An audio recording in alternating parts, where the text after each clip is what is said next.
başlangan endi Antalya 600 bin din, son 1 milyon kadar, son yine 1 milyon kadar şimdiçik тоже.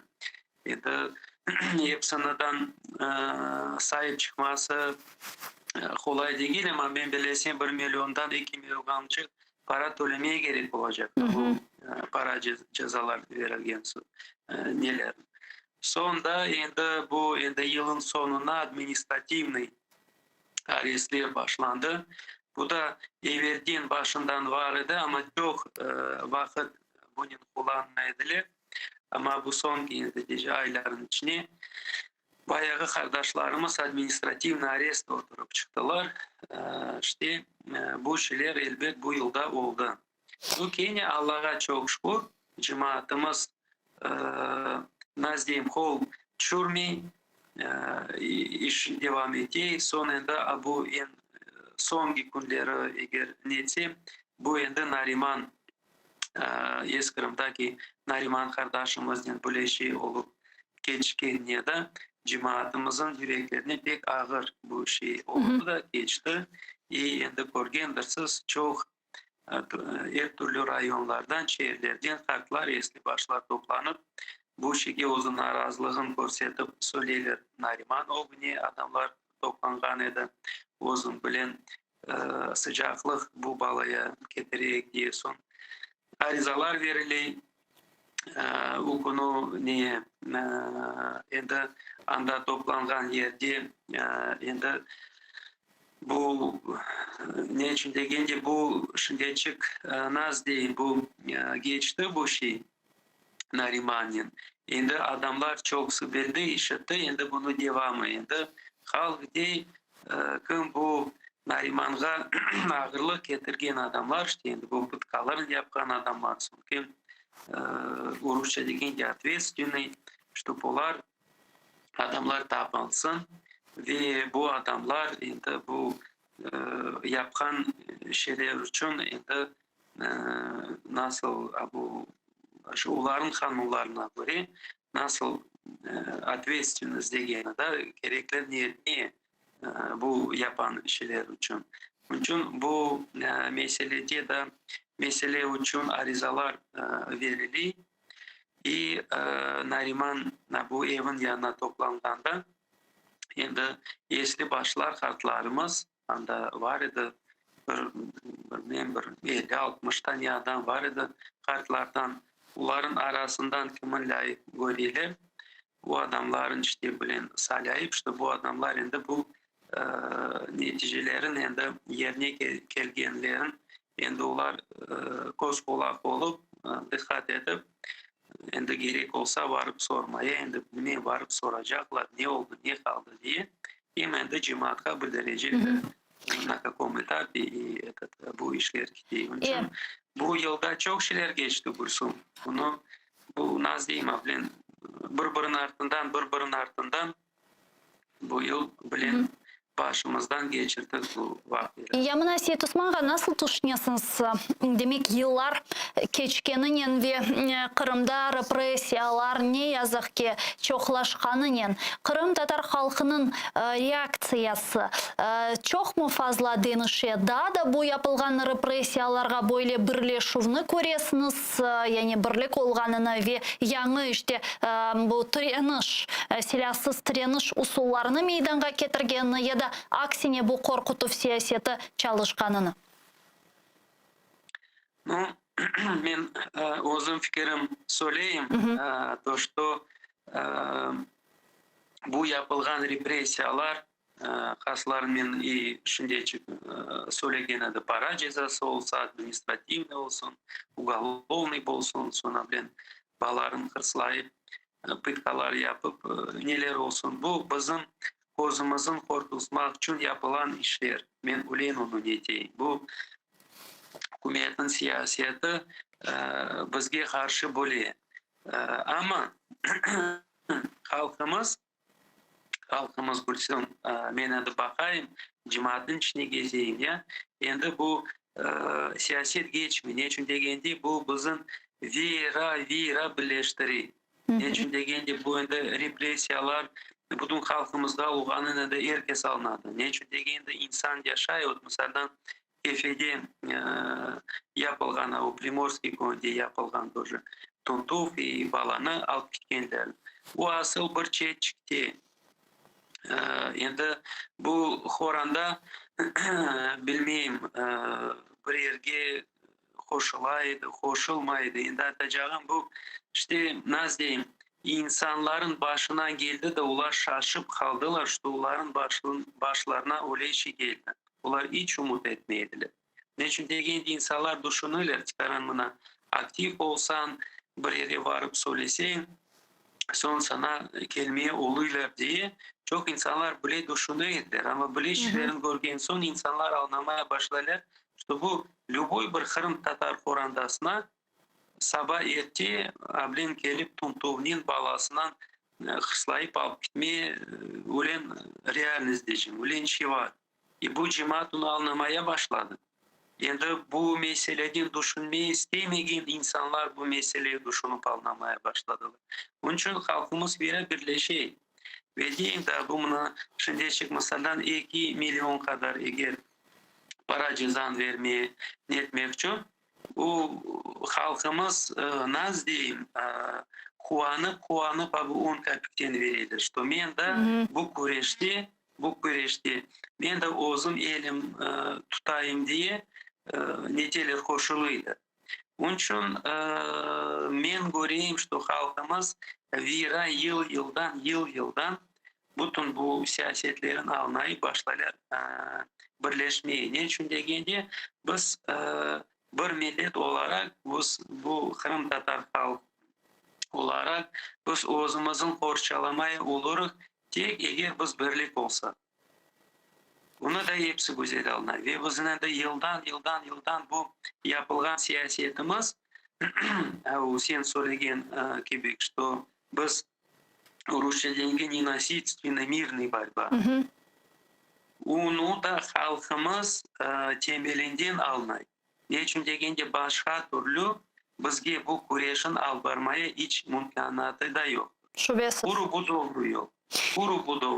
Çok sağ olun Seyit Osman ağa. Büyük teşekkürler sizge. Yayınımızga bağlanıp sorularımızga cevap bergeniz için çok sağ olunuz. Seyit Osman Karaliyev Kırım Birdemligi Teşkilatı'nın faali bizi canlı bağdaydı ve Kırım Birdemligi Teşkilatı'nın vatandaşlık jurnalisti Zidan Acıkelamov yayınımızga şimdi bağlana. Kelini son selamlayıq. Zidan Bey, selam aleyküm. Selam aleyküm. Zidan Bey, bugün siz bergen haberlerge ko'ra Kırım Birdemligi'nin demek sayfasında Rustem Ibadlayev degen vatandaşımızın evinde sabadan tintuvler o'tkazilgan. İşte tafsiyatlıca bizlerge tarif etiniz lütfen, qaydan nasıl haber keldi, tintuv nasıl geçti, hangi bir talaplar seslendirildi işgalciler tarafından, yani ne istediler ve neticesi nasıl oldu? Çok sağ olun. Mümkün olsa ben Rustem'de laf ederim inşallah. Ну, обычно же в Крыму обыски проходят с утра. Вот, как бы сегодня не исключение. Ранним утром как бы до меня дошла информация, что в доме Рустема Ибадлаева проходит обыск. Я сразу собрался, взял все, что мне нужно, и отправился туда, к его дому. Приехав, я увидел большую «Газель» и 2 легковые машины.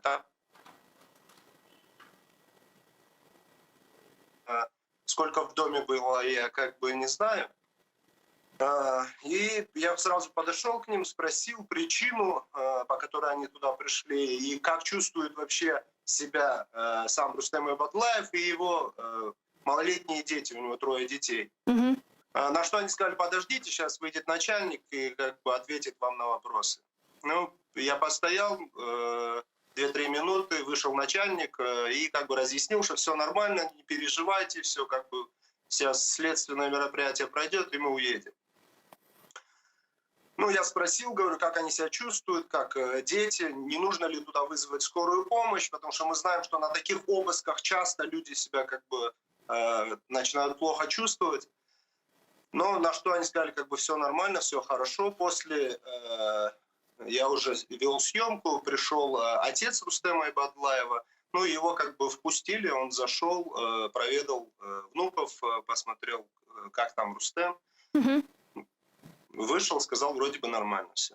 Я мына сіз Рустем ағаны өзіңіз шахсен таны едіңізме? Яғни халқымызға ненен белі Рустем Бей Бадлаев асында оның evine не үшін келділер?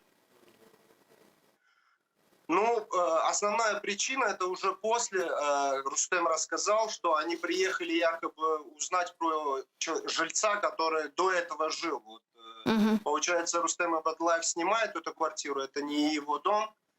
И вот у него пришли как бы якобы вот с таким вторжением как бы в его дом, чтобы спросить за прежнего как бы хозяина, да, этого дома.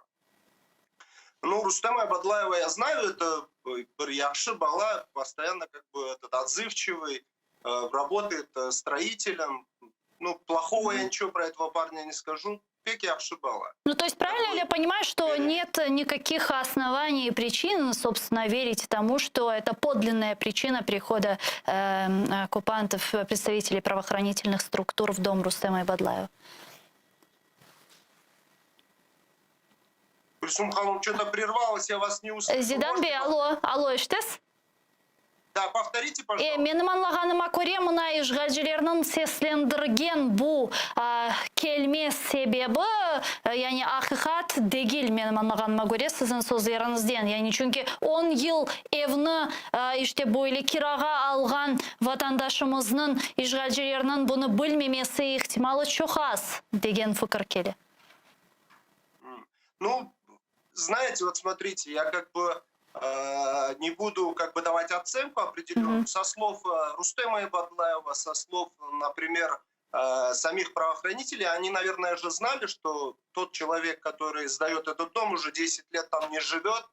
Как и Рустем Бадлаев про это сказал, он говорит, можно было просто, чтобы участковый пришел, спросил, расспросил, узнал и ушел. Зачем вся вот эта как бы суета, военные с автоматами, вот этот вступ в дом, напугали семью, напугали детей. Ну, как бы здесь явно, говорит, прослеживается, что это идет давление, да, на крымско-татарский народ. Что можно было это по-другому, да, все сделать, как бы участкового бы там было достаточно. Как бы это вот со слов самого Рустема Бадлаева, после, когда я с ним общался, также говорит его отец и супруга. Потому что они, говорят, стучали в дверь очень настолько сильно, что они думали, что дверь сейчас выбьют.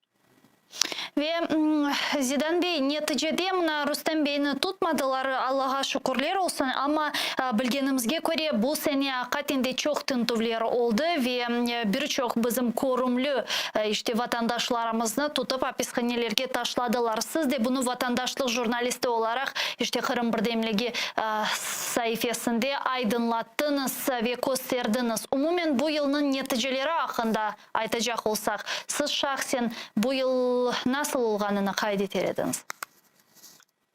Ну, на мой взгляд, конечно, это очень тяжелый год был. Если по порядку это все рассказывать, конечно, это долго будет. Я постараюсь коротко это рассказать. Ну, конечно, в этом году те обыски, те задержания, которые, можно сказать, практически на всех судах задерживали слушателей, шло определенный натиск, давление на профессиональную деятельность журналистов. Было очень много журналистов задержаны, некоторые даже отсидели 13 суток, 12 суток.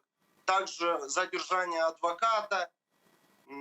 И вот эти постоянное вот определенное давление, которое проходило, оно, конечно, этот год очень такой был, как сказать, ну, тяжелый для крымско-татарского народа, так как эти обыски, эти задержания, эти тюрьмы, это, конечно же, определенная боль для родителей, для супруг, для детей. Знать, что твой отец сидит в тюрьме 12 или 13 суток, разницы нету, но ни за что. Это же, конечно же, тяжело и родителям, и также супруге, и детям. Это же определенное как бы переживание за родных и близких. И также человек, который пришел поддержать просто на судебное заседание, как слушатель, был задержан, и штрафы, можно сказать, по 30, по 35 человек задерживали и на всех составляли протоколы, хотя нарушений в принципе никаких не было. В частности, то давление, которое производилось на журналистов на выполнение их профессиональной деятельности, это вообще возмущает, да? Я как бы писал и говорил о том, чтобы обращали внимание на то, что мешают именно заниматься профессиональной деятельностью журналистов. Çok sağ olunuz Zidan Bey. Bizle bağlanıp suallarımızga cevap bergeniz için hakikaten de mına yukarıda aytıp geçkenleriniz bu dinleyenler için çok mühim ve sadece Kırım'da yaşayan vatandaşlarımız için değil de bizni dinleyen da diğer işte seyircilerimiz için ki işgal etilgen Kırım'da bugün yapkanlarını ve olganlarını sizin gibi insanların aydınlatkanı bu kurasışımızga çok büyük bir hissedir. Yapkan faaliyetleriniz için büyük teşekkürler. Çok sağ olunuz.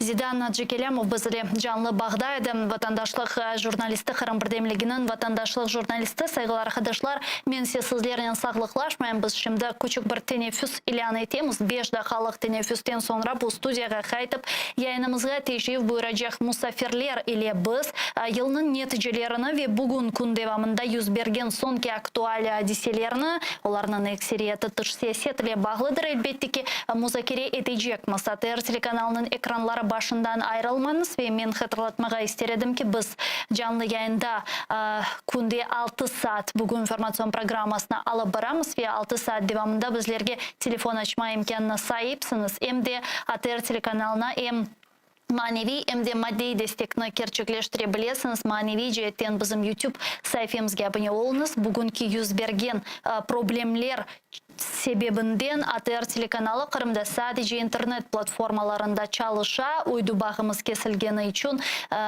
ve bizlerini bakmağa isteseniz ya YouTube sayfamızdan ya da saytımızdan bakabilirsiniz ya da özünüzge böyle bir Smart TV geçirip onun vasıtasıyla de ATR'ne bakma imkanına sahip olacaksınız. Bunun ile beraberlikte ATR'ge destekini Patreon'ımızga abone olarak gerçekleştirebilirsiniz. Onun linkini ekranlarınızga rejissörlerimiz takdim ederler. Aynen bu link boyunca kirseniz bir site çıkacaktır. Oğunuzda ve anda güç ve kuvvetinizge göre destek seviyesini seçebilirsiniz ve ATR'nin Balaban Korantasının azası olabileceksiniz. ATR'li olunuz. Görüşkence.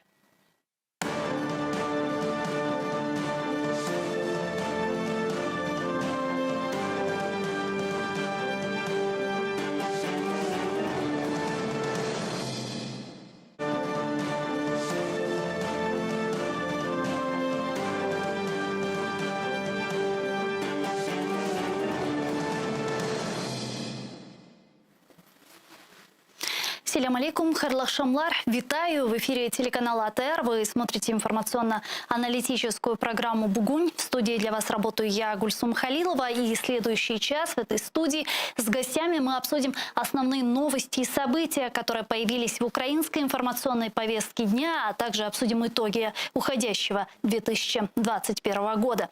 Я напомню, что мы работаем в прямом эфире на экраны ваших телевизоров. Режиссера периодически выводят номер телефона +3 8067 63 46 130. Вы можете присоединяться к нам абсолютно бесплатно по Вайберу, а также можете звонить по скайпу atr.tv. Это наш адрес. Звоните, задавайте ваши вопросы. Нам важен ваш голос. Не забывайте подписываться на наш YouTube-канал. Там мы вещаем как в онлайн-режиме, так и выкладываем самые интересные фрагменты из наших эфиров. Выкладываем практически все наши программы в записи. И, наконец, поддержать Первый крымско-татарский вы можете, подписавшись на наш Patreon. Ссылку на экраны периодически выводят режиссера. Можете пройти по этой ссылке, выбрать уровень поддержки и стать частью большой крымско-татарской семьи АТР. Это поможет нам продолжать работать на непростом информационном фронте. Я же рада представить гостя нашей студії. Ігор Рейтерович, політолог, керівник політико-правових програм ГО «Український центр суспільного розвитку». Пане Игорю, вітаємо вас. Салям алейкум. Добрый вечер. Да, пане Игорю, я предлагаю наш эфир начать с итогов года. Поговорить о том, насколько мы за этот год приблизились к деоккупации Крыма. Ну или, не дай бог, отдалились. Вот как вам кажется? Ну, я не думаю, что мы отдалились, к счастью, да, и было достаточно успешный старт Крымской платформы, то есть внимание Крыму опять на достаточно высоком уровне привлекли, смогли достичь, ну, предварительных каких-то договоренностей касательно, по сути, ну, регистрации или формализации этой Крымской платформы при Организации Объединенных Наций. Ряд каких-то моментов, ну, чисто дипломатического такого толка был достигнут, хотя, конечно, практики было не так много, как бы нам хотелось. С одной стороны, не может не радовать, что та поддержка, которая была у Украины в вопросе Крыма, она остается, она абсолютно не поменялась. То есть количество стран, которые, скажем так, признали факт там, аннексии или оккупации, ну, не увеличилось. Их как было там несколько всего-навсего, да, которые являются, по сути, сателлитами Российской Федерации, так и осталось. Ну, с другой стороны, я еще раз подчеркну, что более конкретных шагов, может быть, точечных, возможно, ситуативных. Ну, хотелось бы как бы больше, этого по состоянию на сегодня, ну, как бы не было. Но я надеюсь, что в следующем году ситуация, возможно, изменится, и поскольку мы сейчас видим, что наши западные партнеры начинают больше вообще включаться в вопросы украинско-российских взаимоотношений, возможно, тема Крыма там так или иначе будет подниматься, будет фигурировать. То есть можем ли мы сказать, что и назвать это победой украинской дипломатии? Ну, создание Крымской платформы, это, да, это, безусловно, был успех, поскольку те страны, которые были приглашены, они приехали, они присутствовали, там обсуждали очень важные вещи. У нас была принята стратегия соответствующая, да. Это тоже важный документ. Закон о коренных народах. Да, закон о коренных народах, я его хотел отдельно как бы вспомнить, да, то есть это, безусловно, те вещи, которые формализируют ту политику, которую, ну, вырабатывает Украина касательно временно оккупированного Крыма, и ту политику, которая нам поможет потом достаточно безболезненно эти территории реинтегрировать, скажем так, в состав Украины. Хотя, ну, это пока более, знаете, такой теоретический момент. Ну вот, кстати, да, как мы можем понять, что стратегически в долгосрочной перспективе это все даст нужный эффект? Ну, мы можем посмотреть на саму эту стратегию, например, да, то есть на те шаги, которые там прописаны, и я скажу, что она достаточно реалистичная. То есть там нет каких-то вещей, таких, знаете, которые взяты с потолка, как говорят, и просто для красивого словца имплементированы в эту стратегию. Нет, она сделана по лекалам, либо канонам вообще всех стратегий, которые производят органы государственной власти. Здесь еще, понимаете, очень сложный вопрос, очень деликатный вопрос. Мы же говорим не про какую-то там политику в сфере, не знаю, природопользования, да, или там, не знаю, развития физической культуры и спорта. Мы говорим о стратегии реинтеграции территорий, возвращения, которые сейчас являются оккупированными, причем оккупированной страной, которая имеет второй ядерный потенциал в мире, да, и это как бы важные очень моменты. Мне кажется, что вот уже с формальной точки зрения, в принципе, мы можем поставить так, ну точку, по сути, да, то есть необходимое количество документов принято, закон о коренных народах — это очень важная веха, ну, по моему глубочайшему убеждению, это надо было делать гораздо раньше, то есть еще вообще до 2014 даже года. Если бы у нас бы этот закон был принят, я думаю, что мы бы тогда имели гораздо меньше проблем, даже в контексте вообще позиционирования, да, после той аннексии, которая как бы произошла. Сейчас нам с колес приходится многие вещи как бы исправлять. Россия, ну, разумеется, на этом вопросе очень сильно спекулирует, но обратите внимание, опять-таки, большинство стран, они не изменили свое отношение, да, все страны, вернее, не изменили свое отношение, которое у них было, несмотря на то, что Россия всячески как бы перекручивала суть этого закона, рассказывала там что-то, что там русских нету среди коренных народов. Ну, понимаете, это просто... Потому что в их законе тоже... Конечно, ну, смотрите, это же просто характеризует вообще эту страну с точки зрения понимания норм международного права, а также умение лидеров этой страны сесть перед компьютером, открыть Википедию и почитать, что такое коренные народы, да, чтобы снять, скажем так, все вопросы по этой проблеме. Поэтому мы как бы формально все моменты выполнили, но будем надеяться, что следующий год он пройдет, знаете, под лозунгом практического наполнения. Поскольку я еще раз отмечу, что по той же Крымской платформе идея, старт прекрасно, в принципе, там, ну, на 4 с плюсом по пятибалльной системе, наверное, можно оценить. Вот дальнейшие как бы шаги, они, конечно, оставляют желать лучшего. Она на какой-то период вообще выпала, по сути, опять с фокуса внимания нашей власти. Хотя мне казалось, что президент будет активно педалировать эту тему, поскольку, ну, он и по Конституции отвечает за эти вопросы, там, внешняя политика и так далее. И он про это достаточно много говорил, уделял этому достаточно много внимания. Возможно, его где-то приостановило отсутствие каких-то реально значимых результатов. Но, понимаете, мы как бы же не в футбол играем, что там у нас есть 45 минут и потом еще 45 минут. И вот кто больше забил, тот и выиграл. Мы Мы играем на немного более длинной дистанции. Да? И здесь нет результата в этом году, но эти результаты могут быть в следующем году. Если попытаться вывести топ-тройку успешных дел Украины за этот год и не очень успешных, что бы вы отметили? Победы и провалы. Знаете, у меня просто на первых двух местах будут события, которые явно не к политике имеют отношение. Я бы отметил, не знаю, там успех нашей сборной по футболу, просто огромнейший успех и гениальнейший, я бы сказал, наших паралимпийцев, которые показали в очередной раз, да, что несмотря на все препятствия, у них они дополнительные, да, там отсутствие вменяемого финансирования и внимания со стороны там или государства, или даже тех же спонсоров, они могут показывать какие-то огромные результаты. Но я бы отметил, конечно, среди плюсов, несколько законопроектов, тот же закон о коренных народах, закон, который, по сути, допускает иностранные армии, иностранных государств для проведения учений на территории Украины. Это важно с точки зрения противодействия агрессии Российской Федерации. Я бы отметил, среди успеха, что мы все-таки сохранили вот эту широкую поддержку в мире, и несмотря на все потрясения, которые были, и пертурбации внутренних в Соединенных Штатах, и изменения власти в Германии, да, то есть веха, ушла легенда, да, как говорят. Меркель столько лет, да, занималась этими вопросами, но по большому счету Украина как бы смогла сохранить все те позиции, которые у нас были раньше. Самым главным, наверное, успехом является то, что мы продолжили существование как государство, не уступили пяди земли, несмотря на все то давление, которое устраивал, скажем, Путин. Отдельно я бы отметил, конечно, уже более-менее вменяемый старт, наверное, вакцинации в стране, поскольку, понимаете, мы живем все равно под влиянием коронавируса и будем жить еще какой-то период времени, даже в следующем году. А вакцинация – это единственный механизм, который нам позволяет вот рано или поздно все-таки расслабиться и выйти с вот этих вечных локдаунов и всех тех проблем, которые мы имели. Ну и плюс небольшое восхождение экономики. Да, тут не столько заслуга, наверное, нашей власти, сколько конъюнктура, которая складывается на рынках. Там рекордный урожай, который был собран в этом году и так далее. Но это нам просто дает, знаете, небольшую нотку такой оптимизма и задел на следующий год, что несмотря на все препятствия, не все так как бы плохо, и главное теперь этими возможностями воспользоваться. Среди провалов, знаете, тут можно очень много, наверное, говорить, поскольку, с одной стороны, мы имеем старт вакцинации, с другой стороны, можно массу провалов найти в политике вообще противодействия. Давайте попробуем топ-3. Топ-3, я бы, наверное, на первое место поставил все-таки реализацию фактическую проекта «Северный поток-2». Я понимаю, что сейчас представители власти, и особенно господин Витренко, который представляет «Нефтегаз», говорят, что, может быть, он не будет никогда запущен в действие. Но мы, смотрите, мы реалисты, давайте будем реалистами, он будет запущен в действие. Единственное, что есть определенный период времени, вот когда он будет проходить эту сертификацию, и это для нас окно возможностей. Как мы им воспользуемся, это, как бы вопрос уже второй, да.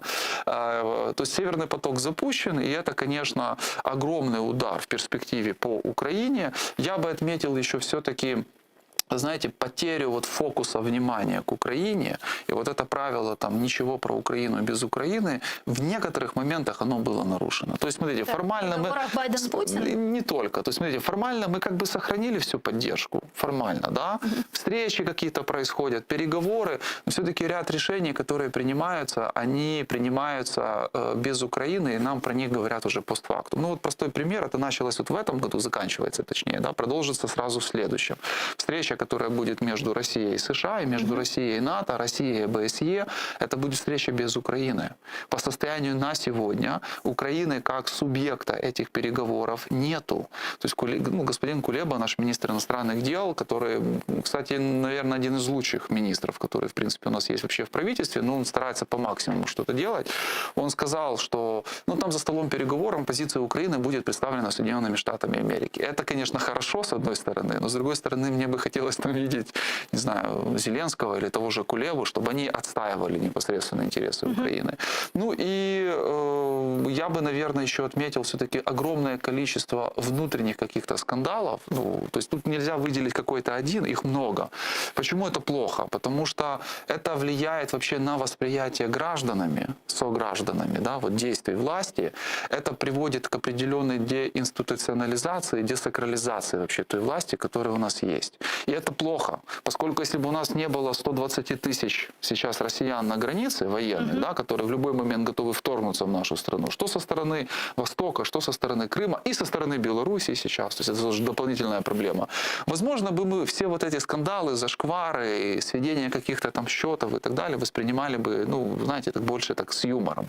Но я просто, ну, как политолог смотрю, что огромное количество людей, которые ранее интересовались политикой, пытались разбираться в этой политике, у них к этой политике сейчас появляется отвращение. И это плохо, потому что эти же люди потом пойдут голосовать, либо не пойдут. А власть на этом фоне понимает, что уровень общественного контроля снизился. И, соответственно, уровень скандала увеличивается. Это взаимосвязанные вещи. Но при этом многие политические аналитики пророчили возможное проведение межпарламентских и внепрезидентских выборов, внеочередных президентских выборов в конце этого года, ну или весной 2022. Ну, смотрите, вероятность досрочных парламентских выборов в следующем году будет как никогда высока. Ну, господин Арахамия, лидер фракции «Слуга народа», оценил ее в 10%. Я думаю, что на самом деле процентов там гораздо больше. И новый лидер партии, не фракция, а партии, Елена Шуляк, она, по сути, сейчас начинает активно заниматься подготовкой партии именно к выборам. То есть ее поездки по регионам, работа с местными депутатами, это все подготовки к избирательной кампании. Плюс мы можем констатировать, что монобольшинства уже фактически в Верховной Раде нету. Оно, ну, юридически существует, но фактически решения принимаются не только представителями «Слуги народа», и это тоже потенциальная такая, знаете, мина замедленного действия, которая лежит под парламентом. Плюс вот эта политика деолигархизации, которая так любит кичиться власть и говорит, что это вот супер, а в 2022 году это вообще будет топ-тема, но на самом деле наша деолигархизация никакого отношения не имеет. И тоже приводит к тому, что мы получаем дополнительный фронт в середине страны, который нам абсолютно не нужен. То есть такие вопросы можно было решать совсем по-другому. То есть попытка там взять СМИ под контроль со стороны власти, да, создание каких-то там государственных холдингов, там телеканалов. Все это все неправильная история. Это должно быть все по-другому. Надо как бы поддерживать как раз тех, кто занимается, вот как ваш телеканал, да, который занимается представительством там коренных народов, там, ну не только, да, там занимается вопросами именно деоккупации, там реинтеграции, скажем так, территорий. Ну, власть идет как бы по пути наименьшего сопротивления, и это на самом деле не очень хорошо. Я надеюсь, что они вот все-таки в 2022 году, скорее всего, уже там во время этих выборов досрочных, они сделают определенные выводы и поймут, что надо прислушиваться в том числе и к каким-то критическим замечаниям. В этом нет ничего плохого. Мы же, в конце концов, не Россия. Слава Богу. Да, в этом плане. Пане Игоре, я предлагаю перейти к вопросам безопасности, остановиться подробнее, учитывая, что американская компания Maxar Technologies, которая специализируется на разведке, опубликовала новые спутниковые снимки, подтверждающие стягивание российских войск к Украине. На фото запечатлена военная техника. Я попрошу наших режиссеров вывести на экраны спутниковые снимки. В материале говорится, что Россия в последние недели продолжала наращивать силы в оккупированном Крыму. Также на фото показана военная база на полуострове. На фото 13 декабря она была наполовину пуста, но тех пор туда прибыли сотни бронетранспортеров, танков, самоходной артиллерии и средств ПВО. Ну, вот что говорит представитель американской компании. Давайте послушаем цитату.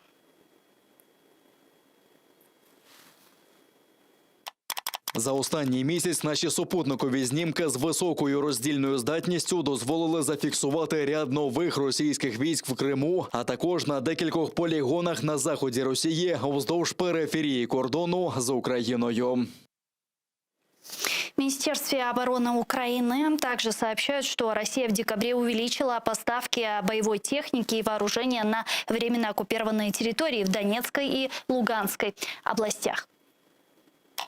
Командування Збройних сил РФ протягом грудня цього року продовжувало нарощувати бойові можливості оперативного угрупування російських окупаційних військ на тимчасово окупованій території в Донецькій та Луганській областях. Зокрема, окупанти приховано завозили залізничним і автомобільним транспортом з території РФ до з'єднань і частин 1-го та 2-го армійських корпусів пальне, бойову техніку, озброєння і боєприпаси, засоби радіоелектронної боротьби, безпілотні літаки літальні апарати. Також для прихованого постачання майна військового призначення окупанти використовували так звані гуманітарні конвої. Водночас Росією значно збільшено поставку до з'єднані частин окупаційних військ бойових броньованих машин, як нових, так і відновлених або модернізованих на російських ремонтних підприємствах.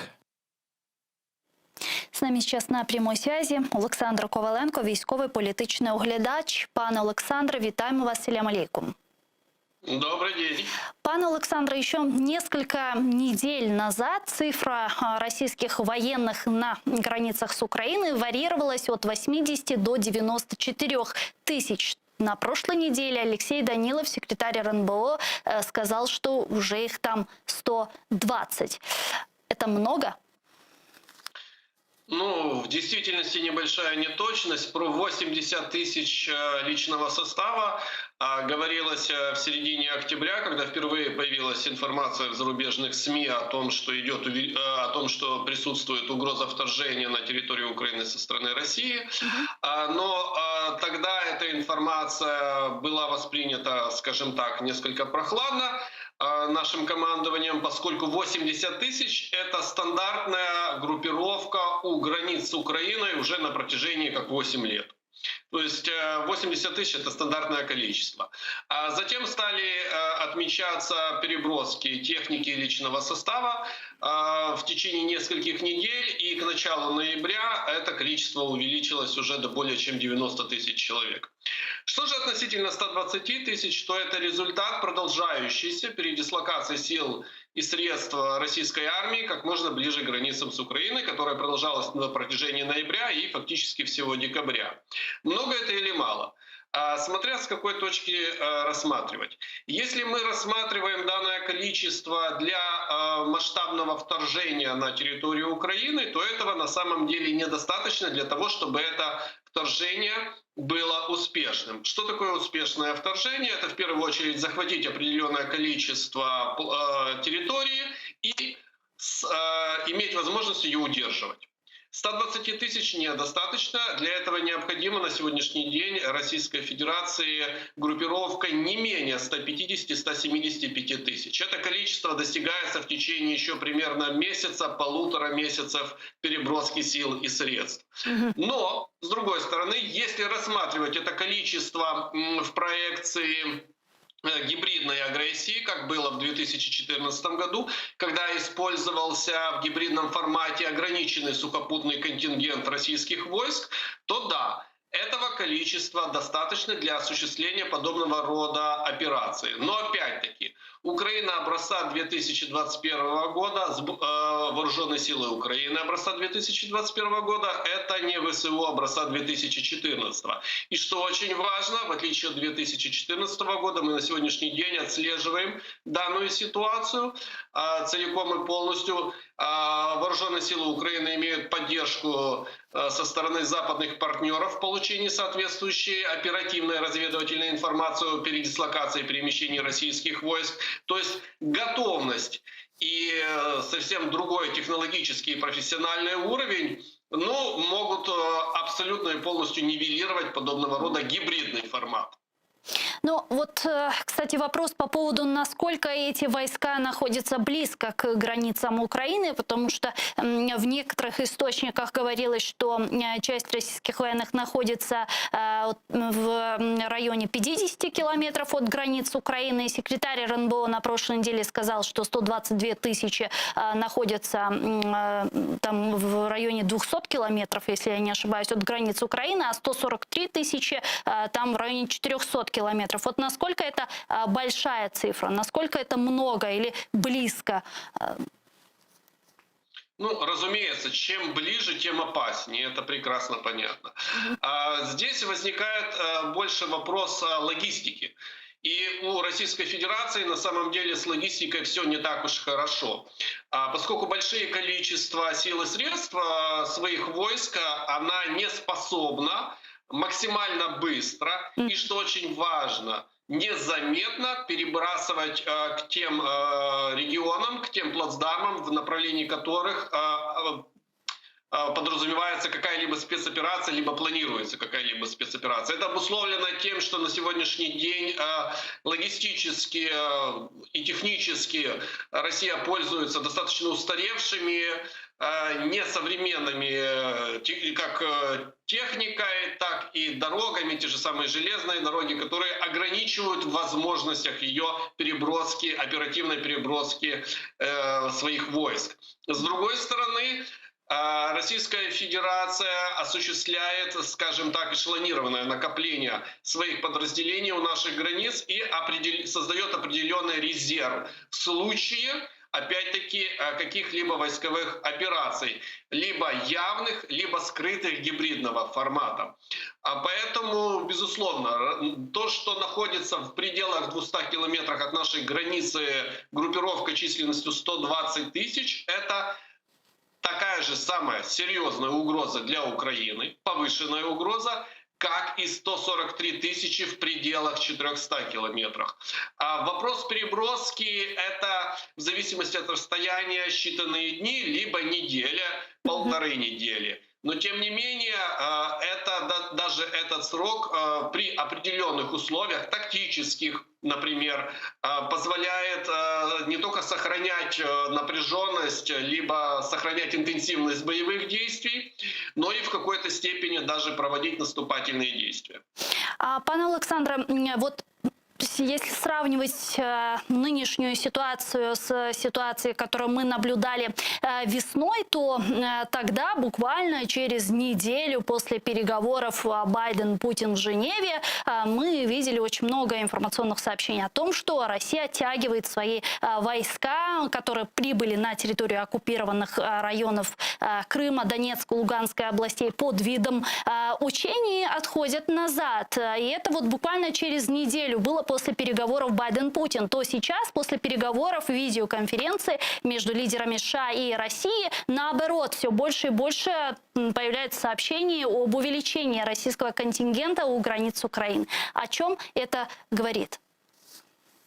Это говорит о том, что в ходе этой видеоконференции Владимир Путин оказался абсолютно и полностью ее результатами не удовлетворен.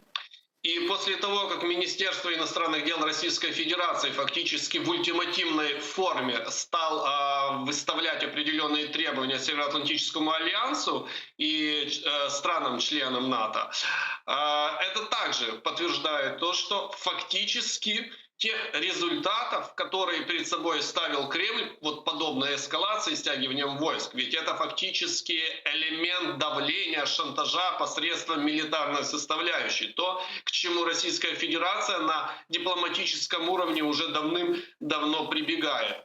Так, собственно, оказались полностью неудовлетворены. Поэтому, да, кстати, в СМИ, российских СМИ стали появляться сообщения о том, что около 10 тысяч человек вернулись на места своих дислокаций, но на самом деле вместо этих 10 тысяч прибыли новые подразделения. То есть какой-то элемент такой оттепели попытались сделать в информационной повестке, но получилось довольно-таки коряво у них.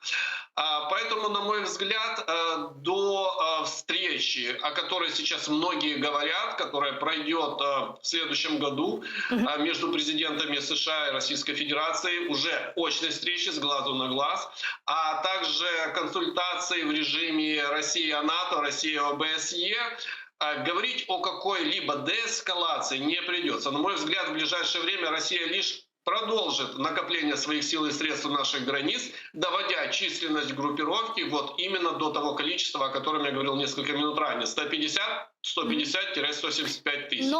Если она продолжит увеличивать ее больше, этих цифр, то это фактически, я даже не знаю, это код красный, самый настоящий. Но, тем не менее, США и НАТО четко говорят о том, что они не пойдут на какие-либо компромиссы против интересов Украины. Вот в случае, если 10 января не удастся договориться и прийти к какому-то консенсусу, можно ли ожидать интервенции от России?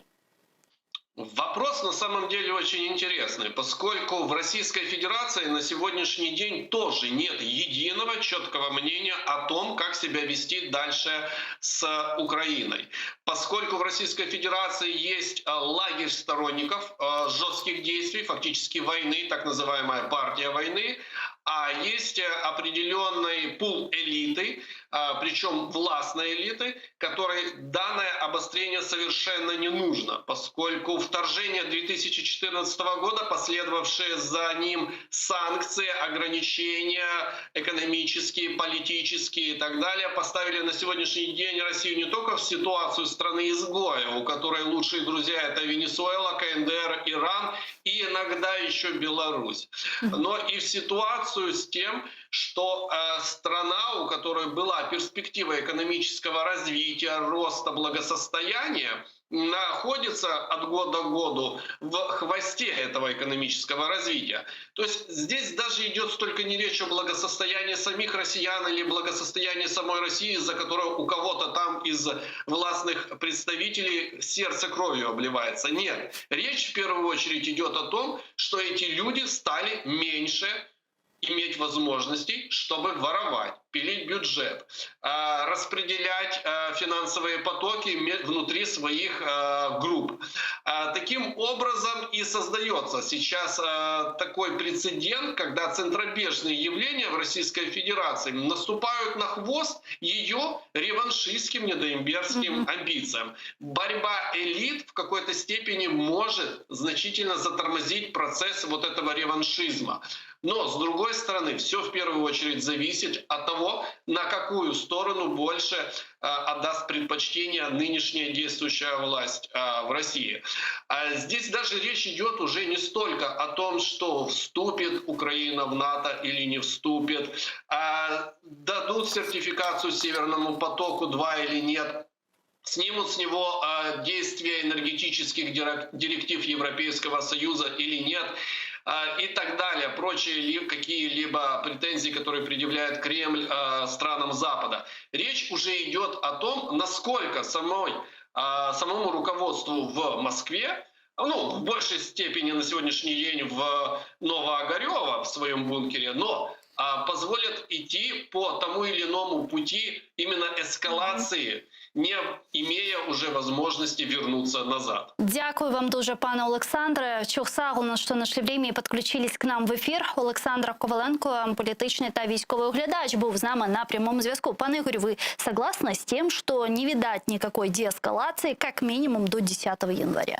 Я абсолютно согласен. Мы же видим все вот эти фото, они выкладываются в интернете в режиме реального времени. Плюс заявление со стороны представителей разных штабов военных, да, о том, что они видят передвижение российских войск, и они не связаны с отводом. Да. Тут действительно около 10 тысяч ушло, но они их заменили в течение нескольких дней приблизительно таким же количеством. И что самое важное, речь идет о том, что границы перебрасываются войска, приспособленные, точнее даже не приспособленные, главной задачей которых является ведение наступательных действий. То есть это не оборона, они не роют там траншеи, как это делает украинская, например, армия, да? Не строят там какие-то укрепленные районы, бункеры и так далее. Они там сосредотачивают танки, бронетранспортеры, там, десантников, например, там, да, подтягивают аэродромы поближе, там пытаются делать, да, склады с горюче-смазочными материалами. То есть для чего это все делается? Для того, чтобы вести именно агрессивную войну, какие-то наступательные действия. И, безусловно, градус будет только повышаться, я уверен. Скорее всего, за вот эти вот там 2 недели, по сути, которые остались до 10 числа, там, кстати, еще же вопрос, 10, 11, 12, они сейчас этими датами играют. Количество может даже еще более увеличиться, потому что со стороны Путина это будет продолжение повышения ставок. Знаете, я уже такую аналогию приводил там на других эфирах неоднократно. Это вот напоминает, знаете, 2 автомобиля, они мчатся друг навстречу другу, и вот кто первый свернет? Такая вот игра есть. В Штатах там ее показывают часто даже в фильмах каких-то художественных. Вот Путин играет в такую игру. Вот он едет, вот он считает, вот когда они там на слабо пойдут, свернут, не свернут. Только ему где-то дают какой-то более-менее жесткий ответ, или он понимает, что нет смысла давить, они сразу идут на попятную. То есть они это понимают. К сожалению, мы пока не видим такой консолидированной именно позиции Запада, который говорит, что мы потом введем санкции. Там, да, если бы они уже сейчас что-то такое сделали и показали, мне кажется, он бы на это отреагировал ну, с большим пониманием. То есть он как бы ну, не нагнетал бы уже ситуацию. Но пока вот происходит так, как происходит. Поэтому нам... Он бы проглотнул эти санкции? Ну, даже не санкции, но можно же было как-то по-другому ему показать, да, что вот он что-то делает, а вот тебе сразу же на второй день какое-то заявление, и, например, там 5000 натовских военных, которые приезжают, например, в Львовскую область, там, на полигон. Ну, пока в Львовскую область, да, там, то есть ну, на Западную Украину. Потому что у нас там есть этот полигон известный, там постоянно учения проходят, и у них, значит, запланированы учения там до 14 января. И мы начинаем с утра до вечера эти учения проводить, причем отрабатывать отражение атаки с последующим переходом в контратаку. Да? То есть вот такие вот моменты, мне кажется, на него где-то подействовали больше. Да, возможно, он бы еще повысил бы ставки. Возможно. Тут же, знаете, сложно что-то прогнозировать, но он бы, по крайней мере, понимал бы, да, что это не просто разговоры, и там не слабаки какие-то сидят, которые боятся вообще какой-то там эскалации, а он будет тут делать все, что он считает нужным. Пока это выглядит так? Пока это выглядит, ну не то что слабаки, пока это выглядит так, что там люди садятся за стол переговоров, да. Они кладут перед собой вот какой-то листик, да, там ложат ручку, давайте, значит, по пунктам пройдемся. А он садится и ложит возле себя пистолет. Говорит, давайте вести переговоры. Ну или там автомат, например, на стол. Пока это выглядит так. Хотя я более чем уверен, что да, это будут очень такие эмоциональные переговоры. Ну, они должны состояться, в принципе, это важно сейчас. Но то, что он хочет, этого не будет. Понимаете, поскольку он мыслит категориями даже уже не 20-го, а где-то 19 века. Причем это даже не мои слова, это слова некоторых оставшихся немногочисленных адекватных моих коллег в России, журналистов, там, политологов, которые говорят, что ну, человек мыслит категориями 19 века. Армии туда-сюда, границы захватил, армию на границе поставил и типа решил какую-то проблему. Он хочет возврата там, к Ялтинско-Потсдамской системе, которая в Ялте была создана фактически. Сферы влияния. Да, сферы влияния. Оно не работает так в 21 веке, понимаете? Кроме того, для того, чтобы говорить про такую систему, твоя страна должна реально претендовать на статус глобального центра влияния. А они, кроме второго ядерного потенциала в мире, хотя, может, уже и третьего, там, непонятно, да, как они там это что считают, ну, второго пускай, да, большой там армии, не самой, как бы мощной в мире, ну, и там немножко газа, он считает, что этого ему достаточно для того, чтобы доминировать и опять переходить к какому-то двуполярному миру, там, или, возможно, многополярному миру. Ну, в мире, да, есть сейчас полюса, но Россия к этим полюсам не относится. И вот он пытается влезть, вот занять это место. Проблема в том, что он использует в качестве инструмента Украину, поскольку он давит на Европу, ну, на мир через Украину, и вот насколько Европа готова будет прогнуться и будет зависеть дальнейшее развитие ситуации. Ну, тут действительно интересно, а где конкретно в истории с так называемыми гарантиями безопасности, которые... Эти гарантии безопасности сработали. Активная позиция Украины. Ну, понимаете, тут вопрос даже не в активной позиции. Вот они говорят, например, мы не можем допустить, чтобы Украина стала членом НАТО. Да. Украина должна официально быть признана там неблоковым государством. Я хочу напомнить, что по состоянию на 2014 год Украина такой была. У нас в Конституции было записано, что мы, по сути, являемся внеблоковым государством. И у нас там нельзя размещать какие-то базы, вступать в союз, кроме базы, которая находилась в Крыму. Флота Российской Федерации. Чем это закончилось для Украины? Аннексией, оккупацией и тысячами погибших наших воинов, мирных жителей и так далее. Поэтому вот эти все игры, ну, они как бы тут не сработают. Единственное, что я с вами соглашусь, действительно, тут и позиция Украины должна быть важной. То есть мы должны, наша власть сейчас должна делать все для того, чтобы подготовка к этим переговорам происходила в максимальной коммуникации с Украиной. И позиция Украины там была представлена прямо, либо косвенно, но это уже такой момент. Да, мы просто видели действительно реакцию Запада на такие инициативы России, но вот сразу здесь возник вопрос, а где тут Украина и будет ли Украина представлена на этих переговорах? Ну, да, наша власть говорит, что будет, не волнуйтесь, вот есть Европейский Союз, Соединенные Штаты, они с нами коммуницируют, мы им высказали свои пожелания, и они Путину ответят за нас в том числе. Ну, Путин действительно не хочет вообще присутствия Украины, потому что он не считает нас субъектом. То есть он считает, что это просто его сфера влияния, или, как там сказал его этот Кадыров, да, там, что наша территория, наш народ, давайте я вообще Украину присоединю к Чечне. Ну, прекрасно вообще, да, там человек, которому Россия платит дань, еще хочет присоединить, значит, Украина. Ну, с нами такой вариант не пройдет, да, дань мы никому платить не будем. Поэтому в этом плане надо сейчас активно очень работать и быть постоянно, знаете, вот в таком состоянии, что завтра надо принимать какие-то решения. Ну, а все же чего ожидать от этих переговоров по гарантиям? Смотрите, мы не получим мгновенного эффекта от них. Я надеюсь, и это было бы правильно и выгодно для Украины, давайте объективно говорить, что они затянутся, что это пройдет в формате создания каких-то рабочих групп, да, там, они начнут работать дальше, согласовывать отдельно по ядерному вооружению, отдельно по вступлению в НАТО. Тут же, смотрите, ну Путин сам создал такую систему, у него это случайно, скорее всего, получилось, когда не получится ему получить четкий, ясный ответ, потому что он хочет говорить только с Штатами, но чтобы Штаты отвечали за НАТО и отвечали за Европу, а потом говорить с Европой, но там только говорить в основном с Германией и Францией, чтобы они отвечали за всю остальную Европу. Это так не работает. Что в Европе есть Польша, Литва, Латвия, Эстония, многие другие страны, которые скажут: нет, ребята, так не будет.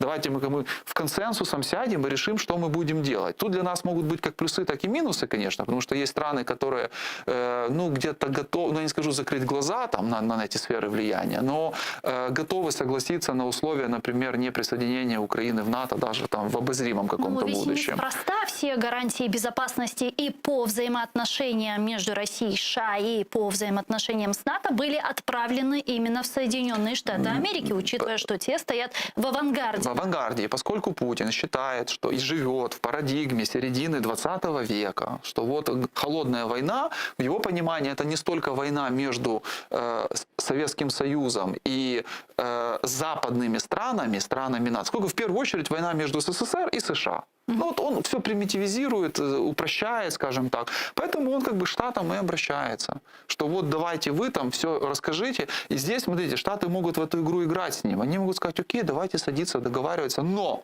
мы должны же посоветоваться со всеми нашими союзниками. Решение как принимается? Консенсусом. И мы будем решать. Да, нет. То есть, если эта вся история затянется, но Путина посадят за стол переговоров, возможно, под этим соусом его заставят сесть параллельно и за другой стол. То есть выйти, сесть за стол, где будет сидеть уже Украина, и скажет: окей, пока мы договариваемся там о глобальных гарантиях безопасности, а давайте-ка вы решите главный вопрос. У вас в центре Европы война, которую вы развязали. Решайте, да, там, заканчивайте ее. То есть тут можно вот в эти игры как бы поиграть, но насколько это получится... Гешефта с интересами Украины не будет. Ну, я не верю, по крайней мере, в такой гешефт в каком-то обозримом будущем, ближайшем, да, поскольку, понимаете, это как вот взять пистолет и стрельнуть себе в ногу. Со стороны НАТО будет. А если они наплюют и растопчат принципы, на которых построен альянс, то все другие маленькие страны, маленькие я условно говорю, да, у которых нет такого влияния, нет ядерного оружия, они скажут: ребята, вы сегодня сдали Украину, так а завтра вы можете сдать нас. Так в таком случае возникает логический вопрос. В Кремле не могут этого не понимать. Да, поэтому они выкатили вот такой список огромный, надеясь, что они получат что-то. То есть вот сейчас главный вопрос — понять, где тот минимум, которым Путин готов удовлетвориться и не начинать, например, широкомасштабную войну против Украины. Ну вот, кстати, комментируя именно этот минимум, многие политические аналитики говорят о такой возможности имплементации Минских соглашений, а именно Соединенные Штаты Америки попытаются, дескать, надавить на Украину, чтобы на условиях РФ и в той трактовке, интерпретации России были имплементированы Минские соглашения, и в результате появилась конфедерация в нашей стране. Это возможный вариант. И меня, честно говоря, здесь очень напрягает история с вот этими 10 шагами, которые были опубликованы кстати, что это, в российском «Коммерсанте». Ну, с одной стороны, как бы я согласен с некоторыми своими коллегами, которые говорят о том, что как-то глупо, наверное, комментировать то, что опубликовано в российских СМИ. Да? Они же могут это выкривить как там и так далее. Но, смотрите, прошло уже достаточно много времени, а наша власть молчит. Я не понимаю, почему. Надо было выйти и сказать: да, ребята, мы передали, Ермак это подтвердил, Зеленский это подтвердил. Да, мы передали 10 шагов, это предусматривает то-то, то-то, то-то, то-то, мы готовы сделать то-то, то-то, то-то, да, там, например, какую-то внутреннюю дискуссию по этому вопросу устроить. Этого пока нет, и это немного напрягает, поскольку вот дьявол в деталях. У меня нет вообще вопроса к первым шагам, там, ну, деэскалация, обмен пленными, допуск, верификация, то есть то, о том, о чем рынок кричит, там уже годами, и готово делать, даже идти на какие-то уступки, мы готовы отдать больше за меньше, только бы наших вернуть, да, но там в конце вот самое серьезное заложено. Закон про амнистию, закон про выборы в ОРДЛО, закон про свободную экономическую зону, или там об особенностях экономики на этих территориях, и что там еще, закон о особенностях местного самоуправления. Понимаете? Эти законы могут быть в таких формулировках, которые просто на голову не налезут и категорически не будут восприняты гражданами Украины в первую очередь. А вы, кстати, Поэтому надо как бы эту дискуссию провести, чтобы понимать. А вы, кстати, заметили, что вот такие вот всякие различные предложения и по кластерам, и по, помните, консультативным... Всплывают в России. Да, всплывают почему-то. Ну, смотрите, мне кажется, что здесь Россия, конечно, опять показывает свое нутро, то есть идет какое-то согласование, какое-то обсуждение, дипломатическими каналами передаются документы. Ну, по логике, если дипломаты дипломатам передали в работу, то это должно остаться между кем? Между дипломатами. И потом только когда будет готовый общий документ, его представляют. То, что россияне это сливают, ну, это элемент игры. Они таким образом, подставляют нашу власть, в глазах, прежде всего, граждан Украины, и, ну, так выходит, понимаете, что там это уже опубликовали, а вы не можете за несколько дней даже отреагировать на это. Ну, выйдите, скажите, это слив? Пункты такие-то, такие-то соответствуют действительности, пункты такие-то, такие-то. Были другие формулировки. Не верьте тому, что они там написали. Тишина. Ну, то есть нету реакции. Ну, и это реально пугает. Может, они уже ушли, извините, там новогодний загул какой-то, но это неправильно. Плюс Россия таким образом, пытается создать правильное общественное мнение. Ну, в середине России это понятно, они там без проблем создадут, но в том числе и на Западе. Показать, что вот есть такие вот моменты, и они же закидывают сразу. Вот по этим пунктам мы согласны, по этим не согласны. Как бы думайте. Поэтому это элемент игры. К этому надо спокойно относиться, но на это надо оперативно реагировать. Понимаете? То есть будь готовыми в любой момент собраться, принять какое-то решение. Поэтому меня, вот честно, очень удивляют такие большие отпуски новогодние, которые нам себе позапланировали. Ну ладно, там президент и так далее, они более мобильны, они могут в любой момент вернуться, принять какое-то решение. Но Верховная Рада, которая на 5 недель уходит в отпуск, в ситуации, когда у нас 120 тысяч стоит на границе, 10 числа переговоры, в любой момент... Вообще смотрите, вот гипотетический момент, там это, не знаю, там введение военного положения, да? Президент не вводит его, он выдает указ, но этот указ Верховная Рада должна утвердить. Вот если даже представить теоретически, что у нас вот, не дай бог, будет такая ситуация, где они будут этих депутатов собирать? То есть неужели нельзя было себе сделать каникулы в Украине? Ну, в Киеве, не расходиться никуда, сделать работу в комитетах, ну, там 2 дня, понятно, там праздники какие-то. Вот это была бы, наверное, правильная позиция. Мне на большинство сказало, мы пойдем как бы отдохнем 5 недель, погуляем, потом вернемся. Олександр Краєв, експерт Ради зовнішньої політики, Українська призма, зараз з нами на прямому зв'язку. Пане Олександре, вітаємо вас, салям алейкум. Так, добрый вечер, витаю вас. Переговоры России и США по контролю над вооружениями должны состояться 10 января. 12 января пройдет заседание Совета России и НАТО. На следующий день переговоры представителей России и ОБСЕ. И тема встреч – ситуация на границе с Украиной, сообщили в Белом доме. Вот как вам эти все встречи, чего нам от них ожидать? На самом деле главный вопрос, который возникает, на каком уровне пройдет встреча 10 числа. Сейчас у нас есть просто информация, что действительно такая встреча будет. Очевидно, что россияне будут давить на то, чтобы это была встреча президентов, хотя со стороны американцев логичнее было бы провести это на уровне министров иностранных дел, конкретных исполнительных экспертов тех или иных ведомств. И, в принципе, держать это на рабочем положении, а не проводить серию саммитов, как того хочет Москва. Чего ждать Украине? Украине нужно активнее просто вовлекаться в этот процесс, потому что, скажем, и во время Женевской встречи, подготовки к ней, и во время последней онлайн-встречи Байдена и Путина американцы инициировали вовлечение украинской стороны в подготовку этой встречи. Именно американцы звонили в Киев и уточняли определенные вопросы. Именно из Вашингтона были запросы на определенную информацию, определенные моменты. То есть Украине нужно ждать того, что русские будут давить по направлению своего ультиматума. Нужно ждать того, что НАТО к счастью для нас, не будет на него соглашаться откровенно, но нам нужно понимать, что без нашего активного вовлечения, без нашей инициативы в этой стороне, ну, ситуация может только ухудшиться, несмотря на довольно продуктивную позицию наших партнеров. Потому нам нужно готовиться к ответственной и постоянной работе. И действительно, я согласен с коллегой, ту часть эфира, что я слышал, такие большие каникулы и для исполнительной власти, и для части законодательной власти, ну, почти непозволительны в такое время. Ну, сейчас, по крайней мере, видится, что на этих встречах Украина представлена не будет. Как вы думаете, можем ли мы в полной мере доверять позиции Соединенных Штатов Америки и в вопросе отстаивания национальных интересов Украины? То есть не поступится ли США национальными интересами Украины в угоду там, возможно, каких-то других процессов, в том числе и к противостоянию Китаю? Скажем так, в этом плане нам во многом помогает внутреннеполитическая борьба в Соединенных Штатах, которая проходит сейчас и которая только обострится в начале 2022 года.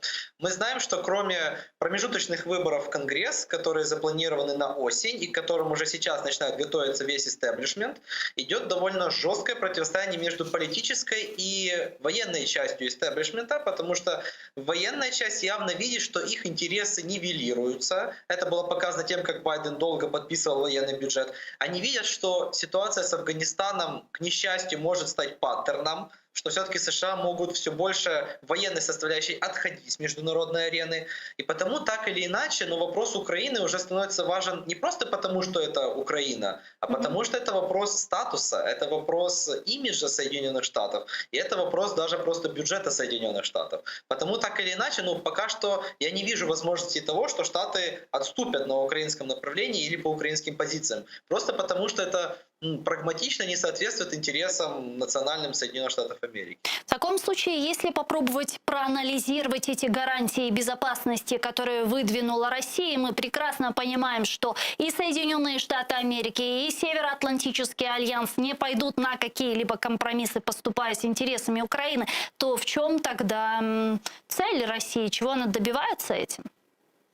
Россия пытается сформировать новую повестку дня. Россия пытается заменить существующие вопросы, по которым возможно какое-то конструктивное содействие, на свои вопросы, на свою повестку, которую она изложила, собственно, в том ультиматуме, который был предоставлен НАТО.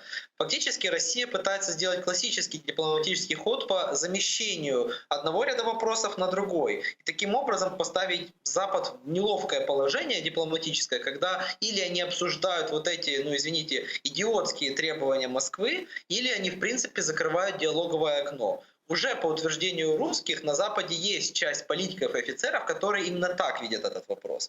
Потому, по сути, цель России переиначить переговоры, как говорят, перевернуть переговорный стол и совсем по-другому поставить эти вопросы. И потому Западу сейчас необходимо держать ту позицию, которую он держит последнюю неделю, а именно непреклонного отрицания, абсолютно неадекватных требований. И, пане Олександре, еще одна новость, которую бы я хотела, чтобы вы прокомментировали. Президент США Джозеф Байден подписал проект оборонного бюджета США на 2022 год на $770 миллиардов, что в частности предусматривает $300 миллионов помощи Украине.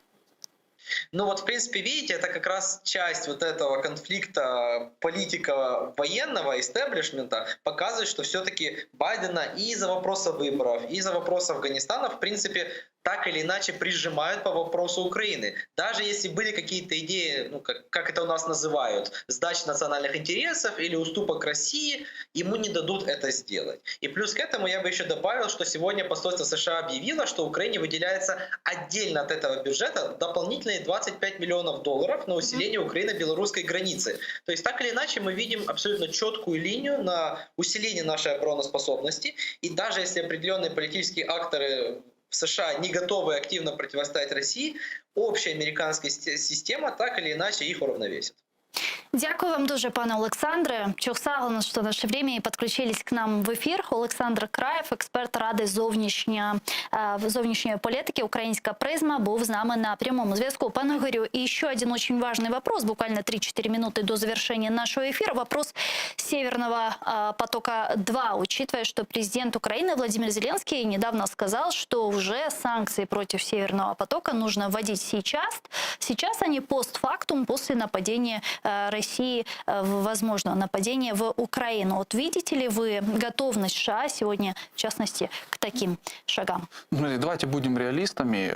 Северный поток будет введен в эксплуатацию, и вряд ли будут введены какие-либо санкции, которые остановят реализацию этого проекта. Только при одном условии: он будет заморожен и остановлен, если Россия вторгнется непосредственно в Украину. То есть если Россия этого делать не будет, поток будет введен в действие. Но смотрите, тут есть интересный очень момент. Вот эта сертификация – это минимум сейчас полгода, возможно, даже больше. Про это говорят западные СМИ, европейские в том числе. Сложная бюрократическая процедура. Россия никак ее не обойдет, не купит. Потому что там много стран задействовано, то есть это не только Германия этим занимается.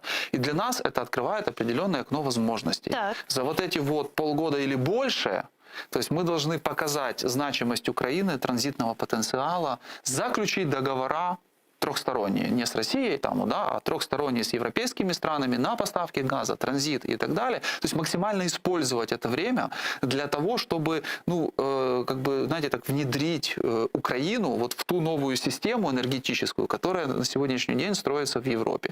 Если же мы опять будем сидеть на берегу реки и ждать, когда труп Путина проплывет и России проплывет мимо нас, мы, конечно, рано или поздно до этого досидимся, но нам поздно не надо, да? Поэтому нам надо сейчас воспользоваться этим окном возможностей, бросить все силы на это, и параллельно развивать собственную газодобычу, энергоэффективность и многие другие вещи. Поэтому заявление господина Ветренко о том, что, может быть, вообще поток никогда не достроят, это неправильное заявление. Ему надо заниматься непосредственно своими обязанностями, да? Делать все для того, чтобы Украина не зависела от российского газа, но при этом транзитный потенциал был сохранен. Сейчас для этого есть все возможности, надо только правильно ими воспользоваться. Дякую вам дуже, пане Ігорю. Очень славно, что приехали к нам в студию, ответили на наш вопрос. Ігор Рейтерович, політолог, керівник політико-правових програм ГО «Український центр суспільного розвитку», був гостем нашей студии. А я с вами не прощаюсь, мы сейчас прерываемся буквально на 5 минут, после вернемся в эту студию и продолжим информационно-аналитическую программу «Бугунь». Не переключайтесь, оставайтесь первым крымско-татарским и не забывайте подписываться на наш YouTube-канал. Там мы вещаем как в онлайн-режиме, так и выкладываем самые интересные фрагменты из наших эфиров, выкладываем практически все наши программы в записи. Кошкевич.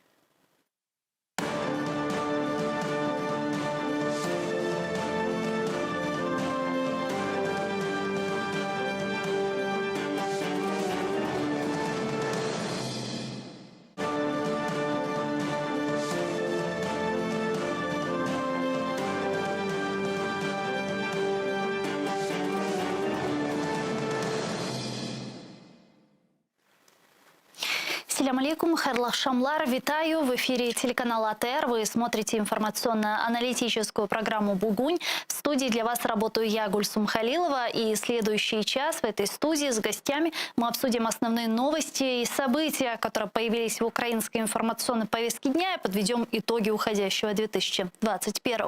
Я напомню, что мы работаем в прямом эфире. На экраны ваших телевизоров режиссеры периодически выводят номер телефона. Вы можете звонить к нам абсолютно бесплатно по Вайберу +3 8067 63 46 130, а также можете присоединяться по скайпу atr.tv, это наш адрес. Звоните, задавайте ваши вопросы, нам важен ваш голос. Не забывайте подписываться на наш YouTube-канал, там мы вещаем как в онлайн-режиме, так выкладываем самые интересные фрагменты из наших эфиров, выкладываем практически все наши программы в записи. И, наконец, поддержать Первый крымско-татарский вы можете, подписавшись на наш Patreon. Ссылку на экраны периодически выводят режиссеры. Можете пройти по этой ссылке, которую видите сейчас, выбрать уровень поддержки и стать частью большой крымско-татарской семьи АТР. Это поможет нам продолжать работать на непростом информационном фронте.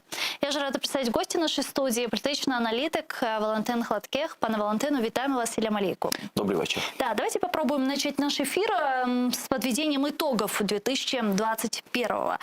Что, на ваш взгляд, насколько, на ваш взгляд, мы приблизились за этот год к урегулированию войны на востоке Украины и к деоккупації Криму? Ну, я би сказав, що не дуже наблизилися.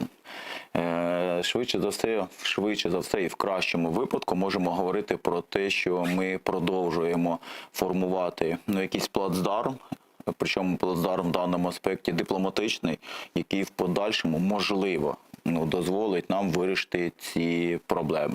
В даному аспекті, передусім, треба назвати і цю ініціативу президента, яка була реалізована, це Кримська платформа. Тобто це, за великим рахунком, єдиний такий очевидний крок в напрямку вирішення кримської проблеми. А що стосується вирішення... Стратегія з окупації, яка була прийнята. Це ж похідне вже від цього. Тобто, за великим рахунком, спочатку Кримська платформа, а потім вже в контексті ця стратегія деокупації. Але це, знову ж таки, це як похідне вже. Да? Тобто, можна дуже довго говорити. Да? Ми і вас в студії обговорювали про те, як українські дипломати зі своїми західними колегами намагалися якось регулювати питання захисту прав людини в анексованому Криму. Зокрема, проблематику, яка стосується переслідування кримських татар. Причому за абсолютно, я б сказав, не те, що сфабрикованими, і навіть не стільки надуманими обвинуваченнями, скільки взагалі просто переслідування. Да? Тобто, коли є людина, а стаття завжди знаходиться. Коли треба просто під будь-яким приводом, тому це називається репресії і переслідування. Тому це ж не є якимось там чимось новим. Тобто це системна робота, яку постійно здійснюють українські дипломати в даному аспекті, українські правозахисники у кооперації зі своїми західними колегами. Але якщо говорити про якісь такі знакові події, яких раніше не було, а тепер вони з'явилися, то це передусім Кримська платформа, і, як ви також зазначили, це похідне від цього, або те, що стало одним з наслідків цього, це стратегія про деокупацію. Але одна справа стратегія, інша справа реалізація цієї стратегії. Ми з вами прекрасно, я думаю, розуміємо, що реалізувати цю стратегію буде значно складніше, ніж її розробити. Це що стосується анексованого Криму. Що стосується війни на Донбасі, то бачимо, що за великим рахунком якихось серйозних зрушень там не відбувається. І тут можна згадати хіба що ці останні ініціативи спрямовані на те, щоб встановити там режим тиші. Тобто, якщо вдасться встановити режим тиші, який діяв минулого року, і це дозволило врятувати, якщо там не тисячі життів, то сотні, це однозначно. І в цьому аспекті, є просто сподівання, що можливо, знову ж таки запровадимо режим тиші, можливо, це потягне за собою переведення цього конфлікту в річище політико-правового дипломатичного врегулювання. Але, знову ж таки, за цим стоїть величезний обсяг роботи, який також неодноразово і згадували, і обговорювали. Це і тоді зусилля української дипломатії спрямовані на деескалацію конфлікту, або деескалацію напруги біля російсько-українського кордону з боку росіян навесні цього року. Потім ця ситуація повторилася буквально вже восени, на початку зими, коли величезний російський військовий контингент був. Потім це перемовини Путін, Байден, Меркель, Путін, візит Зеленського до Сполучених Штатів Америки, підписання цієї оборонної угоди між оборонними відомствами США та України, візити міністра оборони США до України. Тобто це всі якісь такі знакові віхи, які дають мені підстави говорити, що ми створюємо якийсь фундамент. Але говорити про те, що це буквально завтра проросте, то я б не став так говорити. На внешнеполитической арене можем ли мы говорить, что Украина укрепила свои позиции за 2021 год? І я думаю, що можемо так говорити, і передусім це стосується все-таки підтримки Сполучених Штатів Америки. Тут давайте ще на один знаковий момент звернемо увагу. Те, що змінилося політичне лідерство в Німеччині. І після того, як це відбулася зустріч Байдена із Путіним, телефонна, чи там в форматі відеоконференції, тобто після того Байден мав розмову з західними політиками Європейського Союзу, і після того пролунали достатньо різкі заяви від європейських політиків, які стосувалися потенційної реакції у разі продовження Російською Федерацією ескалації конфлікту з Україною. Тобто це також говорить про те, що, мабуть, і в Європейському Союзі провідні політики починають усвідомлювати, що щось не зовсім відбувається так, яким це видавалося там в 2014 році, що і той же Північний потік-2, коли Україна тоді говорила про те, що реалізація Північного потоку-2 це не є викликом лише економічним і не лише для України, що це є викликом безпековим і в тому числі для Європейського Союзу. І ми тоді говорили про те, що Росія використовує енергоносії як своєрідну зброю. Ну, зброю не летальну, але зброю, за допомогою якої можна змусити інших виконати свою волю, або нав'язати свою волю іншим. Ну, будь ласка, спостерігають тепер європейці, що робиться на їхньому газовому ринку. Ну, чому росіяни, наприклад, не нарощують обсяги поставок, попри те, що зростає ціна, а навпаки продовжують створювати цей штучний дефіцит. Ну, тобто це як європейці на це мають реагувати.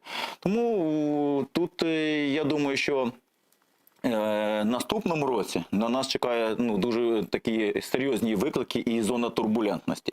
Тут треба також згадати і ці доволі нервові і водночас такі, я би сказав так, демонстративні спроби Російської Федерації отримати якісь гарантії нерозширення НАТО на схід, да, або там юридично зафіксовану відмову від перспектив набути членства в НАТО для України. Я думаю, що цього, звичайно, всього не станеться, тобто юридично оформлених і підтверджених документів навряд чи росіяни отримують, але те, що це буде доволі складним і напруженим питанням в переговорах, як між Україною, ЄС, НАТО, Україною, Сполученими Штатами Америки, так і між НАТО і Сполученими Штатами, і між Росією, НАТО і США. Тобто це дуже складні будуть проблеми, і все це попереду. Ну, к гарантиям безопасности и к встрече 10 января, которая запланирована, насколько я помню, мы еще обязательно вернемся и обсудим. Вот если подводить итоги уходящего 2021 года, вот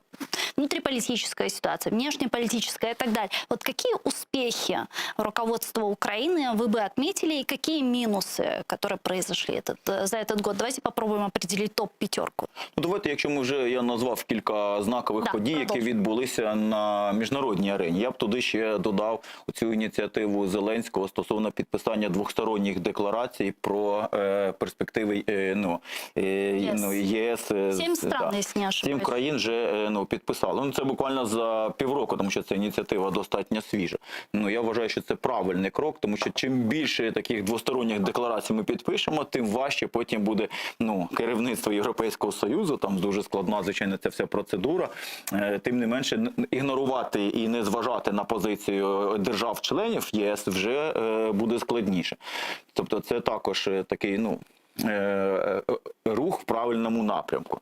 Якщо говорити про внутрішньополітичну арену, то найбільш такими знаковими подіями, які я би виділив, це передусім це закон про деолігархізацію, так званий, він називається насправді інакше, але в принципі це також такий дуже серйозний був крок, і він потягнув за собою цілу низку наслідків вже на сьогоднішній день.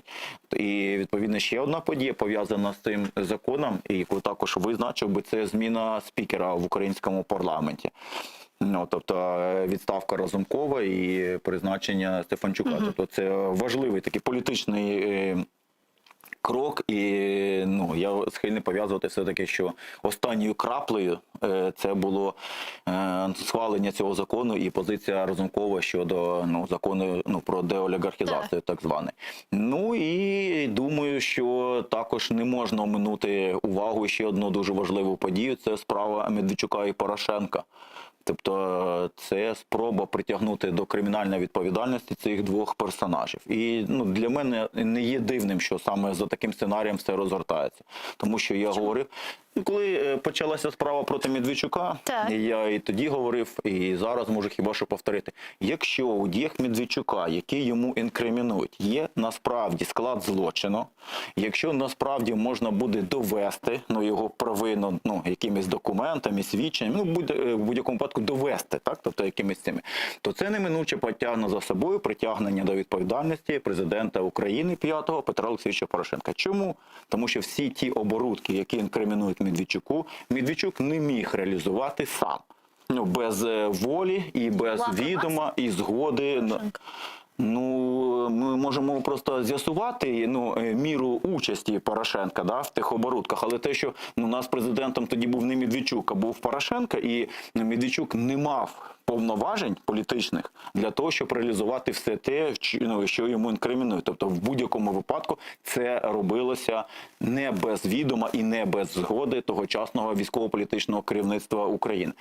Тому я не готовий сказати, чи винен Порошенко, чи не винен Порошенко. Я не готовий підмінювати собою органи, які будуть здійснювати досудове розслідування. Тим більше не готовий підмінювати собою суд. Але те, що підстави для підозри про роль Порошенка, яку він відіграв в тих подіях, є, це однозначно. Тому я спокійно ставлюся до того, що такі підозри висуваються, а далі просто мені хотілося, щоб орган, який буде здійснювати досудове розслідування, дійсно, по-перше, дотримувалися жорстко вимог Кримінально-процесуального кодексу, зібрали належний спосіб, належну доказову базу, і щоб цей процес відбувався винятково не в політичному річищі, без політизації, а винятково в правовому, юридичному річищі. Це можливо без політизації? З огляду на те, як реагує Петро Олексійович Порошенко, боюся, що для нього однією зі стратегій є якраз політизація цього процесу. Тобто, якщо ми говоримо про політизацію, це саме він на сьогоднішній день це намагається зробити. Бо він якраз зараз намагається перенести його в медійну площину. Замість того, щоб діяти відповідно до того статусу процесуального, який він отримав в межах цього провадження, він чомусь все це переводить в якийсь перформанс. Він дуже часто закидає Зеленському і нинішній владі, що вони дуже люблять якісь театральні ефекти, картинки, відосики, а насправді зараз він якраз і демонструє ці картинки, відосики і театральні ефекти. Тобто він якраз поводить себе так, в той спосіб, який він часто критикує у виконанні нинішньої влади. Мені хотілося, щоб цього не було. Більше того, всі ці заяви про те, що це нібито політичне переслідування, розбиваються навіть стикаючись з реакцією західних дипломатів, які чітко сказали, що вони не бачать в цьому політичних переслідувань, вони просто застерегли, щоб не було їх. Тобто вони не сказали, що це є політичним переслідуванням, вони сказали, що ми не хотіли, щоб цей процес був політизований. Але те, що вони не вважають наразі це політичним переслідуванням, це однозначно. Тобто приблизно в тому ж самому річищі думають. Тобто якщо у вас є підозри, звичайно, ви можете і маєте це розслідувати, але, будь ласка, з дотриманням всіх вимог чинного законодавства. І як я вже говорив вище... Неизбежний процес, на ваш погляд? Чи ж можна було якось уникнути? Я думаю, що можна було уникнути, якщо б 2014 року не, вибачте за російський такий термін, не васкаться з Медведчуком. Бо якраз з 2014 року Медведчук пережив ренесанс в Україні, якщо так можна сказати. Тому що станом на 2014 рік такого політика, як Медведчук, в Україні не існувало. А з 2014 року Медведчук перетворився на одного з найбільш, я б не сказав, впливових, але помітних діячів на внутрішньополітичній арені. І, вибачте мене, в 2014 році у Медведчука не було стільки каналів. Він не сидів в парламенті, тобто у нього не було цієї фракції, не було своїх політичних сил якихось значущих. Я нагадаю вам більше, що на виборах 2014 року Бойко набрав тоді, здається, 1% голосів, щось біля того. А на виборах 2019 року, за 5 років президентства Петра Олексійовича Порошенка, Бойко примудрився наростити рівень своєї підтримки до 14%. Не при Зеленському, при Порошенко на 14%, тобто він виріс.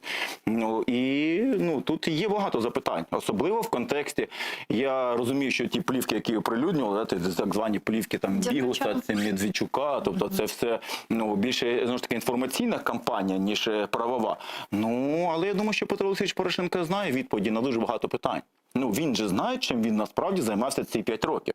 Він же знає про характер своїх взаємин з Медведчуком. Правду. Тобто він знає насправді, як це було.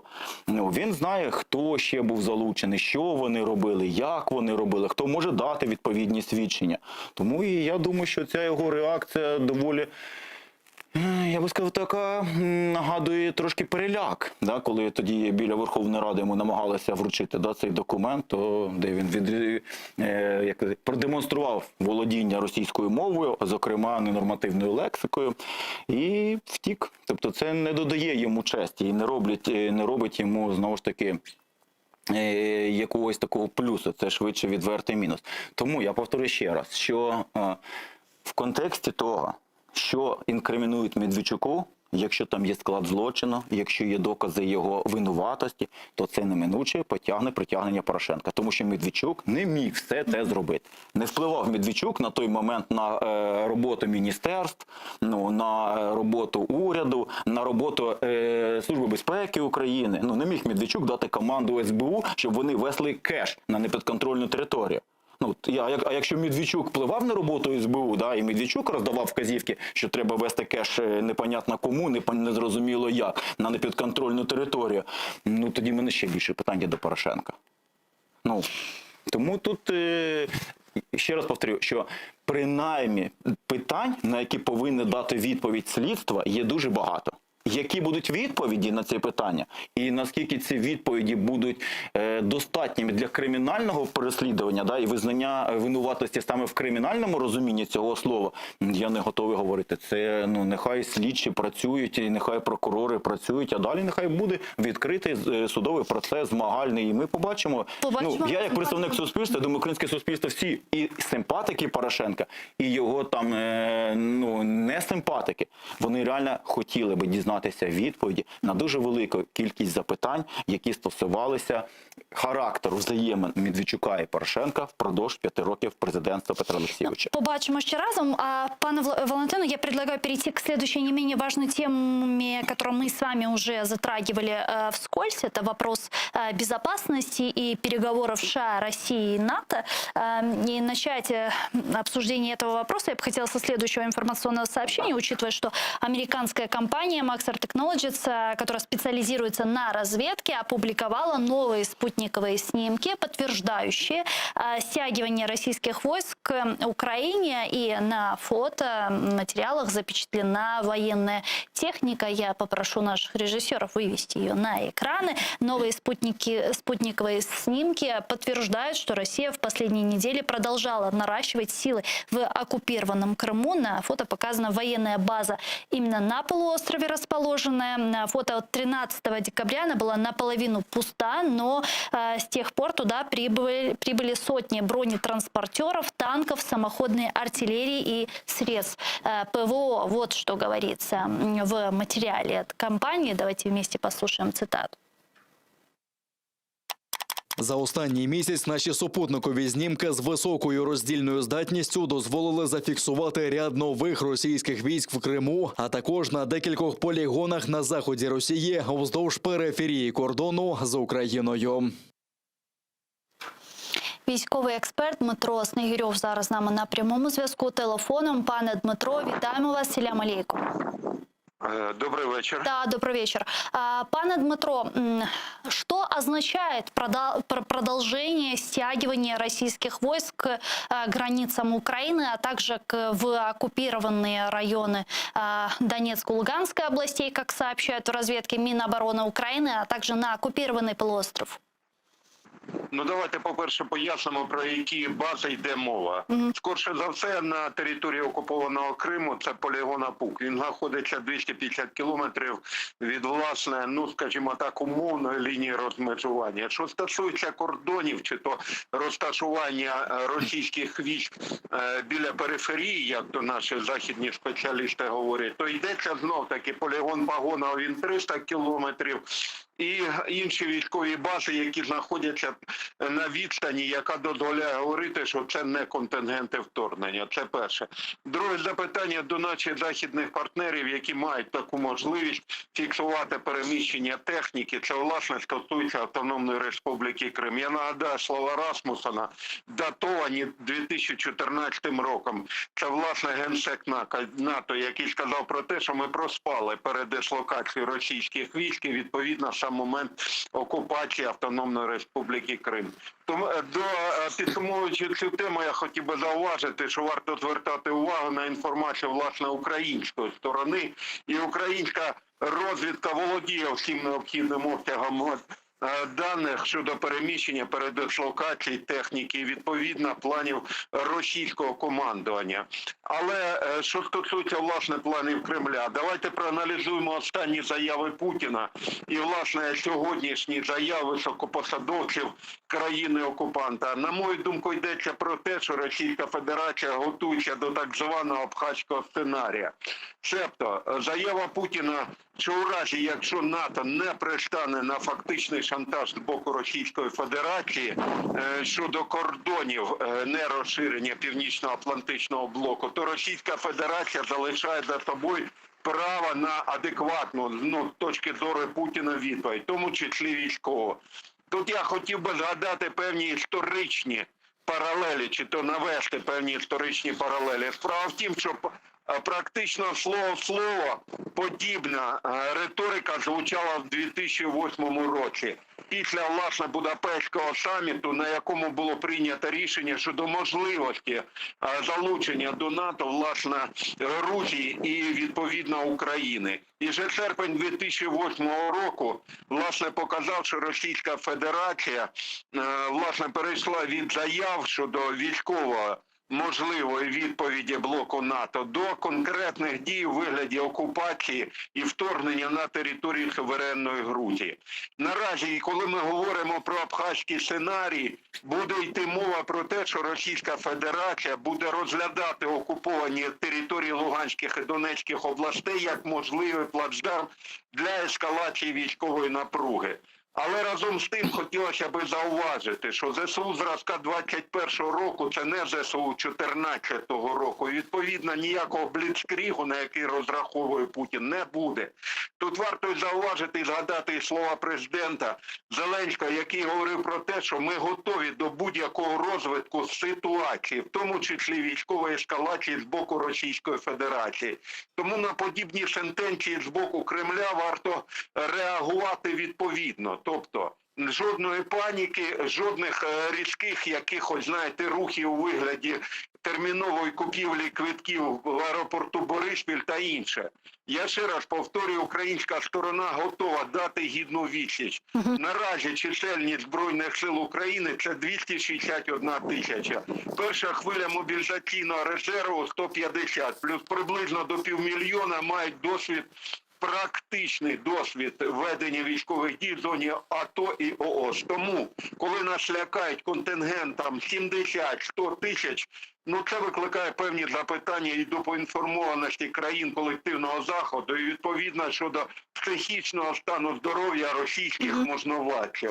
Пане Дмитро, если предположить, что на переговорах России и США 10 января не удастся добиться консенсуса между США и Россией, вот чего ожидать? Может ли Россия осуществить некую локальную провокацию на территории Украины, возможно, даже с применением химического оружия? Ведь неспроста в последнее время они говорят о том, что российские пропагандистские СМИ и даже представители российского эстаблишмента о том, что якобы американцы завезли на территорию Украины некое там химическое оружие и так далее.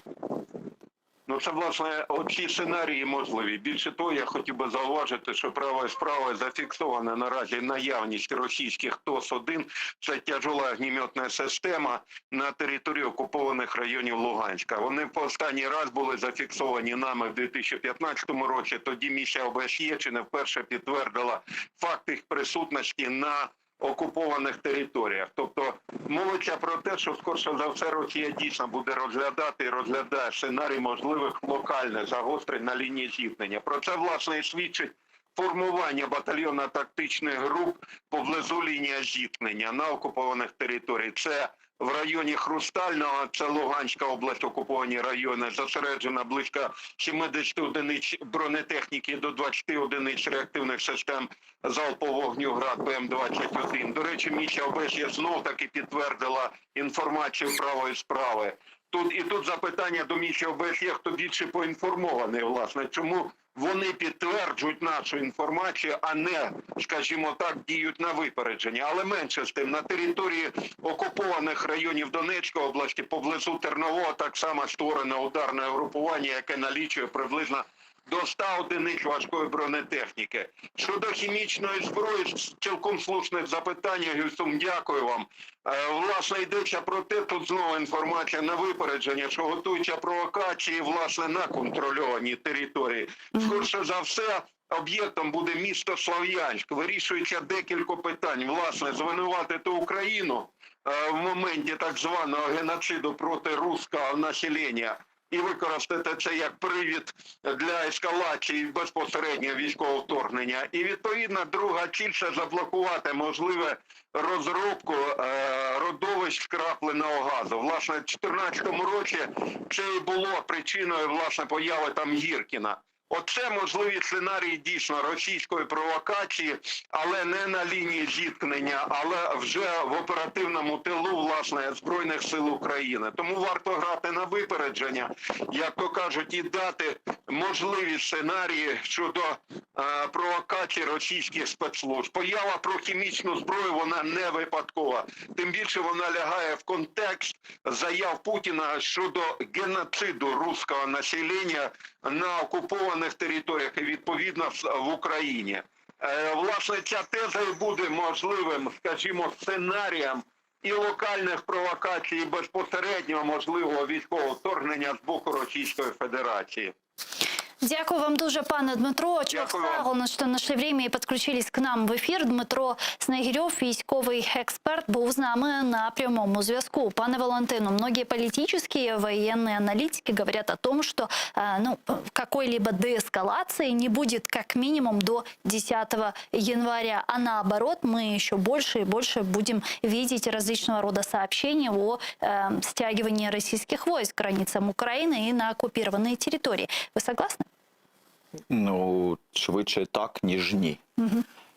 І просто я не схильний розглядати це як щось екстраординарне. Тому що присутність російських військ біля нашого кордону – це є константа. Тобто може змінюватися лише їхня кількість. Там стоять 70, там 90 буде стояти. Я не знаю, для цього є спеціалісти. І я схильний довіряти пану Снігирьову, коли він говорить про те, що українська розвідка орієнтується в оперативній ситуації, є достатньо поінформованою про те, що насправді там коїться. І говорити про те, що вони там зараз з'явилися, вчора їх там не було, це неправда. А відповідно, в мене виникає наступне запитання. Чим продиктована така медійна увага до того, що в реальності має місце постійно? Тобто мова ж йде не про те, що там є війська чи немає війська. Мова йде про те, чому ми колись ці війська помічаємо, а колись не помічаємо. Я маю на увазі про західну пресу і про окремі українські політичні сили, які цю тему час від часу витягують із шухлядки і починають активно педалювати. Так, і я схильний думати, що це знову ж таки підігрування своєрідне росіянам для того, щоб нагнітати цю атмосферу паніки і істерики, яка в свою чергу потім можливо буде посилювати позиції Російської Федерації в переговорному процесі. Коли вони будуть говорити, що ми... це гібридне протистояння. Вона не усилює наші позиції сьогодні? Це ж мова йде зараз, ми не є в даному аспекті суб'єктом переговорів, бо переговори відбуваються у форматі Росія, США, НАТО. Тобто це не ми, нас там нема, це не наша переговорна справа. Ви ж розумієте прекрасно, що і для Штатів, і для НАТО, і для Європейського Союзу пріоритетом є недопущення ескалації конфлікту. Ніхто не хоче мати збройний конфлікт, тим більше повномасштабну війну в Європі. Тому що всі прекрасно розуміють, які будуть наслідки цього для щонайменше регіону. А я схильний думати, що можливо і глобальні наслідки. Тому, росіяни просто піднімають ставки, тобто грають м'язами, бряцкають зброєю, і намагаються всіх налякати перспективою цього повномасштабного конфлікту. Але з іншого боку, ми ж також прекрасно повинні розуміти, що сидять в Америці аналітики, є в Європі прекрасні аналітики, військові фахівці, які математично рахують дуже багато моментів. Які можуть промоделювати, проводять я не знаю, як це називається, ігри, моделюють можливе розгортання конфлікту. Такі самі люди є і в Російській Федерації. І тому я схильний розглядати все це просто як черговий блеф, спроба реалізувати який може потягнути за собою катастрофічні наслідки для України, для Російської Федерації і взагалі для Європи, для регіону і взагалі, можливо, глобально. Но, кстати, замминистра иностранных дел России Сергей Рябков заявил, что Москва не блефует, когда выдвигает США и НАТО в свои гарантии по безопасности Европе. Давайте послушаем вместе его цитату. Я бы хотела, чтобы вы прокомментировали. Когда мы говорим абсолютно твердо и четко, что требуем официального отзыва решения Бухарестского саммита 2008 года о том, что Украина и Грузия станут членами НАТО, когда мы говорим, что дальнейшее расширение НАТО надо в принципе исключить, когда мы говорим, что инфраструктуру НАТО и разного рода меры, которые являются провокационными для России, надо откатить на позиции, существовавшие на момент подписания основного акта Россия-НАТО 1997 года, мы не блефуем. Ну, что это означает? Ну, предположим, что никто не отзовет статус-кво к 1997 году. Это невозможно в принципе. Что тогда? Нічого. Ну, нічого, далі буде просто продовжуватися це протистояння. Ну, але справа полягає в тому, що насправді я схильний думати, що ця риторика, вона має в першу чергу внутрішньополітичне значення для росіян.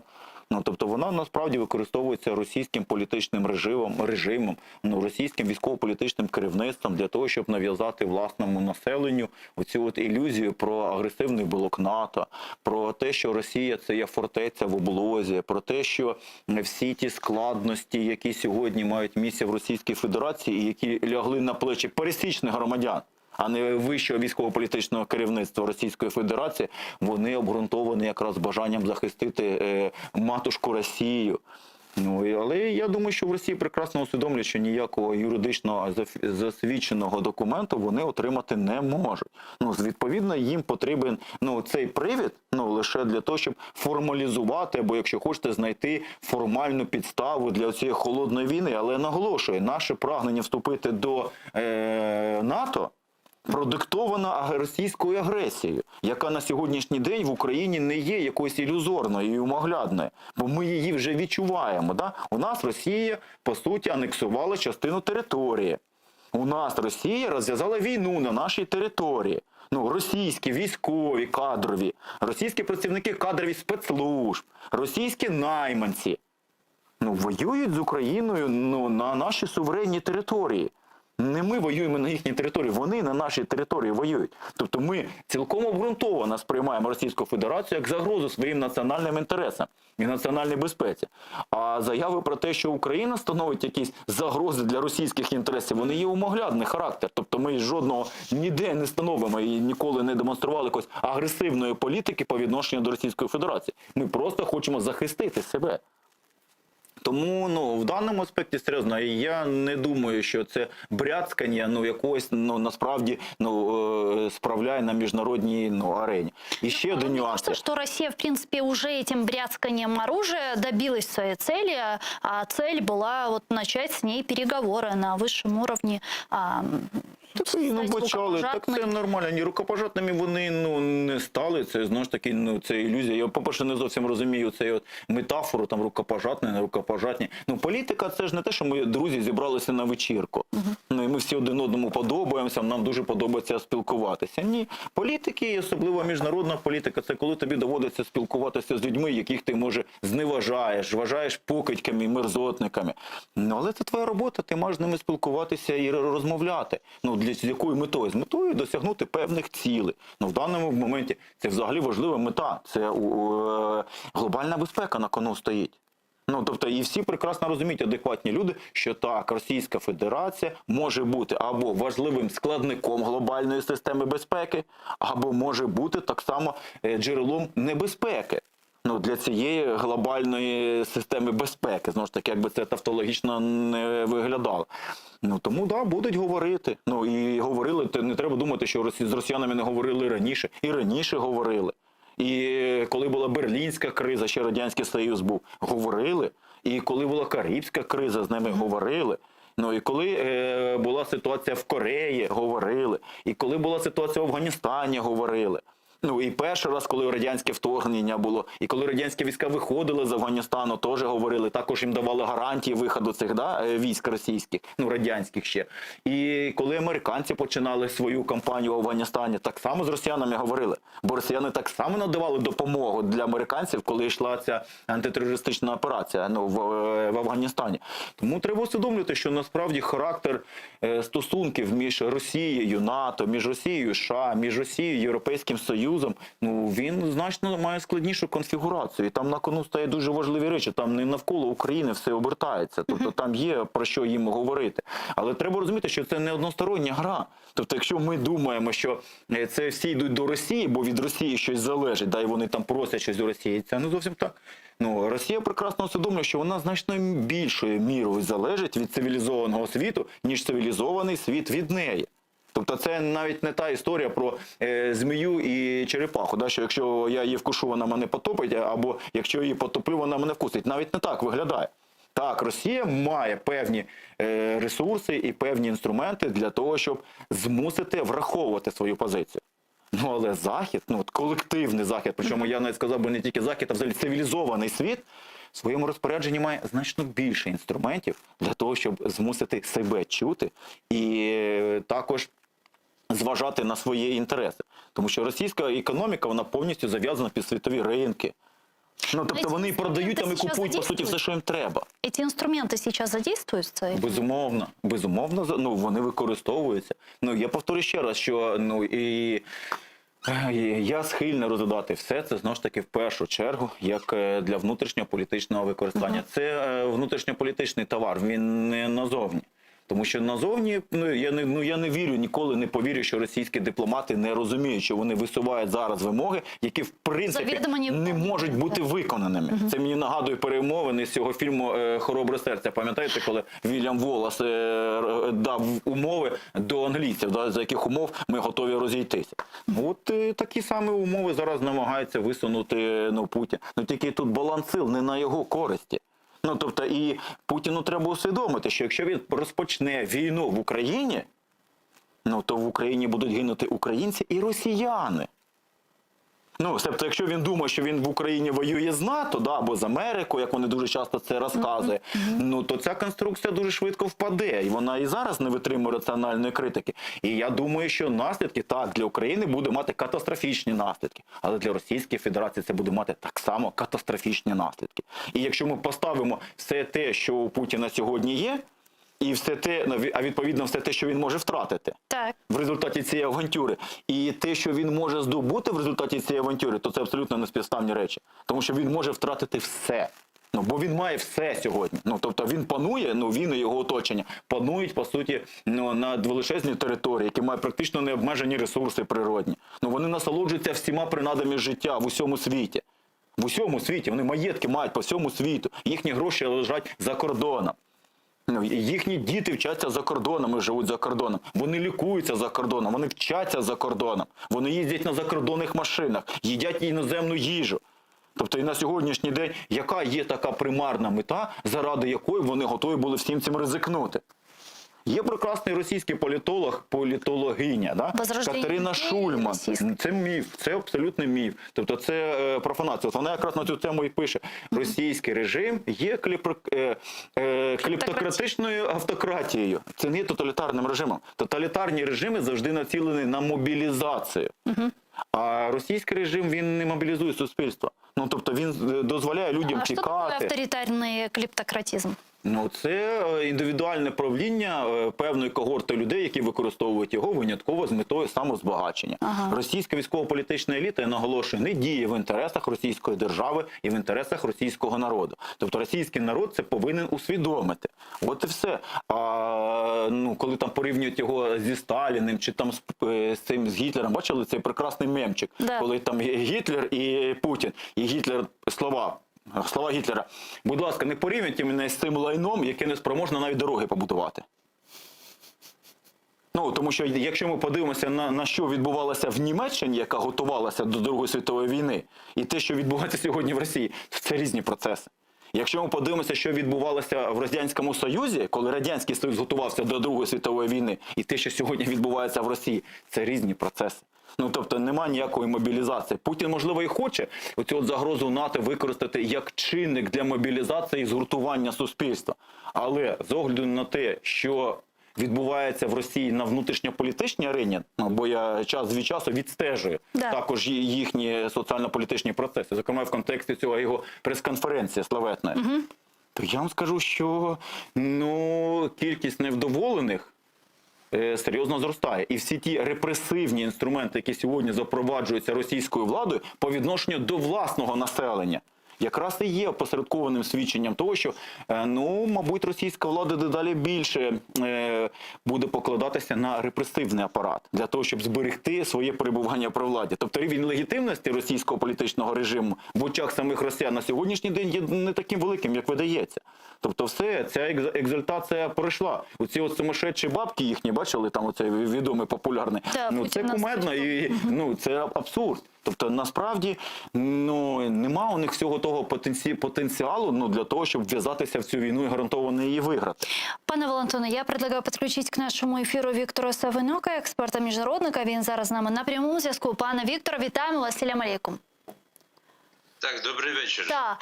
Пане Виктор, 10 января, как сообщают в Белом доме, должны пройти переговоры США и России по контролю над вооружениями. Есть ли у нас понимание, на каком уровне именно могут пройти эти переговоры? В дальнейшем известно, что 12 января также пройдет заседание Совета России и НАТО, а на следующий день переговоры представителей России и ОБСЕ. И что это все может означать, чем это все может закончиться? Швидше за все, в даному випадку мається на увазі про перемовини 10 січня між Сполученими Штатами та Російською Федерацією про консультації на рівні або ж радника з національної безпеки Сполучених Штатів Америки і, відповідно, представників адміністрації президента Російської Федерації, або ж йтиметься про консультації на рівні Державного департаменту і, відповідно, Міністерства закордонних справ Російської Федерації. Я думаю, що трохи пізніше, можливо, також вже на початку наступного року, ми будемо знати більш конкретно, про який саме формат йдеться. Що ж стосується того, до чого можуть призвести ці перемовини, ми бачимо, що, зрештою, контакти між Сполученими Штатами та Російською Федерацією набули інтенсивності останнього часу, і вони, в принципі, зумовлені тим, що Російська Федерація взяла дуже чіткий курс на ескалацію міжнародної напруженості, і Сполучені Штати теж намагаються долучитися до того, щоб гасити, відповідно, цю ескалацію за допомогою тих інструментів, які є в їхньому розпорядженні, а це, в принципі, ми бачимо, що задіяні всі інструменти. Це і багатосторонній на рівні ОБСЄ, це і багатосторонній на рівні Ради Росія-НАТО, і, зрештою, двосторонній на рівні перемовин між Москвою та Вашингтоном. Но эти переговоры, они играют превентивную роль в сдерживании России, или же они недостаточны?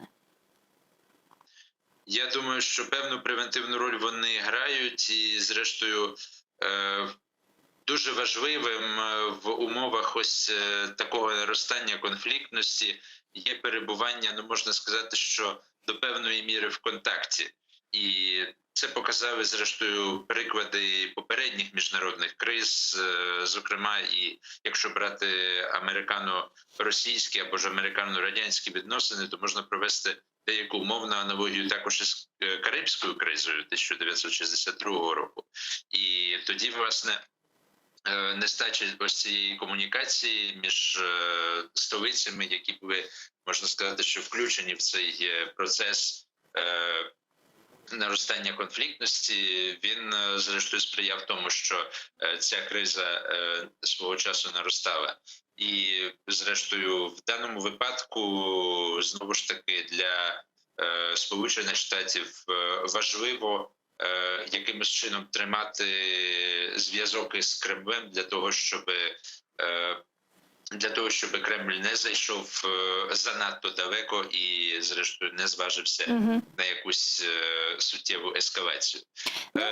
Відповідно від цих переговорів теж не треба очікувати якихось проривних результатів. Швидше за все, це будуть, можна сказати, що такі технічні консультації до певної міри і певна знову ж таки розвідування позицій, як і з боку Сполучених Штатів, так і з боку, зрештою, Російської Федерації, оскільки Російська Федерація, опублікувавши знову ж таки свої пропозиції нещодавно, 17 лютого, щодо зрештою поступок, які вона очікує від Сполучених Штатів і від Північно-Атлантичного альянсу, вона знову ж таки вкинула, можна сказати, що такий шар, і вони будуть під час цих переговорів, мається на увазі в Москві, будуть дивитися, як далеко можуть зайти Сполучені Штати у якихось поступках. Хоча, знову ж таки, будь-які поступки з боку Сполучених Штатів будуть тепер розглядатися через призму ось цих пропозицій, які самі росіяни і вкинули в публічний простір. Ну, действительно, как только Россия опубликовала вот эти так называемые гарантии безопасности, последовала реакция Запада, Европейского Союза, в частности, Соединенных Штатов Америки. И, естественно, здесь возник такой логичный вопрос, а где здесь вот в рамках этих переговоров, обменов документами и так далее Украина? Вот какая наша роль в этих переговорных процессах? Наша роль тут доволі, в принципі, недвозначно окреслюється самою російською стороною, оскільки з боку Російської Федерації фактично маємо таку, скажімо так, зміну дискурсу. Ще пару тижнів тому нас переконували в тому, що Російська Федерація, як вони заявляють, вільно пересувати свої війська по території Російської Федерації так, як вони цього забажають, і до цієї території вони включають і окупований Крим також. І це не означає, що Російська Федерація має намір нападати на Україну, переміщаючи там свої війська. Зараз же фактично риторика російської сторони змінилася і говорять про те, що а от якщо НАТО не піде на якісь поступки по відношенню до Російської Федерації, відповідно, ескалація відбудеться саме на межі між Росією та Україною. І, відповідно, Україна стане жертвою тієї військово-технічної відповіді, про яку говорить Путін, чи про яку говорить пан Шойгу у своїх промовах і так далі. І, відповідно, в даному випадку ми знаходимося під безпосередньою загрозою. І, відповідно, українській стороні необхідно знову ж таки перебувати в постійному контакті із представниками Північно-Атлантичного альянсу і безпосередньо з американською адміністрацією. Можна сказати, що треба завести кризовий телефон і постійно бути на зв'язку. Дякую вам дуже, пане Вікторе. Чого що нашли время і підключились к нам в ефір. Віктор Савинок, експерт міжнародник, був з нами на прямому зв'язку. Пане Валентину, ви також не ожидаєте каких-либо проривів від цих переговорів? Ні, не очікую. Ну, тому що там нема, власне кажучи, якоїсь об'єктивної платформи або сфери для згоди. І я тут на два моменти хочу звернути увагу. Пункт перший. Якщо росіяни хотіли унеможливити вступ України до НАТО, вони можуть досягнути цієї мети у безліч способів. Починаючи від того, що у нас на території є зараз конфлікт, ну і попри те, що Байден говорив, що конфлікт на сході України не стане перепоною для вступу до НАТО, тим не менше, відповідно до статуту НАТО, знову ж таки, наявність територіальних претензій, вони, давайте так толерантно скажемо, не є тим чинником, який сприяють входженню до НАТО. Це один момент. Другий момент, що так, толерантно, так, да? Щоб не суперечити Байдену просто, да? Бо Байден сказав, що не завадить, то я ж з Байденом суперечатися не буду. І другий момент, що рішення схвалюється одноголосно. Тобто всі члени НАТО повинні з цим рішенням погодитися. Ну а вплив Росії на окремі національні уряди або на дуже на велику кількість окремих політиків багатьох держав-членів НАТО, як правовий, так і неправовий, є достатньо значущим. Так, а США могут повлиять на эти же страны? Вот, допустим, на Венгрию в вопросе принятия. Ну, може бути проблематичним дуже це все. Тобто це є, ну, скажімо так, це є предметом боротьби, але це той інструмент, використовуючи який росіянам значно легше буде досягнути своєї мети. Оцю, грубо кажучи, тіньову дипломатію. Ну, вони мають величезний досвід за всю свою історію. Підкуп, шантаж, погрози. Ну, величезний обсяг мається, да, і достатньо всього-навсього, якщо одна якась держава, ну, а їх може бути кілька, да, і сказати, що ні, ми наразі не погоджуємося з вступом України до НАТО. Ну і так питання не стоїть. Тобто, ми розумієте, ми зараз обговорюємо цю тему, нібито вона є реальною, нібито це питання вже буде вирішуватися там, я не знаю, наступного року. Ні, це питання, ну, щонайменше середньотермінової перспективи. За цей період багато що може змінитися. Але росіяни не цього хочуть. Вони хочуть не унеможливити вступ України до НАТО. Бо це можна досягнути в інший спосіб. Вони хочуть отримати символічну перемогу над НАТО. Раз, да? Що типу, от ми отримали. І є дуже прикольне інтерв'ю, вийшло Білковського, російського політолога, де він сказав, що Путін зараз формує корпус своїх історичних досягнень, де, зокрема, йому треба зафіксувати, що от він зупинив НАТО. Ну, така символічна, абсолютно віртуальна річ. Це другий момент. І третій момент. Росіяни досягають ще однієї важливої мети. Суто символічної. Вони вкотре вкидають в простір тезу про те, що Україна є об'єктом міжнародної політики. Ну, тобто, і вони вже в цьому, вони вже символічно перемогли. Тому що у нас вже зараз почнеться ця істерика, що про Україну говорять без України. Та це та тема, в якій будуть завжди говорити без нас. Ну, тобто, нашу позицію, безумовно, будуть враховувати. І ніхто не може її знехтувати. Але суб'єктами тут є інші сторони. Ну, це просто конфігурація така, це нормально, тут немає нічого дивного. Але для внутрішнього споживання вони знову ж таки покажуть, що дивіться, ми вирішуємо долю України, точніше вступу чи не вступу України до НАТО, не з Україною. Ми вирішуємо це з НАТО. Тобто Україна не є самодостатнім суб'єктом.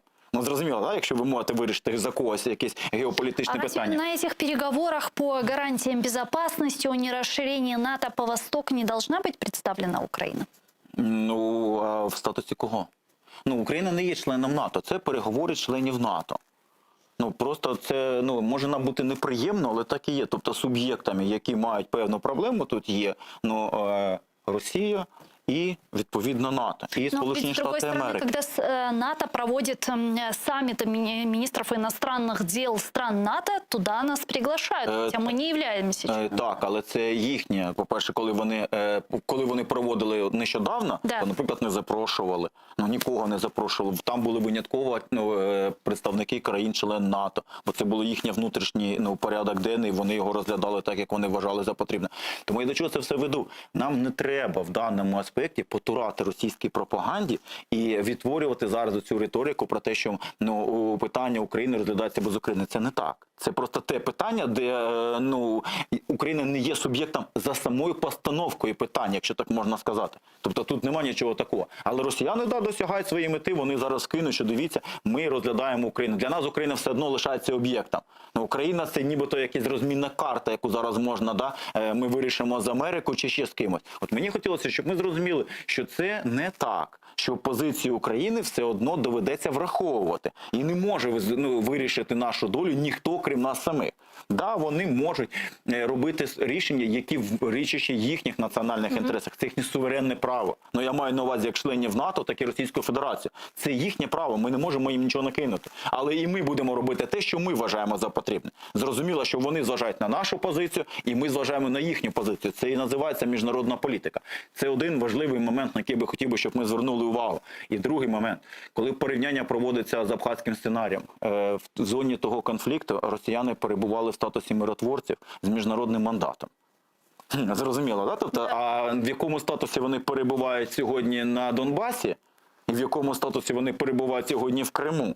Ну, це абсолютно інший статус, їм там ніхто не давав ніякого міжнародного мандату. Тому якщо тільки вони спробують реалізувати цей абхазький сценарій, да, і російські регулярні частини, не ховаючись, да, не прибираючи свої знаки розрізнення, тобто і все інше, тільки опиняться на території України, то це буде вважатися і розцінюватися як якраз збройна агресія. Без будь-яких застережень, без будь-яких обмовок, да, які вони говорять, що потягне за собою. Я би сказав, що це може потягнути за собою не лише санкції, ну це може потягнути за собою цілу низку подій і кроків, які можуть мати катастрофічні наслідки для Росії, для України, для регіону, для Європи, а можливо і для всього світу. І якщо хтось думає, да, ну, такий трошки неадекватно, кому бракувало досвіду насилля в житті, вони дуже схильні, да, ідеалізувати, як це може бути. Але я думаю, що фахівці з насилля, якими є, да, військові, спецслужби, вони прекрасно розуміють, да, всі можливі для них наслідки. Як в Україні, так і в Росії, так і в Штаті, так і в Європі. Тому я схильний думати, що так, можлива ескалація на лінії зіткнення на Донбасі. Я цього не виключаю. Що дійсно можуть бути спроби ескалації конфлікту, спроби покласти відповідальність на українську сторону, да, за цю ескалацію. Відповідно, поки ми будемо там розмовляти і висловлювати стурбованість, безумовно, там можуть бути достатньо серйозні якісь, змінитися воєнна обстановка. Може, але я думаю, що росіяни реально на це не підуть, бо вони реально бояться. Вони прекрасно усвідомлюють, чим це для них завершиться. Не бояться не тому, що вони боягузи чи там ще щось, не хочуть нікого ображати, але просто прекрасно усвідомлюють, що у них є, тобто, що вони можуть втратити і що вони можуть здобути. І будь-яка твереза людина, усвідомлюючи, що здобути вона за великим рахунком нічого не може. Що вони можуть здобути в результаті цієї воєнної операції? Що вони можуть здобути? Окупувати Україну? Це абсурдна ідея сама по своїй природі, що відвоювати, ще там 2 квадратних кілометри, грубо кажучи, на Донбасі, ще якісь там 2 населених пункти, і потім розказувати, які вони великі. А ціна цього всього, якою може бути для них? А раптом не так все піде, як їм видається. Бо я, знову ж таки, пан Снігирьов говорив про це. Для Путіна є значення чоловічої життя? Їхнє власне життя для них має цінність. Їхнє власне життя. А вони прекрасно усвідомлюють, що все це може мати опосередкований вплив на їхнє власне життя, на їхній власний добробут, на їхній долі їхніх дітей, онуків. Вони все це прекрасно усвідомлюють. Якщо б вони були психопатами, як дуже часто їх намагаються представити, вони б не обіймали таких посад. Це люди, які пройшли дуже складний природній відбір. Дуже складний природній відбір, де за помилки платили життям. Не треба плекати ілюзії, що ті люди, які з оточення Путіна там сидять, що це якісь такі недорікуватні ідіоти. Ні, це хижаки, які прекрасно знають ціну помилки. І вони прекрасно розуміють, яку ціну їм доведеться сплатити, у разі спроб реалізувати цю авантюру. Ви серйозно, ви просто поставте себе на їхнє місце, і ви зрозумієте весь той обсяг стресу, який необхідно подолати для того, щоб схвалити таке рішення. Є давня приказка. Війни починаються, коли хочеться, а закінчуються, як Бог дасть. І не завжди закінчуються так, як планували ті, хто їх починав. Тому тут і є серйозно, ескалація можлива, але будь-яка ескалація потягне за собою жорсткі наслідки для Російської Федерації. Це є серйозним стримуючим фактором, який, я думаю, нас певною мірою і убезпечує від оцих провокативних дій Росії. Дякую вам дуже, пане Валентину. Чухсалом, що приїхали к нам в студію, ответили на наші вопроси. Дякую за запрошення. Політичний аналітик Валентин Гладких був гостем нашей студии, а я с вами не прощаюсь. Мы сейчас прерываемся буквально на 5 минут, а после вернемся в эту студию и продолжим информационно-аналитическую программу «Бугунь» уже на крымско-татарском языке. Оставайтесь первым крымско-татарским, не переключайтесь и не забывайте подписываться на наш YouTube-канал. Там мы вещаем как в онлайн-режиме, так и выкладываем самые интересные фрагменты из наших эфиров. Выкладываем практически все наши программы в записи, которые можете посмотреть в повторе. Коршкенч.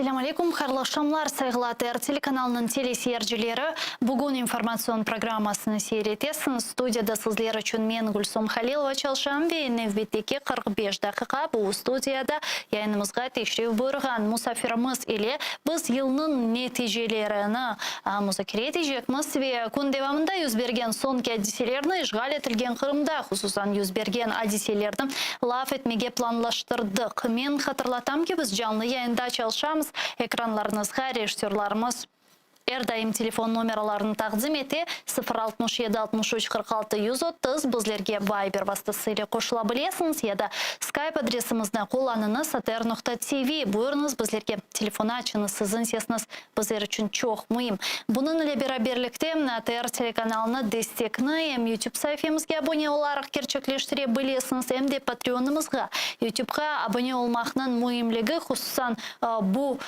күнлері мұйымлігі ақында лафетежек олсақ, құсусан бұл күнлері қатенде чоқ кереклідір, чүнке біз спутниктен сондырылгеніміз себебінден işgal етілген Қырымда садыжы интернет-платформаларында чалшып боламыз. Сол себептен біздерні YouTube каналымызда, еді біздің сайтымызда сейрете білесіңіз. Украина нақтасында да айнен бұл кібі демек платформаларына қоллана білесіңіз. Кабель бақыларда да біз чалышмаға девам етеміз. Бұның лебераберлікте мадди дестекні айтқаным кебі патреонымызға абоне оларақ керчеклештірме имканына сайыпсың, санда кіріп, оның линкіні экранларыңызға тәқдим ете режиссерларымыз, бұл линк бойынша кіріп, сетеде анги бір балабан АТР қорантасының азасы олмаға істегенізді сече білесіңіз, ве бойлы лекнен ай АТР телеканалына бойлы бір ярдым ве дестекте болынажақсыңыз. Бұл біздерге есе аяқта тұрмаға ве информацион жебеде алып барған күрешімізде ярдым етежектір. Біздің янымызда олған ве біздердің дестек еткенлерге бөктен-бөк тешекерлерін білдіреміз. Чоқ сауыңыз. Мен се студиямызға теше бұрған мұсафирымызны тақдим етмеге мемнуным милли рекет iştirakçısı Синверға Кадыров. Селам алейкум, хош келдіңіз Синверға. Синверға, келіңіз бераберлікте демек 2021 жылының бойлы бір нәтижелері өзерінде лафетейік. Хусусан Украина девлетінің бұл ел девамында Қырым қайтарылығы yönelişінде япқан әрекетлерінде біраз бойлы ноқтайы назарларыңызны ифаде етменізні істер едім. Насыл көрінесізге, бұл бір ел içerisinde біз Қырымның қайтарылуына яқынлаштық ма? Яда да бір елға uzandı her şey? Білесім, Ukrayna'nın bu yönelişte hareketlerini gözüne alacak olsak, bir taraftan bazı işler yapıldı ve mühim işler de yapılganını tasdiklamak mümkün. Üçündegende bu Kırım platforması aslında çok büyük bir siyasi adım bu yönelişte. Ama nisbetten halkımızın bu subyektliklerini tanımak ve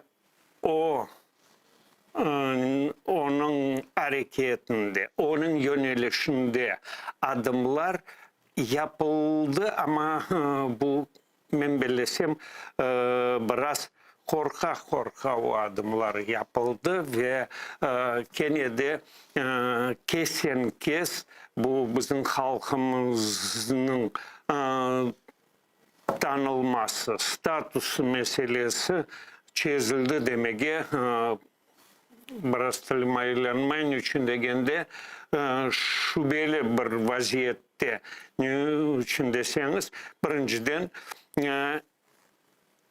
iki kanunun birisi nisbetten bizim halkla bağlı olan kararları ekseriyetle bu Kırım'ın işgalcilerden kurtarmaktan sonra tolusinen güç alınacak kararlardır.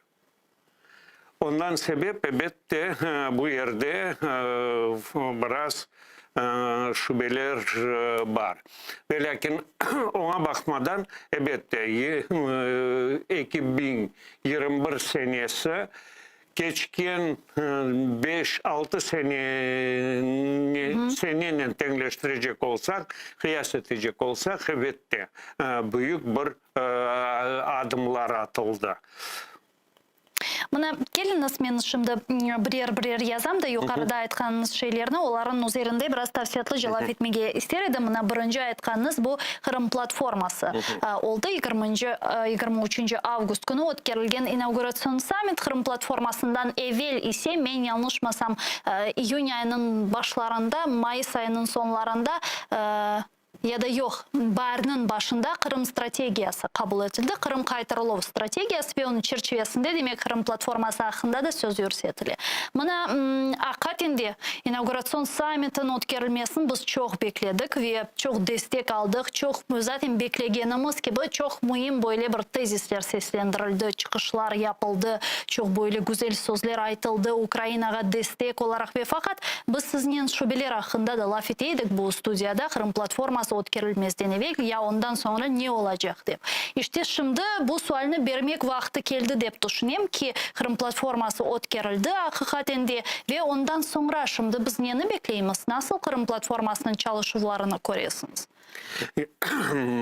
Bağışlar, mutlak men nasıl körgerimden bağlı değil de aslında onların Biz birleri sametini çalıştık, yok. Ular öz işini elbette o vakitte aydınlattılar. Birinciden 2 seneden toplaşacaklarını. Öyle mi? Ondan gayrı ular bu 2 senenin içerisinde yapılacak işlerinin idaresini kabul ettiler. Yani bu ofis ve bu memorandumun amelge geçirmek programmasını elbette bilgenime göre bu ofis işlep çıkaracak ve teklif edecek bu devletlerge bu Kırım platformasına koşulan devletlerge. Ama ne kadar o hareketlerini çünkü çok sebepte bu programda bu konsepsiyaların işlep çıkarılmasında elbette çok vakit biz cemaat belli olmayacak. Niçin degende elbette bu başta iş ara gibi işler albarılacak. Elbette anlaşmalar, bu gelişmeler, özara gibi öyle gibi işlerini elbette cemaat ogni endi tasdiklangan veskalar çıkacak. Ama onu işinin albaru şeklinde elbette onu çıkarmazlar. Ondan sebep şimdi kıyın aytma ama gene de biz bilgenimizge göre elbette ona bakmadan bu Minsk platforması bu şimdi biraz netken dayın ama Narman mesine gene de devam etmek teklifindeler. Yani ben bilesem gene de bu bilesem Rusya'nın bu kuzde başlanıp Ali Bakunda bu biraz cenk açmak hafında tutkanını bütün dünyanın bu hafta tutkanının göz önüne alacak olsak bu men bilesem gene de bu Bıstık mı kadar onu tanımaya da yok menimce bu Kırım platformasının tepkisidir. Evet bizler ona o kadarcalık onun tesiri olğanını bekim istemeyik tanıma. Lakin men bellesem bu Putin'in yapkan hareketleri, sonki hareketleri bu tamam deyende Kırım platformasının neticesidir. Ama bu diğer taraftan Kırım platformasının yani Rusya için böyle bir darbe olganının göstergeci de aytmağa mümkün. Öyle de mümkün. Niçin yok? Ama kendi de mına Kırım platforması eğer ki demek Ruslar buna o kadar ciddi baksa ve hatta intikam olarak işte artık sadece Kırım'da represiyalar hakkında değil de artık bu Ukrayna'ya büyük cenk böyle açmaz hafı şimdi olsa. Demek ki Kırım platforması ne yapmalı sizin fikrinizce? Daha semereli bir hareketleri olmamalı mı böyle yönelişten de laf edecek olsak? Yani hakikaten de Rusya'nın demek Kırım'dan çıkmasına mecbur edecek bir de bir karar veya hareketlerinin kabul edilmesi. Ne bilesem, ben bilesem bu Kırım platformasını Kırım platformasının teşkil edilmesinde bu ilk bu işler albarılgan zamanı ben bilesem Ukrayna siyasetçileri ve asıl hatta prezidenti Bekim onun neticesi o kadar tesirli olacağını özleri inanmaydılar menimce de. Onun için böyle ki bu biraz keskin vesikalar kabul edilmedi. Umumen eskiden de aytıldı ve lakin en esas, en büyük ben bilesem böyle yutuğu oldu Ukrayna'nın aslında Kırım meselesini azat edilmesine, işgalciler Kırım'ını boşaltıp çıkıp gitmesin meselesini kotergen oldu. Niçin degende siz bağışlarsınız o aslında Rusya Kırım degende aslında Ukrayna'nın ben bu hususta aslında laf etmeyeceğim. Hiç kimsenin bu hususta laf etmeyeceğim. Çünkü Kırım ende Rusya devletinin subjekti diye ve mesela mesele çözüldü ve kapatıldı degen pozisyada duraydı. Halbuki Kırım platforması olup geçti.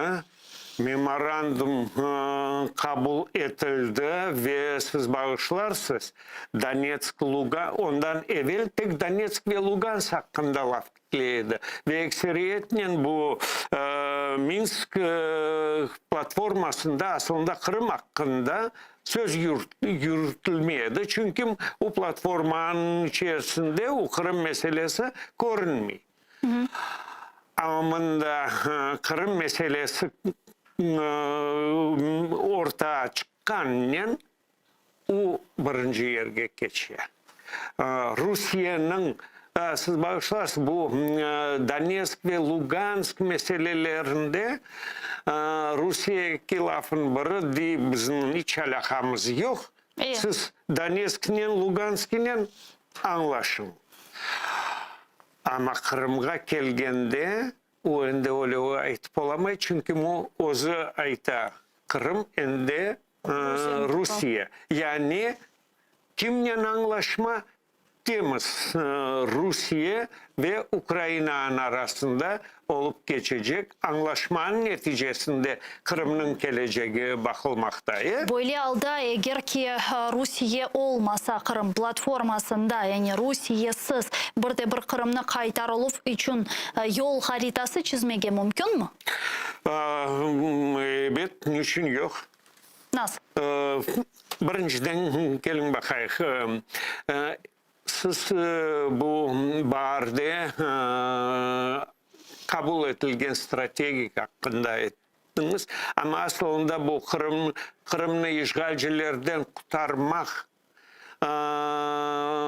stratejik projektlerini, aslında konsepsiyalarını 2014 seneden başlap teklif edildi desem yanlıştır ama böyle gibi konsepsiyalar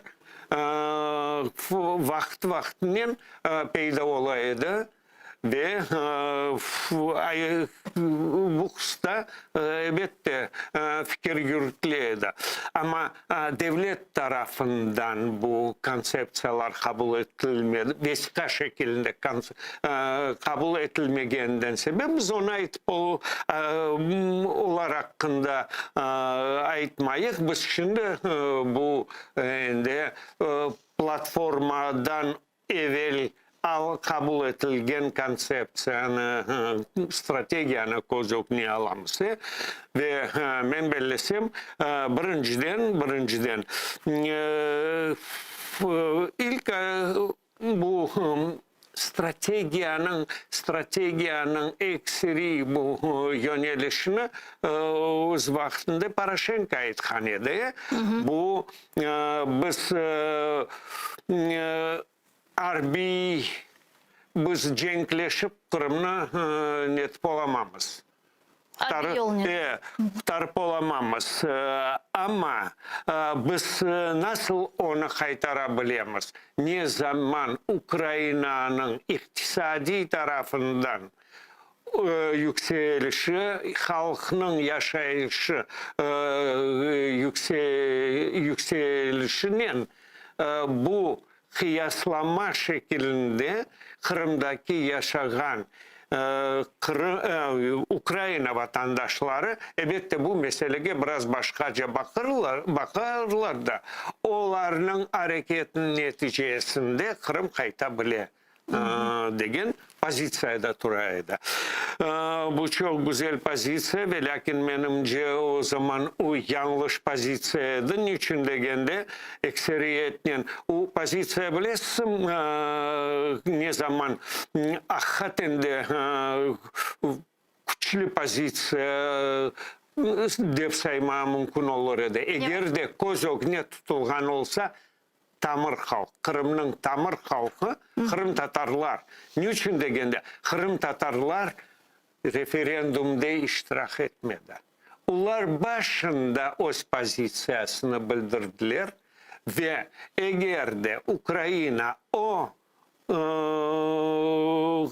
Kırım'ın asıl halkı, bu Kırım Tatar halkının pozisiyasına esaslanıp durup bu strategiyani işlep çıkargan olsa elbette onun küçüğü başkaca olacak edi. Meraklı aslında sizin fikrinizce ne için Ukrayna devleti de turgan bu kişiler, insanlar prezidentten başlap iştedi siyasiyeçilerge kadar işte Kırım Tatar faktörünün kıymetini anlamadılar, kullanmadılar. Belki de anlaydılar ama kullanmadılar ki kullanmak imkanı da var idi ve bu Ukrayna pozisyonlarını da çok güçleştirirdi yukarıda aytkanınız gibi ve fakat yapılmadı.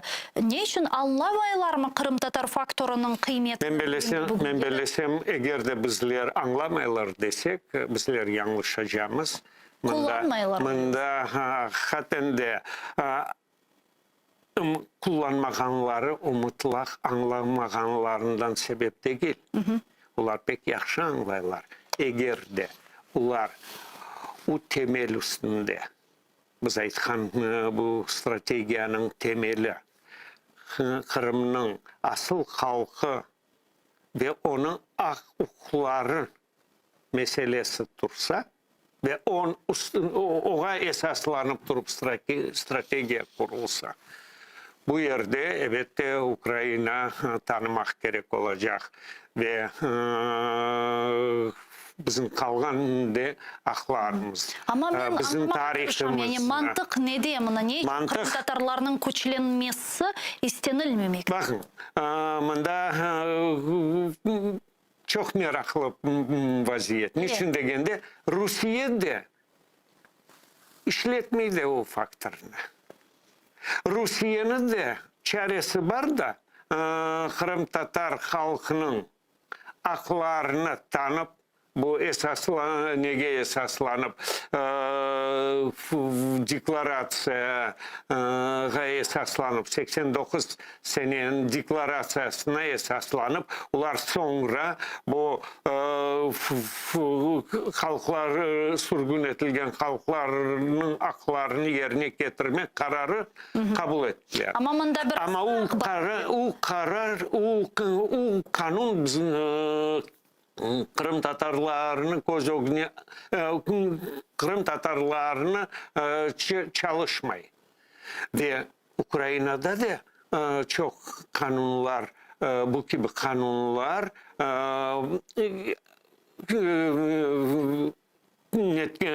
gayip olungan, yani aytayık basılgan aklarının yerine getirmek meselesine gelgende bu 30. seneleri ve hatta 40. seneleri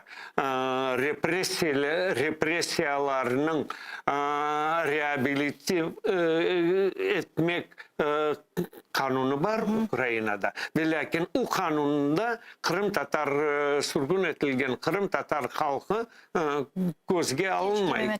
Ama mında bir fark var. Mühim böyle bir fark var. Eğer ki tamır halk Ukrayna'dan özlerinin hak ve hukuklarının yerine getirilmesini talep etse ve Ukrayna anayasasına bazı bir değişmelerinin kırsetilmesini istese, Rusya'dan biz bunu istemiyoruz. Talep etmiyoruz. Senin vermesi de gerekmiyor ki Mında siz bağışlarsınız. Mında Rusya'dan talep etmemiz mi etmeyimiz degen mesele, degen pozisyada işte bakmayın bu meselene.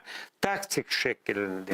Taktik tarafından. Niçin degende siz ben aytam da aslında o referandumun ekseriyetinin bu referandumun neticelerini lagu ettirmek meselesi en esas meselesi tamır halk iştirak etmiyordu. Ama siz bağışlarsanız kelime eşekler iştirak etti. Ama o aslında kelime eşeklerinin bu 44 seneden sonra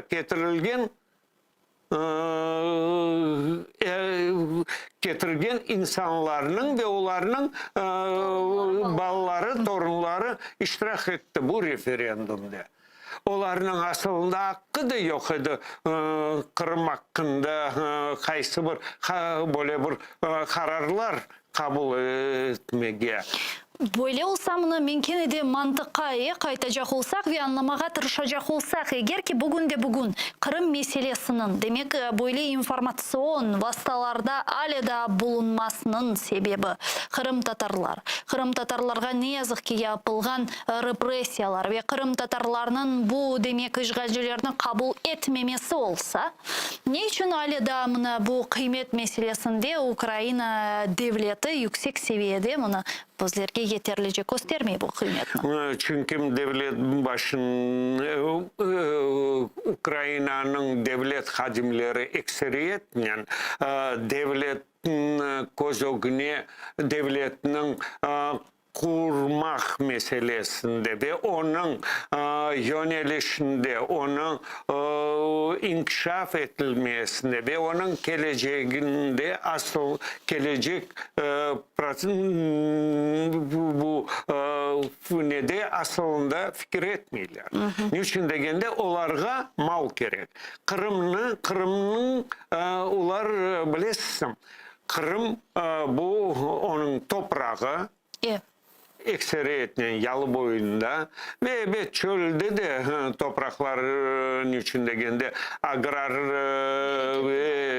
niyesi var. Onun için tek o taraftan. Halbuki Ukrayna'nın devlet hadimleri bu devletçilik pozisyasında durganda ular uğa bakmadan, ular öz küçünü başka şekilde ve öz imajını başka şekilde işletirdiler. Niçin degende, tamam degende bu gayip olayatkan tamır halkının korçalamak pozisyasında durarak devletinin bu aslında halkara platformalarında, meydanlarında evet yükselgen göre. Niçin degende siz bağışlar Frankistan'ı alayık. Siz bakın öz vaktinde bu Manakan'ı elbette gayip etmeye tırışkan edi ama halbuki sonra anladı ondan onu aslında şanı eksilecek. Ve aynı zaman o mesele onu toktattı ve ona bakmadan Frankistan evet anda çok problemler var ve lakin o bugünden bugün bu dünyanın 7 devletinin sırasına kire. Şüphesiz.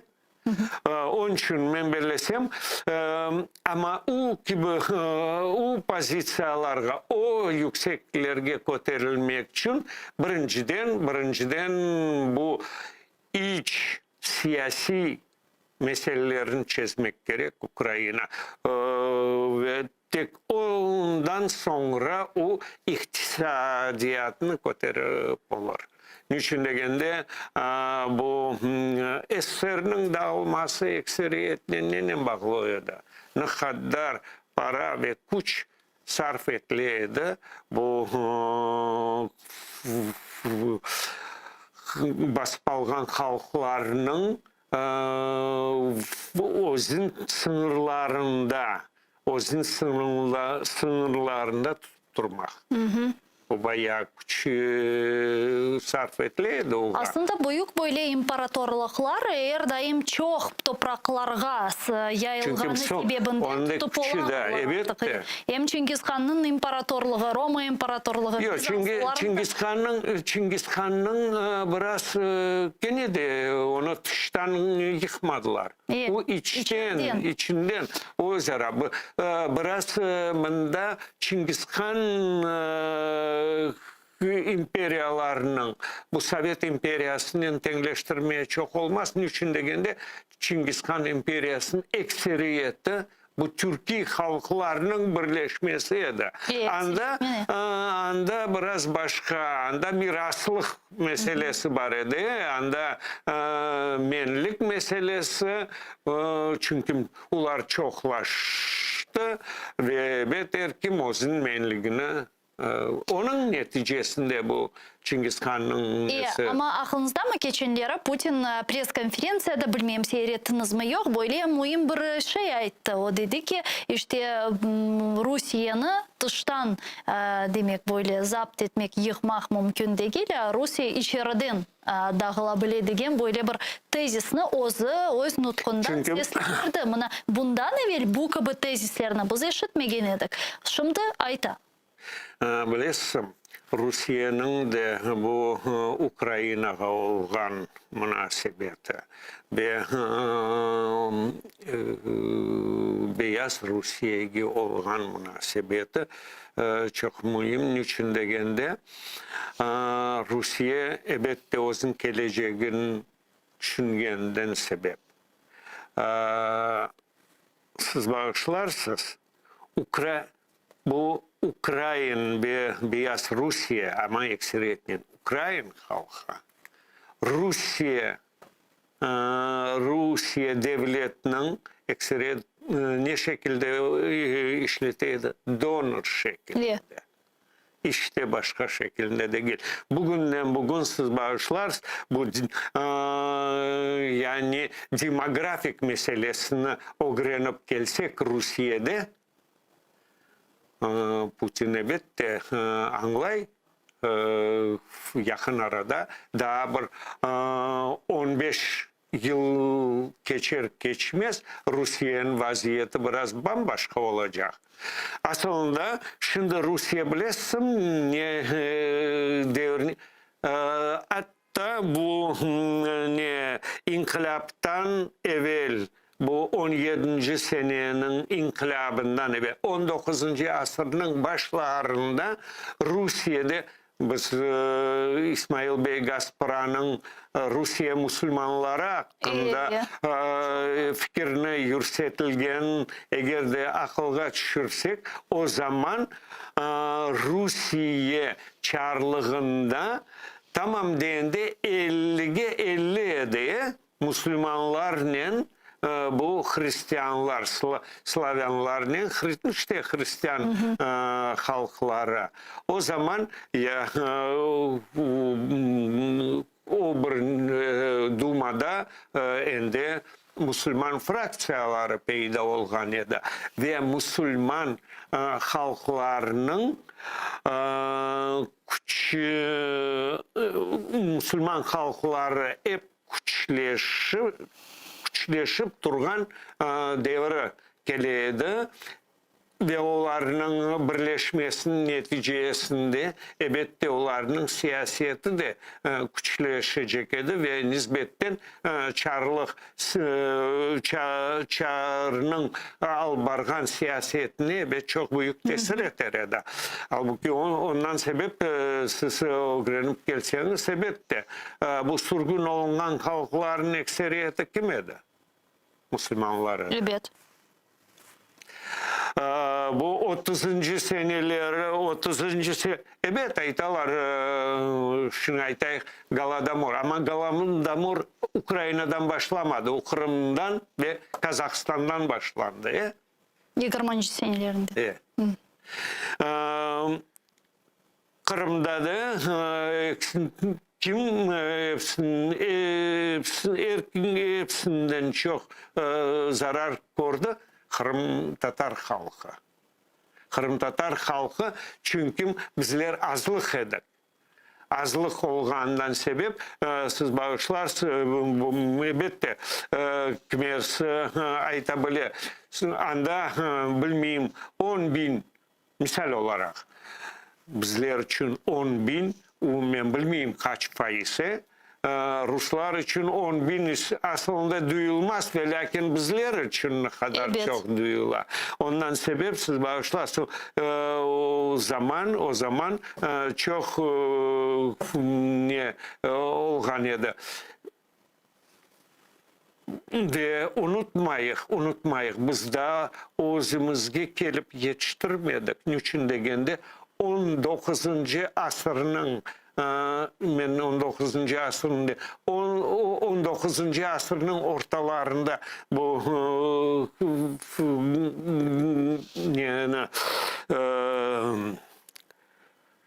Duma'nın 20. asırın başlarındaydı. Ama 19. asırların başında bir ardından kaç cenk geçirdi başından halkımız.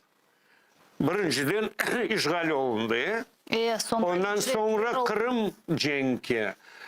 Onun neticesinde binlerle gayip oldu. Binlerle icret etti.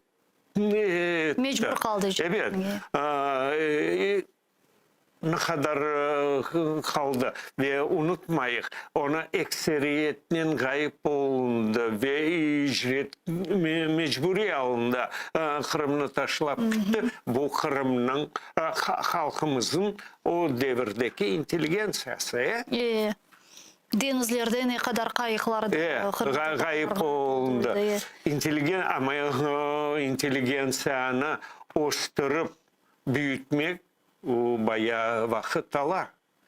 Ondan sebep ben aytam da bu tamam deyende yarım asırga çekti. Tek bu 20. asırların başında Reşit Mehdi Efendi Duma'da baş götürmeye başlayıverdi. Ve sonra bu yaş Tatarlar hareketi ne yaparlar? Onlar bu meseleni korup durup halk içine girip çalışmaya başlayırlar da onun neticesinde 17. senede kurultayı ve Құрылтайының әбет ғайып Aynen bu günleri asıldı kurultaydı. ғайып олғаны бақмадан. Сіз бақын Қырым Мұхтар Жемхуриетіне де Мұхтар Жемхуриетінің азаларының арасында bu Milli Firkanın azaları var edi. Hem de çok. Yani bu ideolojik geçtiminde elbette bu komünist bir nesi forması var edi bu Muhtar Cemhuriyetine ama ona bakmadan ekseriyetle insanlar özünü bile albara edilir ve onu görmeye kalmadı Moskva. Ondan sebep altını o 20. seneleri gene de doldurmaya başlay Kırım'ı. Ecnebi halklardan getirip durup Kırım'ı tırışa bölmege rayon gene de halkını gayip etmek maksadıyla. Ve ona bakmadan ne kadar güçlü halkının hareketi edi. 10 yıl geçmez ne kadar mektepler peyda ola. Ve siz bağışlarsınız eğer de böyle terence öğrenip gelsek edebiyat olsun başka ne kadar başlay osmege halk koterle ve kornek ki güçleşmeye başlay ve 37-38 seneleri gene de onu aslında ne derler inteligensiyanı gayip etmeye tırışalar da gene de ne kadar yıka halkına. Şimdi ve 44'ten sonra tamam değildi. Yarım asırdan çokka sürdü sürgündü. Ямына şimdiki Rusiyanın vaziyetine көз önünde tutacak olsak ve bakacak olsak aslında Rusiyanın şimdiki demek konfigurasyasına böyle çeşitli memleketler, ülkeler ve ilahri. Nasıl bunu düşünüyorsunuz? Yakın vakitte Rusiyanın dağılması ihtimali var mı? Yüksek mi? Şimdiki şaraitlerin yanına Tatarstan'ı alacak olsak. Bakın, çok güzel sual. Niçin degende Tatarstan yani Kırım'dan avlaktır. Ama Tatarstan Kazakstan'a pek yakındır. Eğer de göz önüne alsak bu şimdi Türkiye halklarının birleşmesinin neticesinde Kazakistan'da kredi birleşmesi. Şüphesiz. Olacak mı onun tesiri Tatarstan'a? Bu birleşmenin, bu alyansının, bu ne deseniz olur. Böyle bir misal mı gösterecek değilsiniz Tatarstan'a? Bana mümkün. Tatarıstan, Başkırtastan, siz bakın bugün Sakha Yakutya nasıl koterli. Böyle biraz dalsanız şimdi ular endi özünü başka cevap var. Özünü tamır halk olğanı ve Türkiye milletten doğru mu? Evet. Ular tek Müslüman değil ama Türkiye halkı. Gagavuzlar gibi. Biraz Gagavuzlar Hristiyan. Ama bunlarda yok. Evet. Urumlar olsun, Gagavuzlar olsun. Evet, Urumlarla Gagavuzların arası neden fark? Gagavuzlar özünü Türkiye halkı olğan tanı ama Urumlarının şimdiki nesili ular biraz şüphelenirler. Türkiye halkı ikenim ya da bu Yunanlılardan kendilerim. O şüphenin neticesinde onlar özleri kayıp olacaklar. Ama Sakha Yakutya anda ular temiz bu Hristiyan demege de tiliniz aylanmaz. Niçin degende anda Hristiyanlık da ortodoks şeklinde değil. Anda şamanizm ali da var. Я мына Duyula onun neticede. гагаузлар мәселесін айттық та мен қыландым тап. Мына яғни мен бір қаш гагаузлармен танышым. Ве атты тіліміз қатенде чоқушай. Урф әдетлеріміз, білмеймін, милли қияфетлер, милли емеклер, медени атта. Үште музыкаль бойле бізім қайтармамызға бензеген, оларда да айны ойле бір музыкалары да мевжуд. Ве фақат мына ең бүйік фарқ Қырым татарлар ве гагаузлар арасында bu din farkı. Onlar Hristiyanlar olup gelgen. Nasıl olup? Nasıl? Bu Balkan,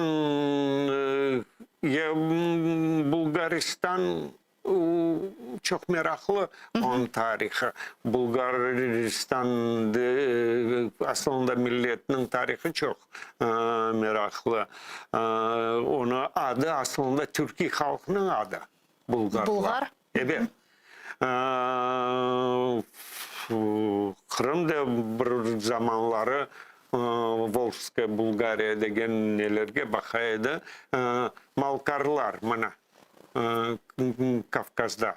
Karaçay Malkarlar. Malkarlar değiller ama Malkarlar. Bir kabile. Olar gelip o yerde Slaven halkların başına durup devlet kuralardı. Ve özleri ende Slavenlaşıp gittiler. Hatta tarihte böyle bir ne var idi? Biliz çok meraklı. Bu Beybars'ın. Onun devrinde biz kaydan bildi, dünya kaydan bildi onların tamirleri. Çünkü o devirde lugat basılıp yazılıp çıkan. Kodeks Kumanikums değil. Bu Kıpçak тюркский словарь этого периода, мамилюкского периода. Улугат. Кодекс Куманикумсу Кырымда yazıla. Ama bu anda Mısır'da yazıla. Çünkü devlet başına Türkiye halklarının neleri çıktı da ondan sebep münasebeti devlet başının ve halkının arasında olan münasebetin bu komünikasyon meselelerini çözmek sebebinden de bu yazılıp çıkan lügattır. Tamam deyince Bulgaristan'da da tamam öyle ola. Bunlar Slavenlaşıp gitti. Onlar da endi Mısır halkı olup gitti. Ve lakin tarihte böyle bir iz kaldıralar. Bunda da onlar Bulgarlar aslında öz adını kaldıralar ve lakin Slaven anda da çok bu kıyafet tarafından siz görürse elbette elbette anda Türkiye sözlerinin Bulgar tilinin içinde olan Türkiye sözlerini ekseriyetine bağlayırlar. Bu Osmanlı devrinden. Halbuki Osmanlı devrinden de evvel olan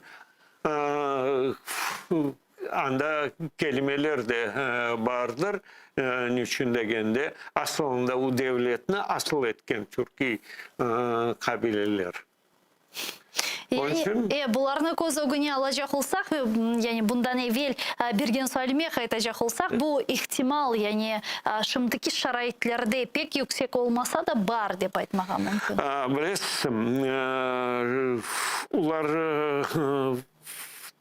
şimdi Rusya'nın içerisinde aslında bu ideolojik tarafında o eskiden de var da ben belirlesem onu olganı sebebi bu iki akıntı var da Zapadniçeство и панславянизм. Onu o sıkıntılarının neden sebep olganını deseniz men belirlesem tamam deyende bu Türkiye halklarının bu hareket neticesinde onlar başlayırlar anlamağa çünkü bu konkurentlik degen mesele Türkiye halklarının içerisinde çok yüksek seviyede. Onlar böyle konkurensiya şeklinde onlar ondan sebep men belirlesem elbette onlarını aklamay ama onlar konkurensiyaga dayanmazdan ondan sebep öldürmeye mecbur edilir yani o konkurensiyanı yenmek mesela yenmek sebebinden ama böyle onlar elbette yenip olamaz dediler. Niçin degende bunda siz bağışlarsınız bu medeni medeni yüksekliği var. Siz bakın gerek mi çok uzaka elbette onlar ne kadar tırıştılar bizim medeniyetimiz nasıl onda Türkiye halklarının bu Rusya topraklarında yaşap gelgen Türkiye halklarının tarihini, medeniyetini hep değiştirmeye, hep falsifikasya, yalanga çevirmeye bilmeyeyim bir şey. Ama ona bakmadan halkının içinde olan urf adetlerin saklangan neticesinde biz bugün öğrenebiliriz. Gelin addi bir misal bakayım. Milli urba. O siz bilirsiniz o bir günde olup gelgen mesele de değil. Şüphesiz. Gelin öğreniyik Rus halkının milli urbasına ve aslında Rusya topraklarında olan Slaven halklarının milli kıyafetine ve Türkiye halklarının kıyafetine çok farklılaşıyor. Evet. Zenginlik tarafından bile. Onun için siz bağışlarsınız bu meseleler o gözge çarpkan ve elbette göstergen meseleler. Onun için manda onlar pek yaxşı anlayırlar ki eğer de onlar tek çoklukla bizim yenip olacaklar. Başkaca değil. Çok sağ olun Sinavir ağa. Stüdyamızga kelip sorularımızga cevap bergeniz için büyük teşekkürler. Milli Hareket iştirakçımız Sinavir ağa Kadyrov stüdyamızın musafiri edi. Saygılar arkadaşlar, biz yegenlerimizga devam edecekmiz. Ama şimdi küçük bir teneffüsünü ilan ettim. Sonra bu stüdyada biz programmalarımızga bugün informasyon programmasına devam edecekmiz. Ama şimdi zaman informasyon programmasını seyretiniz. Ukrayna tilinde muhbirlerimiz sizler için sonki ve en aktual haberlerini hazırladı. Görüşkence.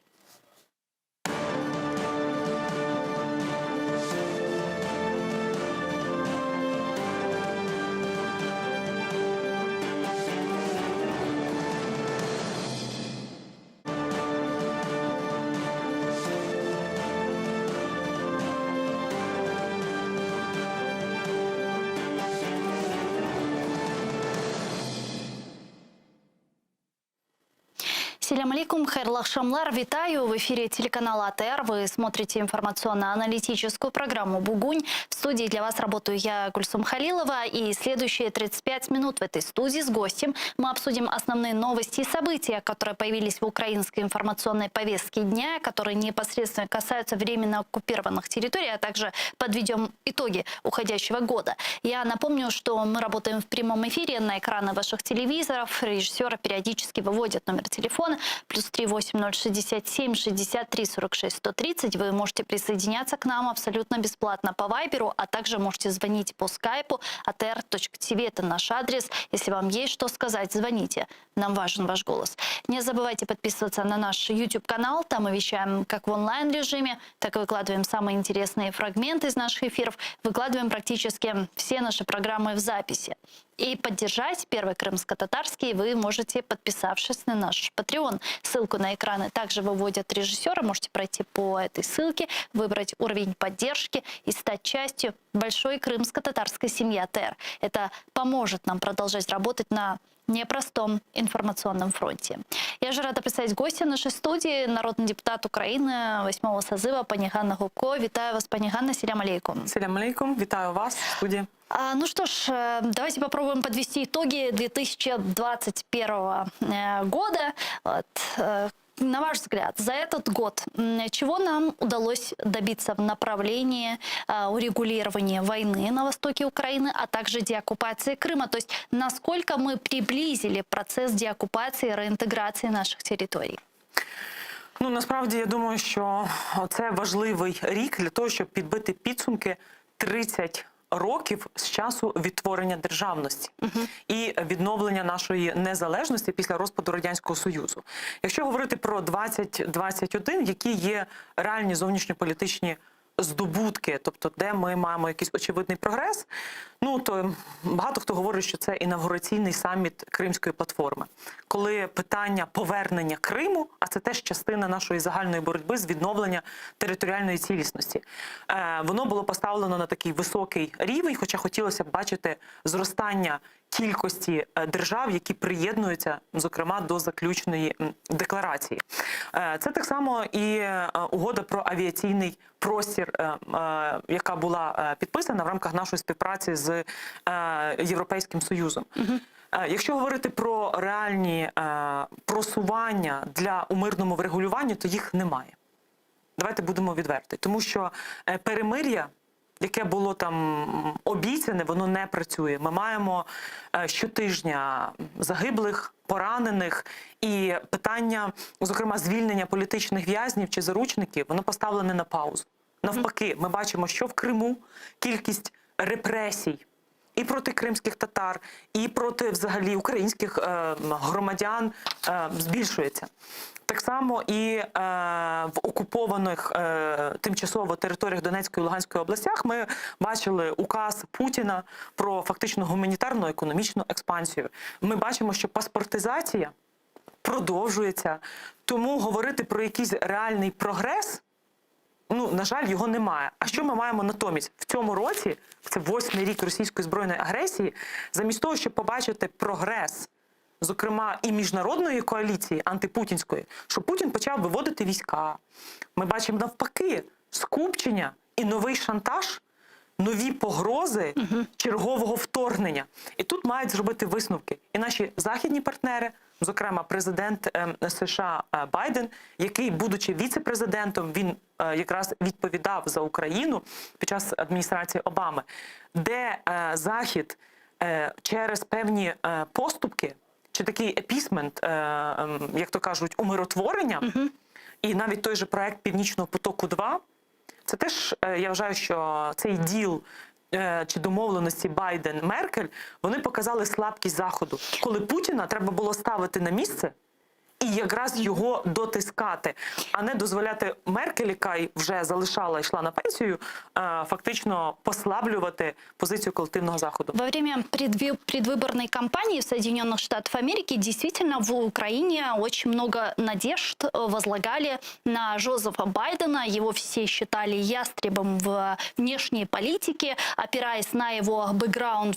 вице-президентства, визитов в Украину и так далее. И многие сейчас, вот, говоря о тех даже перечисленных вами процессах, можно сказать, разочаровываются в Байдене. Как вы думаете, Байден уже не тот или просто мы очаровались?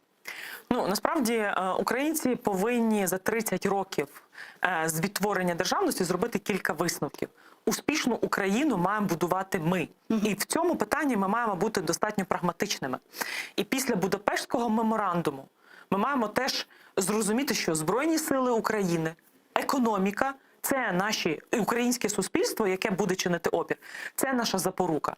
Ну, відверто скажу, було багато ілюзій Тому що було багато обіцянок, і, зокрема, ще віце-президентом США, що якщо Росія не буде виконувати свої зобов'язання в рамках Мінську, то буде тиск. Потім ми бачили, як нелегко ми отримували джевеліни, як Трампа вже часи ухвалювалися рішення про санкції на Північний потік-2 і так далі. Тому ми повинні за ці всі роки зрозуміти, що Сполучені Штати Америки все одно залишаються нашим стратегічним партнером. І Росія тільки чекає, щоб наша віра там в колективний Захід похитнулася, в ті розчарування, які є. Тому що де-факто українці на фоні зростання загроз військового вторгнення чергового, Північний потік-2, ми побачили, як санкції пом'якшуються. Тому, очевидно, з одної сторони ми маємо тверезо дивитися і розуміти, де прагматичні інтереси. Тому що німці, і вони завжди дуже вміло підставляли чужу другу щоку, коли на нас наносили удари. Тобто, коли ми не бачили якихось реальних... Згадайте, що раніше ще було.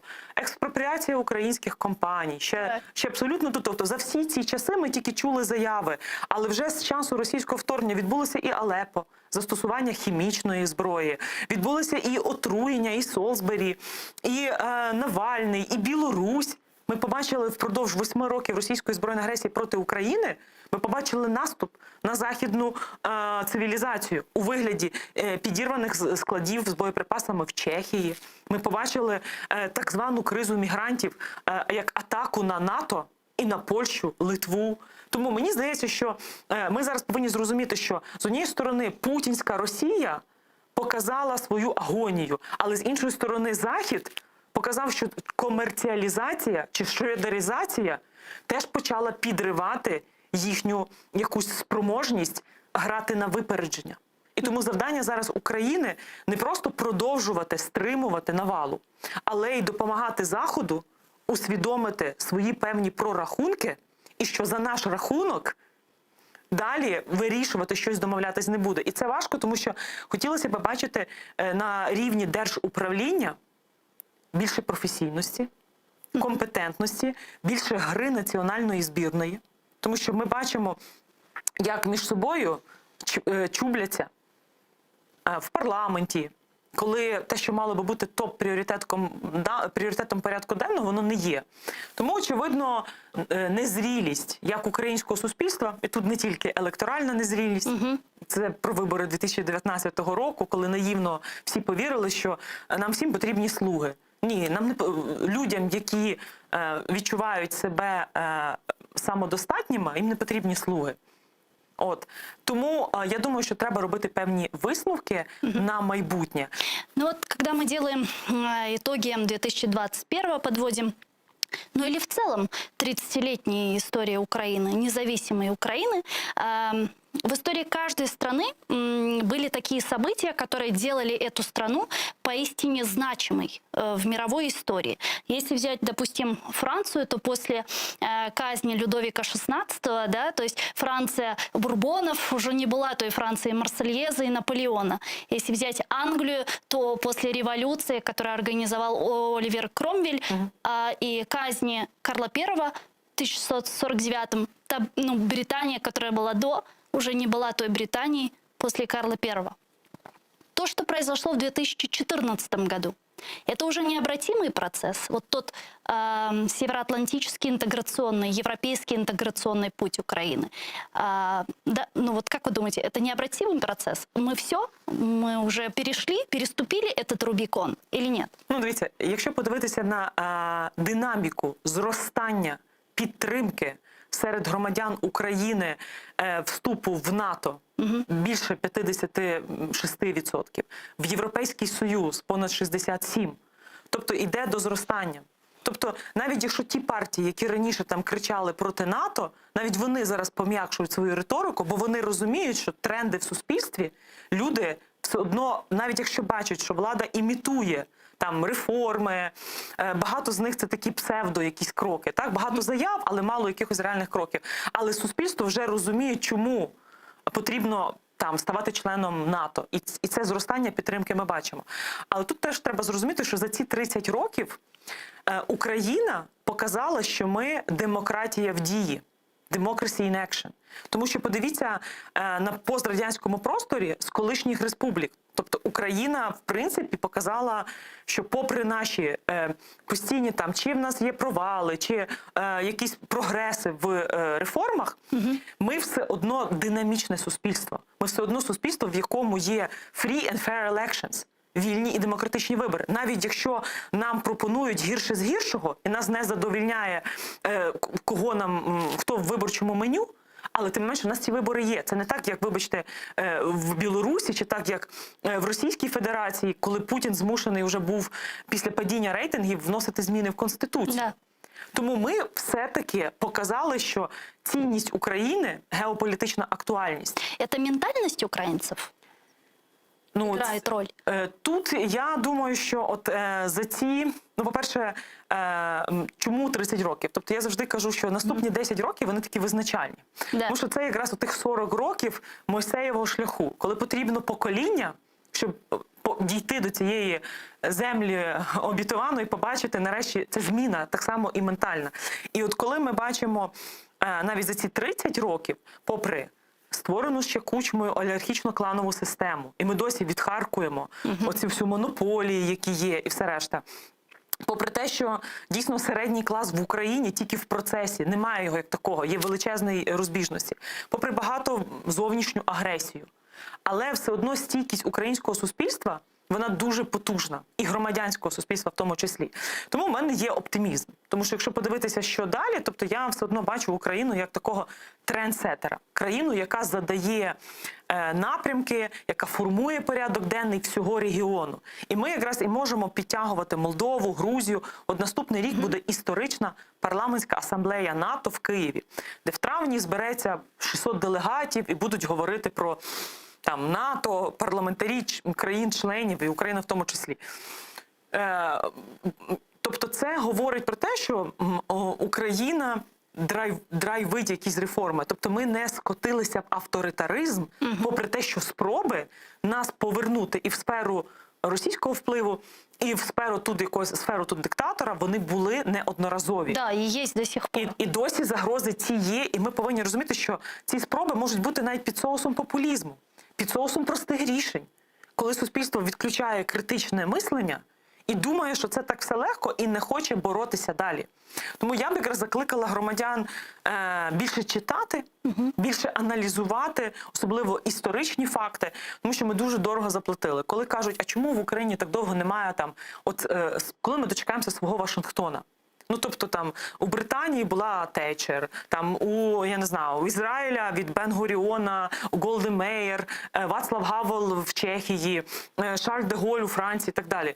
От коли Україна, і коли я намагаюся нашим західним партнерам пояснювати, що подивіться, за 70 років комунізму наші потенційні кандидати в президенти, вони поховані в Соловках, розстріляне відродження, тому що 70 років знищували цвіт нації. Тобто це інтелігенція, це духовенство, це наукова еліта. В этом с крымскими татарами очень все похоже у нас. Тому ви уявляєте, скільки зараз треба вкласти зусилля? От тому ми, наприклад, проводили молодіжну модель парламентської асамблеї НАТО в грудні, де 215 студентів з різних регіонів України, причому різні спеціальності, так собі зробили модель, як вони парламентарі, поділилися на 5 комітетів, там безпекова, економіка, протидія кіберзагрозам.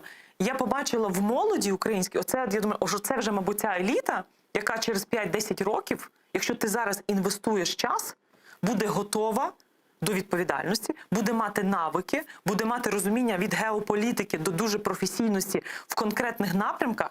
І тому, ви знаєте, якщо ти хочеш думати про майбутнє, ти повинен вкладати в ті покоління, які там через покоління вже прийдуть. А у нас немає навіть планів, ми бюджет не можемо прийняти середньостроковий, не на, хоча б на 2-3 роки, щоб було планування.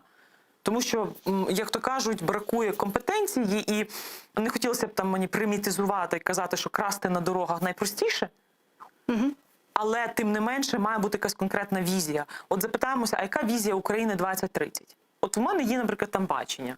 Ось недавно віце-міністри, заступники міністрів закордонних справ збиралися в Луцькому замку і готували засідання президентів Люблінського трикутника. Да. Це ще рік тому, коли я говорила з міністром Кулебою, я казала, кажу, Дмитре, ви можете провести засідання Люблінського трикутнику в Луцькому замку. Це втілилося, але я йому пропонувала, щоб все-таки, чому Луцьк?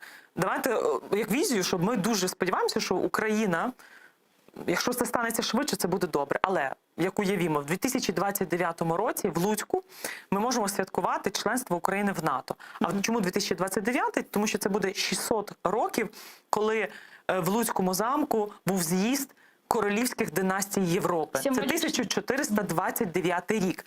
Тобто це певний символізм, що Україна є частиною європейської цивілізації. І от цього року, коли ви ще питали, чому Україна, цього року ми ще окремо акцентували увагу на тому, що 1721 рік, коли Московію, Московське царство, було перейменовано на Росію, Русь, фактично вкравши із-за підказки деяких українських експертів, як Прокопович, які порадили тоді Петру І, що ось ти можеш фактично, прихватизуючи собі назву Русі, перейменувавши Московію, ти будеш мати частину оцієї тяглості. Тобто вони фактично, вкравши нашу історію, це не просто крадіжка назви, це намагання потім прихватизувати і частину територій, це і політика окупації. І тому Росія, нарешті, чи Московія, вони мають позбутися українозалежності. Ну і взагалі, ви знаєте, Путін любить цитувати там, от недавно він робив посилання на Леніна. Ну мені здається, що йому треба похоронити Леніна, нарешті забрати з мавзолея, тому що воно тяготіє їм, знаєте. Ну коли людина там вже скільки лежить, тобто їй давно вже треба десь на кладбище. І разом з похороненням Леніна треба похоронити ідею Путіну і взагалі путінізму, що вони можуть повернути Україну в свою сферу впливу. Цього вже ніколи не відбудеться. Ну вот, кстати, гарантии, так называемые гарантии безопасности, которые были отправлены в Соединенные Штаты Америки по взаимодействию, взаимоотношениям России, США и России и НАТО. Сегодня стало известно, в Белом доме сообщили, что переговоры России и США по этим вопросам, и не только, в целом о использовании вооружения, пройдут 10 января, а 12 января планируется встреча представителей России и НАТО, а потом ОБСЕ. От чего вот ожидать от этих переговоров, от этих встреч? Нет ли у вас опасений, что будет заключен некий гешефт, где не учтут интересы України? Ну, щоб таких ризиків не було, Україна спільно із Польщею, країнами Балтії, тому що уже зараз, зокрема, коли ми бачили, як Сполучені Штати Америки комунікували із Францією, Італією, Німеччиною і Британією, то в деяких країнах там Центральної і Східної Європи почали говорити, що це вже не просто там без України про Україну, це вже і без Польщі говорять там великі країни з Російською Федерацією. Тут просто повинні зрозуміти наші західні партнери, і це теж багато залежить від нас. Тобто, якщо вони будуть бачити, що жодних компромісів за наш рахунок, і що ми чітко їхньою прагматичною мовою і аргументацією пояснюємо, що які наслідки того, що не було рішучості в 2008-му надати ПДЧ Україні, Грузії. Подивіться. Тобто, дай агресору, як то кажуть, палець, відкусить руку, а потім відкусить не тільки частину України, але й почне... Тому мені здається, що станом на зараз, тобто це може бути одна із тактик – затягувати час. А до якого времени? До моменту, ну тому що ми розуміємо, зараз критична зима. Тобто, якщо будуть затяжні морози, споживання газу і в Європі, хоча ми бачили вже перші там скраплений газ, танкери прибули в Європу, Сполучених Штатів Америки 5 мільярдів кубометрів, але цього недостатньо, але це все одно такий хороший сигнал, щоб Росія почала там шантажувати. Хоча ми про це попереджали Європу ще весною, що так і буде. Тому завдання наше зараз зробити так, щоб питання просування України до НАТО не було поставлено на паузу як наслідок російського шантажу. Тому що ми бачимо, що Путін – це вже не просто історія не надавати Україні там ПДЧ на саміті в Мадриді, чи забути взагалі про це питання. Це питання вже те, що Росія там використовує приклад і Польщі, і Східної Європи, і так далі. Тому мені здається, що ті радники, зокрема і президента Сполучених Штатів Америки, які вибудовували з самого початку стратегію США, що ми тут дружимо з Німеччиною чи відновлюємо співпрацю, тому що Німеччина ключова в Європейському Союзі. Тут ми ведемо діалог з Росією, бо нам потрібно протидіяти Китаю, балансувати. Тут ми ще говоримо і про зміни клімату, тому що це одна з ключових тем взагалі уряду там адміністрації США. Тому ми повинні просто пояснити, що є якісь речі, ну, в яких, якщо говориться, що Америка is back, ну, Америка повертається, то це точно має бути жорстка позиція, і ті важелі впливу, які є на Путіна через замороження активів його оточення. Тому що ми бачили, як зникли із списку, зник список з російськими олігархами перед телефонною розмовою. Тобто, очевидно, що для Путіна було дуже важливо послати сигнали своєму оточенню, що, подивіться, я пожатий, чи як, я ваші питання, які там виникають, пригадуєте, як ФБР прийшли до Дерипаски в Вашингтоні, тобто я ці питання закриваю.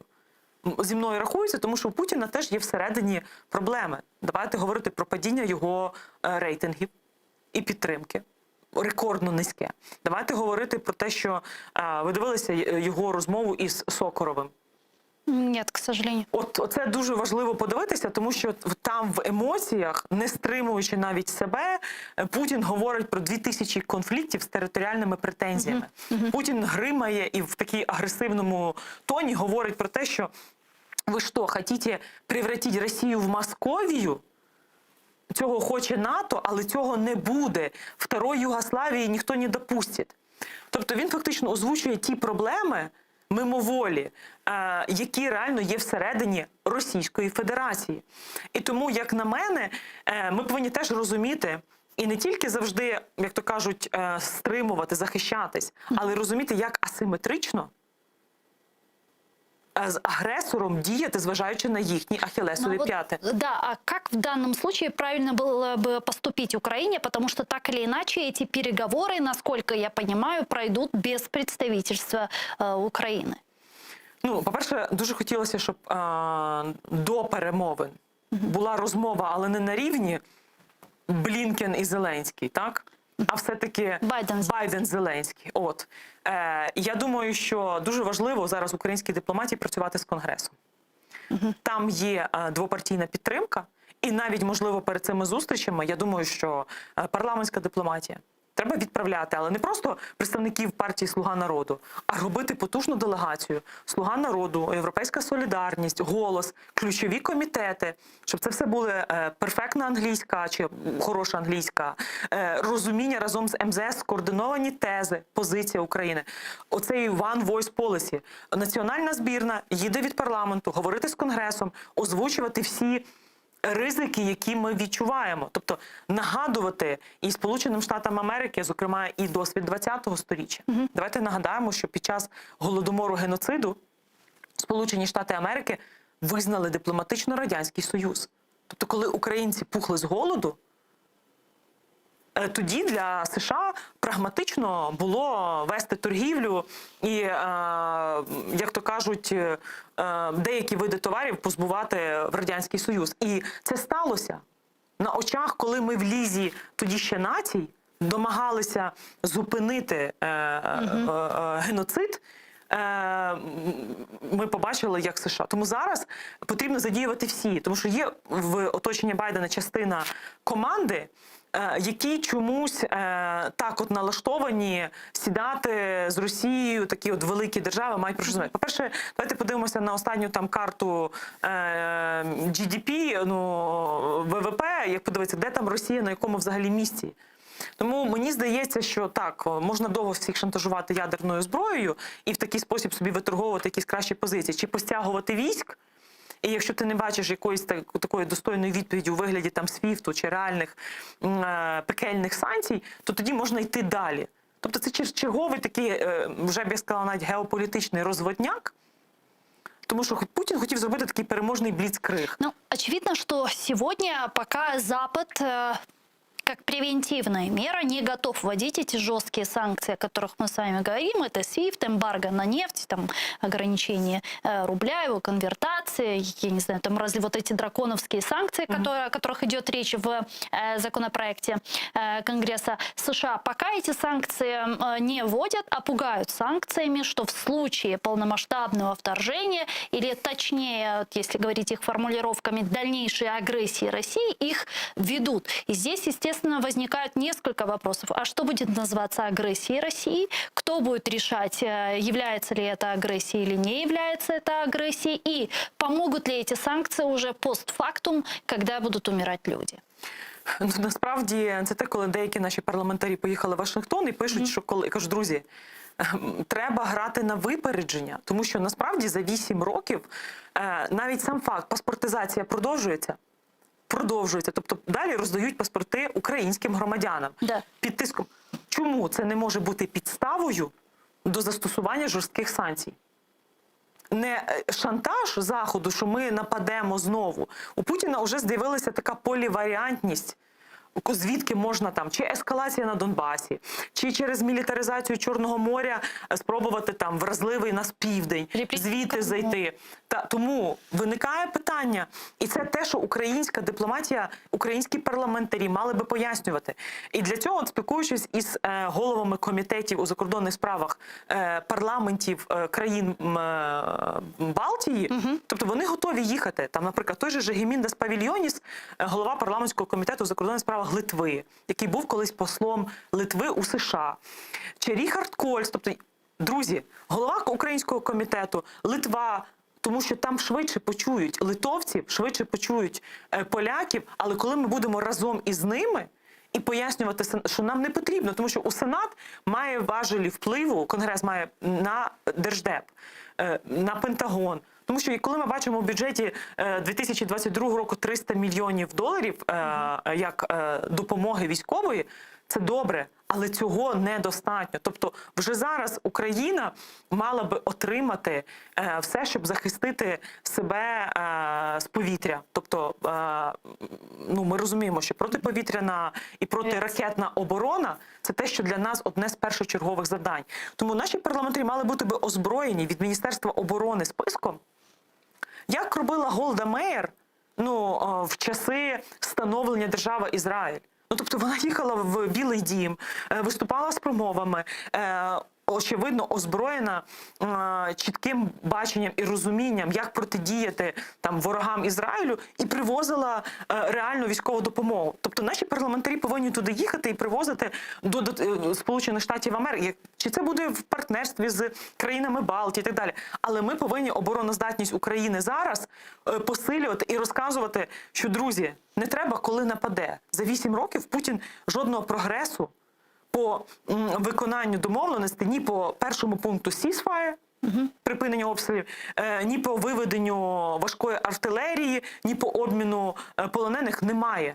Тобто уже підстави не сидіти і думати, нападе чи не нападе.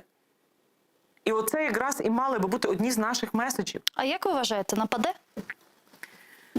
Я скажу, що, по-перше, важко прогнозувати людину, в яка, я думаю, теж немає цієї відповіді. Тобто, я думаю, що тут, можливо, кілька різних факторів. Тобто, як і внутрішні певні події в Росії можуть бути там тригером зміни підходів.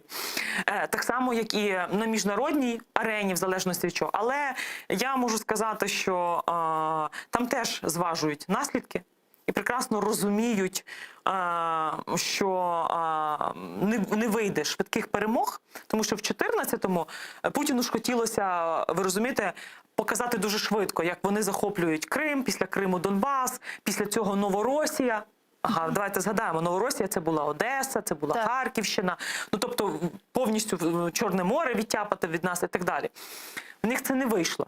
Але в 2014 році російська економіка була в значно кращому стані, чим зараз знаходиться. Тому і підтримка Путіна була теж в значно вищому рівні. І в Путіна не було тих внутрішніх проблем, які є зараз, і падіння популярності. Тому станом на зараз, якщо в Путіна не вдасться такий бліцкриг швидко зробити, захопити там, я не знаю, не хочу навіть озвучувати, але те, що вони називають там часто пропагандистські ісконно русські землі. Тому наше завдання – територіальна оборона, те, що ми маємо проходити і записуватися, і на вихідних проходити підготовку. Тому що це теж буде сигнал і нашим західним партнерам. Коли дивишся, там, як показують по CNN, тобто це теж сигнал до того, що українське суспільство буде чинити опір. І воно не просто, яке ніколи не брало зброю в руки. Це вже навіть мирні громадяни, вони, пройшовши там підготовку, будуть давати відсіч. Тому мені здається, ми повинні просто для себе зробити простий висновок. Тому що всі кажуть, чи знову вторгнеться, чи ні. Друзі, до моменту повної перемоги України над державою-агресором, цей ризик буде завжди. Да. Тому не треба гадати нападе. Добре, не нападе наступні півроку.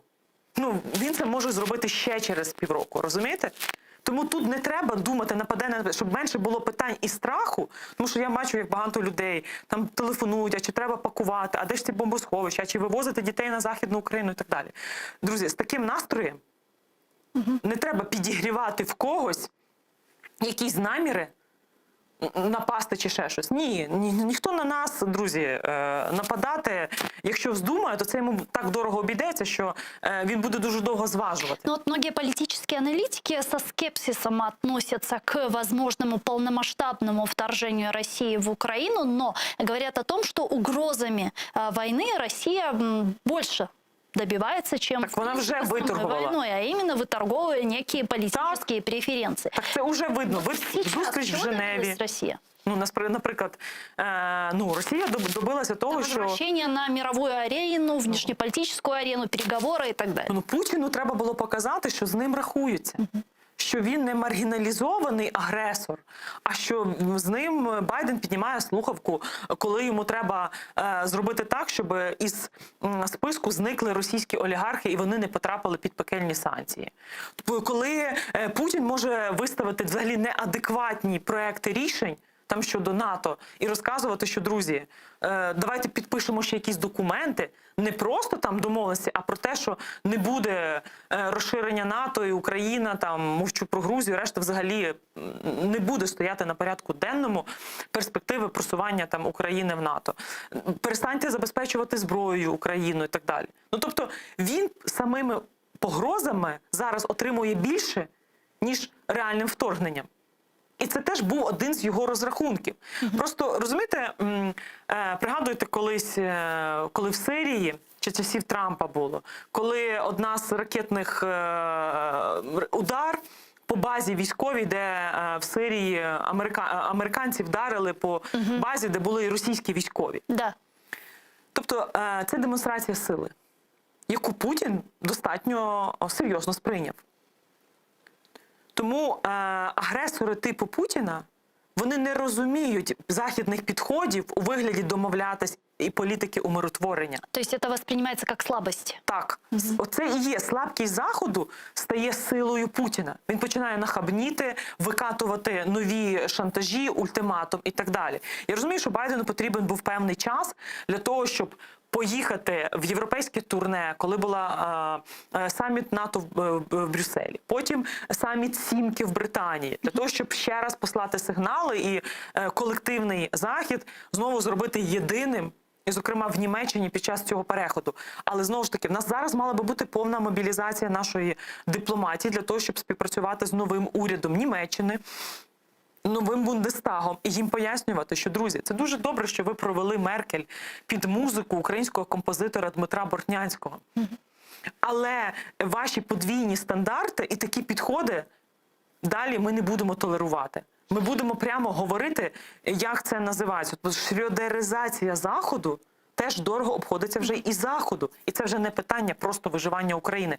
Їм треба знайти аргументи, чому для Заходу невигідно здавати там інтереси України.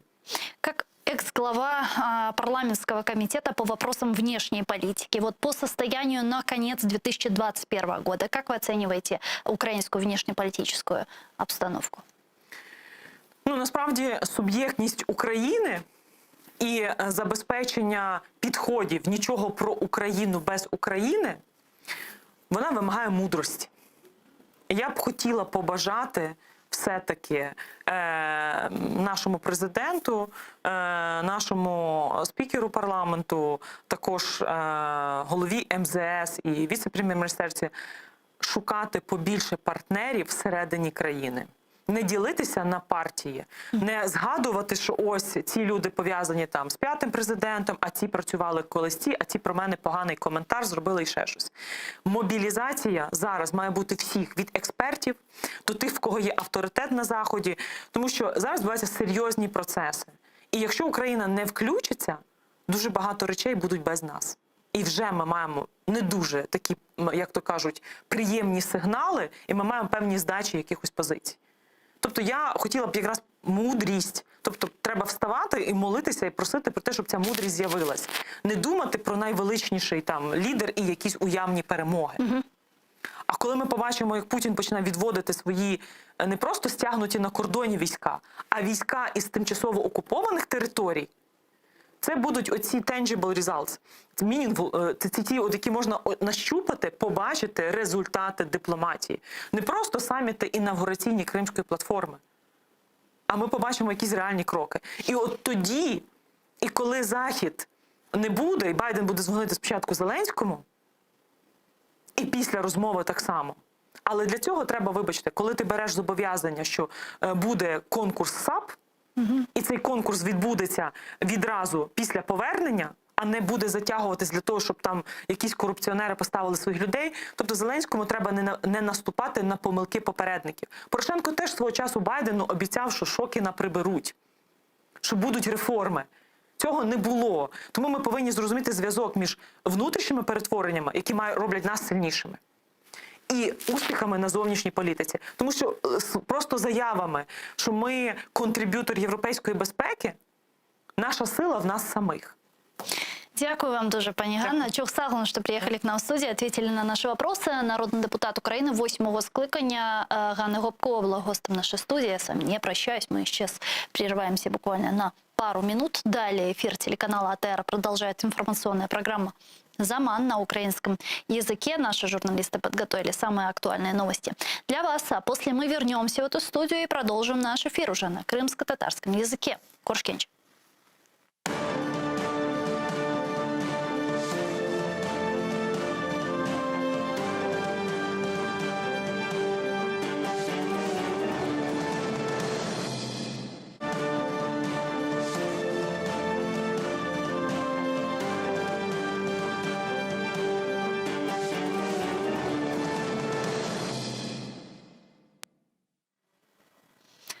Assalamu alaikum, харлашамлар, сайглатыр телеканалының телесерджілері. Бүгін информацион программасына сейретесіңіз. Студияда сізлер үшін мен Гүлсім Халилова чалшам ве невбеттеке бөлікні біз жаңа енді алып барамыз. Сайын бұндан евелки 5 саат олғаны ке ве қатырлатмаға істередім ке бүгін информацион программасы күнде 6 саат жаңлы яйын алып бара. Біздің мұхберлеріміз ве алып баражыларымыз сізлер үшін бұл студияда тешриф бұрған мұсафирлер бағланған мұсафирлерінен күн девамында yüz берген адисилерні мұзакире етмекте. Ве фақат бұл афта мұна çalışқанымыз 3 күн девамында біз 2021 жылының нәтижелері ақында лаф етеміз. Бізге келген мұсафирлерінен милимежі сазаларымыз, милиаркет іштіракшілеріміз ежғал етілген Қырымдан бағланған фаалерінен ки 2021 сенесінде қатенде мұйым бойле бір адисилер yüz берді ве yüz бережек таки бы коруне yüz бережек адисилерге триггер оларақ де бір чоқ адисилер олып кеште 2021 сенесі ве біз бұл меселелерні Оларны işte muzakere etemiz ve onlarının faydaları hakkında laf etemiz ve elbette ki esas soru bu Ukrayna devleti Kırım kaytarılma yönelişinde ne kadar yakınlaştı yani bu Kırım kaytarılığına, deokupasiyasına ve reintegrasiyasına ve 2021 senesinde yapılan faaliyetleri, hareketleri ne kadar semereli ve ne kadar Kırım'ın kaytarılığına yakınlaştıra деген suallerini umumen alganda bu günleri muzakere etemiz. Saygılar arkadaşlar, men hatırlatmağa istedim ki biz canlı yayında çalışamız. Ekranlarınızga rejissörlarımız telefon numaralarını takdim eteler. 067 63 46 130 Viber vasıtasıyla ATR telekanalına qoşulabilirsiniz. Suallerinizni seslendirebilirsiniz. Ya da Skype adresimizni kullanınız. atr.tv buyurunuz bizlerge telefonu açın. Sizin sesiniz bizler için çok mühim ve aynı zamanda ATR telekanalına destekni hem manevi hem de maddi şekilde gösterebilirsiniz. Maddi şekilde bizim Patreon'ımızga abone olunuz. Onun linkini ekranlarınızga rejissörlarımız takdim eteler. Bu bizlerge informasyon cebede alıp bargan kurešimizde çok büyük bir yardım gösterecek ve verecektir. Bu link boyunca kirseniz anda demek çeşit destek seviyeleriyle karşılaşacaksınız ve güç kuvvetinizge göre bu destek seviyesini seçebilirsiniz. Aytkaным gibi bu bizlerge ayakta turmağa yardım edecektir. Zira sonki vaxtlara ATR teлеканалы etrafında yüz bergen hadiseler ve bizlerge hükümet tarafından yaratılgan zorluklar şimdi böyle ağır vaziyetke koydu. Birinci Kırım Tatar telekanalını ve manevi cihetten ATR telekanalına destekni bizim YouTube sayfamızga abone olarak yapabilirsiniz. Onun adresini de rejissörlarımız gösteriyor ekranlarınızda. Demek YouTube sayfamızga abone olsanız biz anda hem canlı şekilde çalışamız hem de bizlerin programmalarını canlı yayında seyretmege yetiştire almaganlar için anda tekrardan hepsi programmalarımızı ve programmalarımızın meraklı kısımlarını yükleyimiz. Yani tekrar olarak da bakabilirsiniz. Bunun ile beraberlikte ne için YouTube sayfamızga abone olmaga mühim? Misal çok insan abone olsa saytımızga o kadar da çok diğer insanlar bizim haberlerimizni ve yapkan programmalarımızı görecek. Bu ATR telekanalının kanalının, YouTube kanalının tavsiyelerge çıkmasına yardım edecektir ve böylece bizden tanış olmagan ve haberlerimizni görmegen insanlar için bu bir fırsat olacak ve onlar da görüp olacaklar. Bu ise informasyon cebede alıp bargan kurešimizge çok büyük bir hissedir. O sebepten bu hisseni siz de hoşmağa isteseniz sadece abone böyle bir noktasına basmağa gerek. Demek bu bölükte saygılı arkadaşlar men yayınımızga Milli Meclis azamız Gayna Hanım Yükselini davet etmege bağlamağa isteyim. O bize şimdi canlı bağda ve onun beraberlikte bu yılın neticeleri hakkında biraz laf etermiz. Gayna Hanım selam aleyküm, hayırlı akşamlar.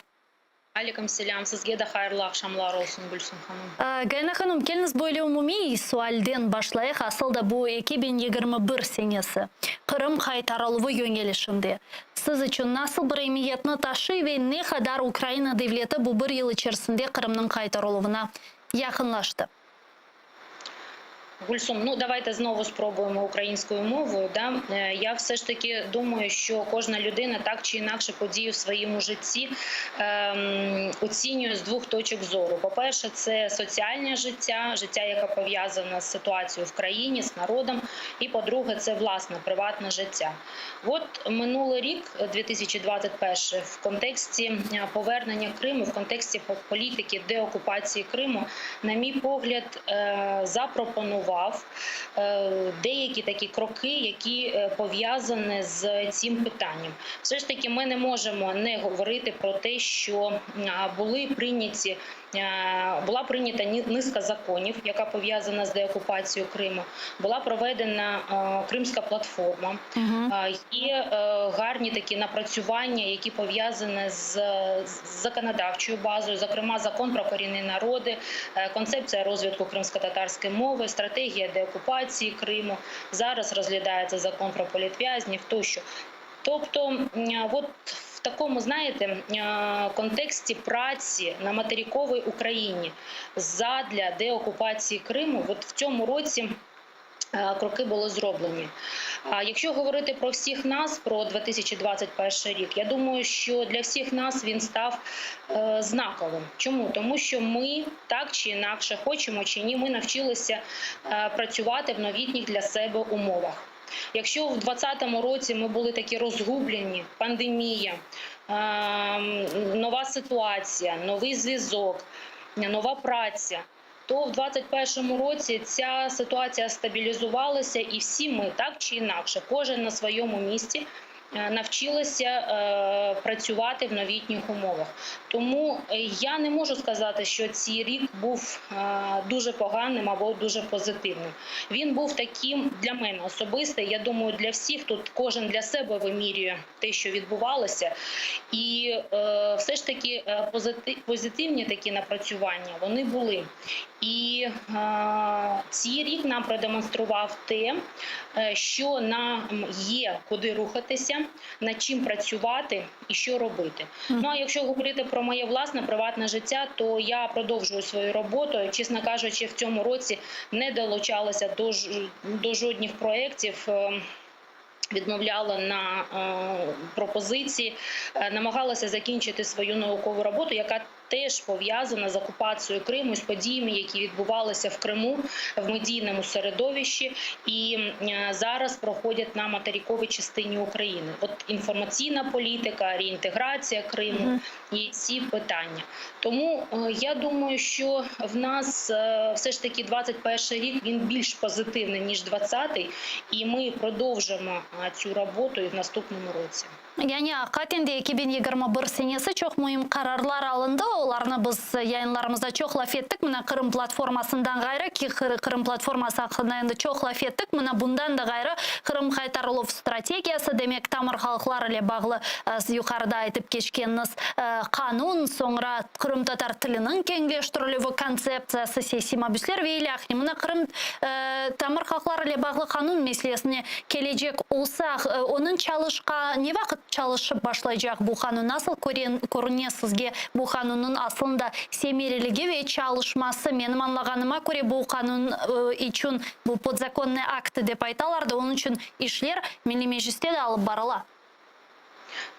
Насправді ми теж чекаємо, тому що внутрішня робота, яка пов'язана з, скажімо так, чорновою роботою, вона вже виконана. Тому що ми вийшли на остаточний документ, який закріплює порядок співпраці Меджлісу кримсько-татарського народу з Кабінетом міністрів України. Коли цей документ буде підписаний, я наскільки розумію, зараз, умовно кажучи, м'яч на стороні української держави. Коли цей документ буде підписаний і буде чітко визначений порядок праці, ми вже зможемо працювати таким чином, що не просто на рівні, скажімо, власної ініціативи чи політичної волі Меджлісу кримсько-татарського народу, чи поваги до лідерів, вже буде порядок праці, і ми зможемо рухатися от в такому контексті. Питання завжди полягають в тому, Гульсум, ви бачите, і в етерах лунають, і запитують, коли, чому так довго, чому от така робота, скажімо так, вона не дуже швидко відбувається.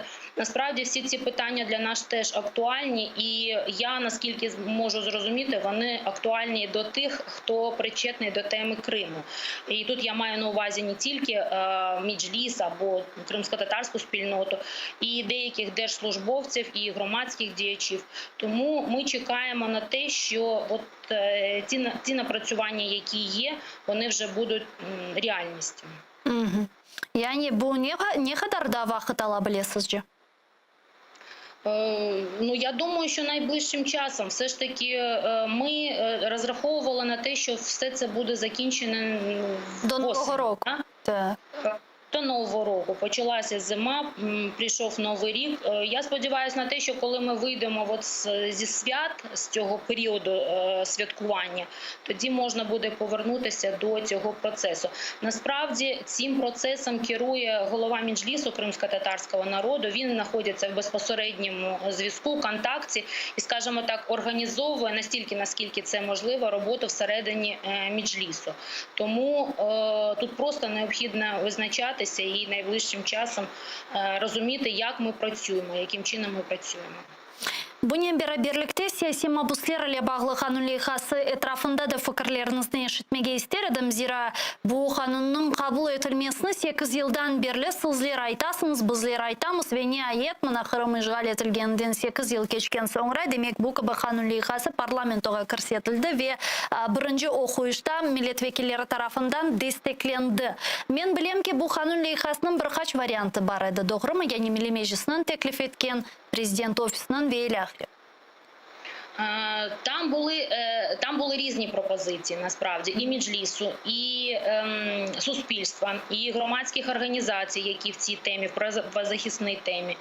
І зараз, я не знаю, ви його читали, скоріше за все читали, да, ці законопроекти, які був прийнятий. Там 3 законопроекти, 6104, якщо я не помиляю, 6105 і 6. І всі вони закріплюють порядок праці з політв'язнями, які зараз перебувають на тимчасово окупованих територій. Більш ніж 460 громадян України підпадають під цю категорію, і там не тільки військовослужбовці, там всі представники громадського населення, громадяни України, які зараз знаходяться в неволі, да? Під тиском, під репресіями, які підпадають під цю категорію. Я знову ж таки можу сказати свою думку. Мені сподобалося. Я читала коментарі, читала відгуки.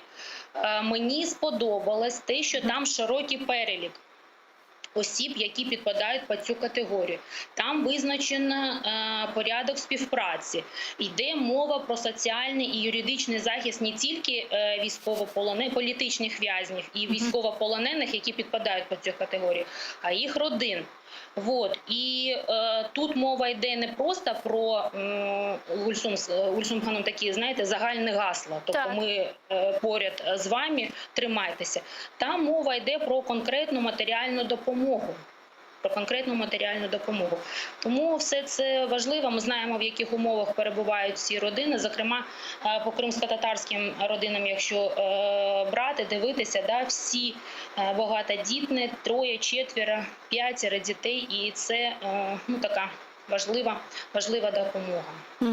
Яғни умумен алғанда бұл қанун лейхасы мұна бізім талап еткенлерімізле аман-аман чоқ фарқланмай ве саяси мабуслерімізге ақатенде бөйік дестекні көстере біле фікіріңізде. Bizim талапларımız farklıdır. Biz farklı şeyler isteyimiz. Ми вимагаємо іншого. Ми вимагаємо звільнення. Ми говоримо про те, що необхідно припинити будь-який політичний тиск, переслідування, репресії, необхідно закрити оці штучні кримінальні справи, почати об'єктивне розслідування, надати можливість для моніторингу міжнародних та українських місій, правозахисних, журналістських місій на території тимчасово окупованого Криму. Говоримо про те, що всі міжнародні організації, зокрема ООН, ОБСЄ, та інші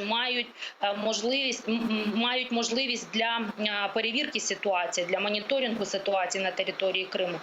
Але не мати юридичної основи для того, щоб працювати в цьому напрямку, не попрацювати зі статусом цих людей, не визнати їх в Україні неможливо. Да? Неможливо розмовляти зі світовою спільнотою, не маючи ось таких документів.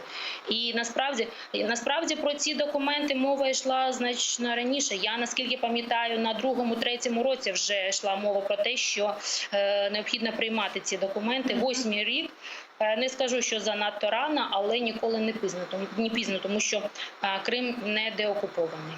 Мына бұл сәне япылған гүзел бойле фаалиетлер ақында лаф еттік ве қатенде оларының базылары біз тарафындан чоқ бекленілген қарарлар еді ве ниет бұл сәне қабыл етілді, яғни бұл сәненің бойле ғалиплері ақында біраз лаф еттік, я мағлубиетлері ақында айта жақ олсақ. Мына анге бір беклентілеріңіз өмірге кечірілмеді бұл ел ішерісінде бойле бір мағлубиетлер бар ма сіздің фікіріңізде Українаның? Ви знаєте, якщо говорити про поразки, я не скажу про поразки, я скажу про недопрацювання. Все ж таки скажу про те, що ми не змогли деякі питання опрацювати або зробити так, як очікували. От, наприклад, якщо говорити про закони, які були прийняті, да, от закон прийнятий, і це дуже гарно. А коли він почне працювати, ми не знаємо. Проведена Кримська платформа, там проводиться зараз внутрішня робота, йдуть такі, ну скажімо так, напрацювання знову ж таки з боку держави, з боку експертного середовища, громадського суспільства, але коли ми будемо це бачити, теж невідомо. Я просто вважаю, що фундамент, який покладений, да, все ж таки, те, що ми робимо навколо нього, цього недостатньо. В мене таке відчуття, і я сподіваюся на те, що в наступному році всі ці задумки, які були, вони стануть дійсністю, вони стануть реальністю. Мына Украинаның тыш саясаты ақында лаф етеже кулсақ, мәлім олғаны кебі бұл ел içerisinde вешімді чешет түрлі бойлы чешет севиелерді, демек көрішмелер өткерле Украинаның etrafında Rus askerlerinin böyle toplaşkanı sebebinden ve bu yönelişte mına men takip ettim sizde işte bazı bir Ukraina'nın ittifak ülkelerinin böyle bir demek bağdasınız. Misal olarak Ukrayna etrafında yüz bergen hadisler neticesinde hususan Türkiye'nin böyle meşhur telekanallarında iştirak etip işte o yüz bergen hadislerini aytasınız ve öyle görünüyor ki sanki dersin 2021 senesi Türkiye ve Ukrayna arasındaki demek münasebetler daha da pekleştirilmeye başladı ve faalleşmeye ve bu mesele etrafında siz de öyle düşünüyorsunuz mu, sizge nasıl görünüyor? Bilesiz mi Gülsüm Hanım, hakikaten son zamanlarda özellikle 2021 senesinin ikinci kısmında Türkiye tarafından, Türkiye'nin medyaları tarafından bu meseleye dikkat ayrıldı. Hakikaten onlar bağlanaydılar, soraydılar. İlk suali Rusya Ukrayna'ya saldıracak mı, saldırmayacak mı? Ve bunun dışında, bunun çerçevesinde tabii ki başka sualler da bereydiler ve bundaki vaziyette, bundaki durumu öğrenmeye tırışaydılar. Anda bu tür yayınlarga katılıp men elbette Ukrayna ve Türkiye arasında pek sıkı, pek böyle güçlü münasebetlerin olğanını mutlaka aytaydım. Ve tek siyasi ve askeri alanda değil. Aslında bakarsın sosyal alanda, humanitar alanda bizim bağlantılarımız var ki bizge Türkiye'deki durumu göz önünde tutmak lazım. Bilirsiniz Türkiye şu anda şimdi son vakitlarda bayağı böyle sıkıntılı ekonomik krizden geçiyor. Ama yeni oldu ya da 2021 senesinde daha güçlü oldu deyip aytmağa mümkün değil benimcesine. Çünkü daha da evvel bu tür münasebetler var edilir ve Türkiye her zaman Ukrayna'nın yanında yer alardı Kırım meselesinde. Şimdi 21 senesinde ne oldu? Daha böyle kozne çarpan ne oldu ve bizim dikkatimizi çeken bu askeri işbirliği. Bu bayraktarların, bazı teknolojilerin kullanılması, ondan sonra bilgi alışverişi, istihbarat alışverişi böyle bir denişimi. O tabii ki Türkiye Ukrayna'ya çok yaklaştırdı ve Ukrayna'ya Türkiye'ye. Ve o konuda biz hakikaten güzel böyle ciddi neticelerini koruyoruz. Ben demem yani sadece 21 senesinde olğan bir şeydir. Çünkü zaten mümkün değil yani bu sene olğan bir şey aytmak doğru değil. Bunun temeli var, bunun altyapı çalışmaları var ve bu çalışmalar 8 yıl içerisinde olğan çalışmalardır. Bu sene bu işbirliğinin bazı meyveleri aldık, neticelerini korduk deyip aytmağa, söylemeye mümkün deyip düşünüyorum. Öyle oldu ki mına biz şimdi göremiz aslında Kırım kaytarılıp meselesi böyle geosiyaseti içerisinde çok faal bir meseleye çevrildi ve öyle oldu ki Kırım'ın azat edilimi Ukrayna diplomatiyasının işte galibeleriyle çok bağlı ve bu yönelişte şimdiki hususan yapılgan faaliyetlerge göz taşlar ekende hakikaten de biz göremiz ki Kırım'ın kaytarılması bu çeşit büyük ülkeler arasında işte münasebetlerinin neticesinde de olabildiğin böyle bir fikir mevcut. Buna bu gibi hadisler yüz verir ekendegini nasıl görüyorsunuz Kırım Tatarlarının stratejiyasını? Yani bizim akıbetimizle bağlı Kırım Tatarlarının stratejisi şimdi neden ibaret? Buna Ukrayna devleti hükümeti yanında işte bulunup Украина дипломатиясының саяси дипломатик yolda faaliyetlері ile bir бақ üzerinde mi faaliyet alıp barmak ya da o'zimizning böyle bir usullarımızın hayatga keçirilüvi etrafında çalışmağa nasıl ko'rinadi sizga umumiy bizim kelajak yillarga strategiyamiz? 8 yıl oldu endi. Білесізmi Гүлсім ханым, бұл меселеге бақажак олсақ, шынды дыш саясетіне алажак олсақ, tabii ki Крым татарлара Украина ülkesi, Украина дипломатisi dışında kalmak doğru değil.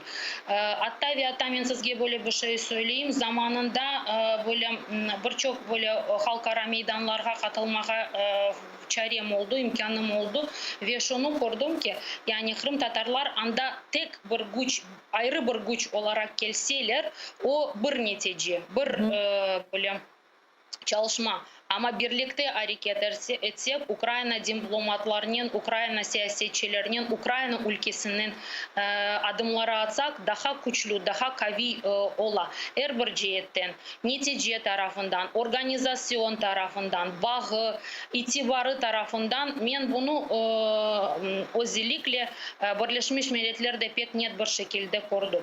Onun için Ukrayna diplomatisini alacak olsak bu tür adımlarda tabii ki bizge mutlaka birlikte hareket etmek gerek.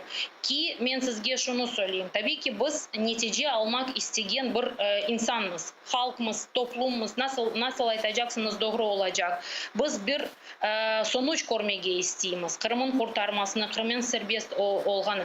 Ama bu 8 yıl içerisinde hakikaten çalışmalar az olmadı. Bakınız onu her zaman aytam ve hatta yazan bazı yerlerde Birleşmiş Milletler'in 11 kararı. Birleşmiş Milletler'in 3. komitesi. Bu komite sosyal politikasına ve insan haklarına bakan bir komite. 6 kararı Kırım'la ilgili ve hiçbirisinde yuvarlak böyle ifadeler yoktur. Net bir şekilde işgalini anlatarlar ve Rusya'nın işgalci olduğunu aytarlar.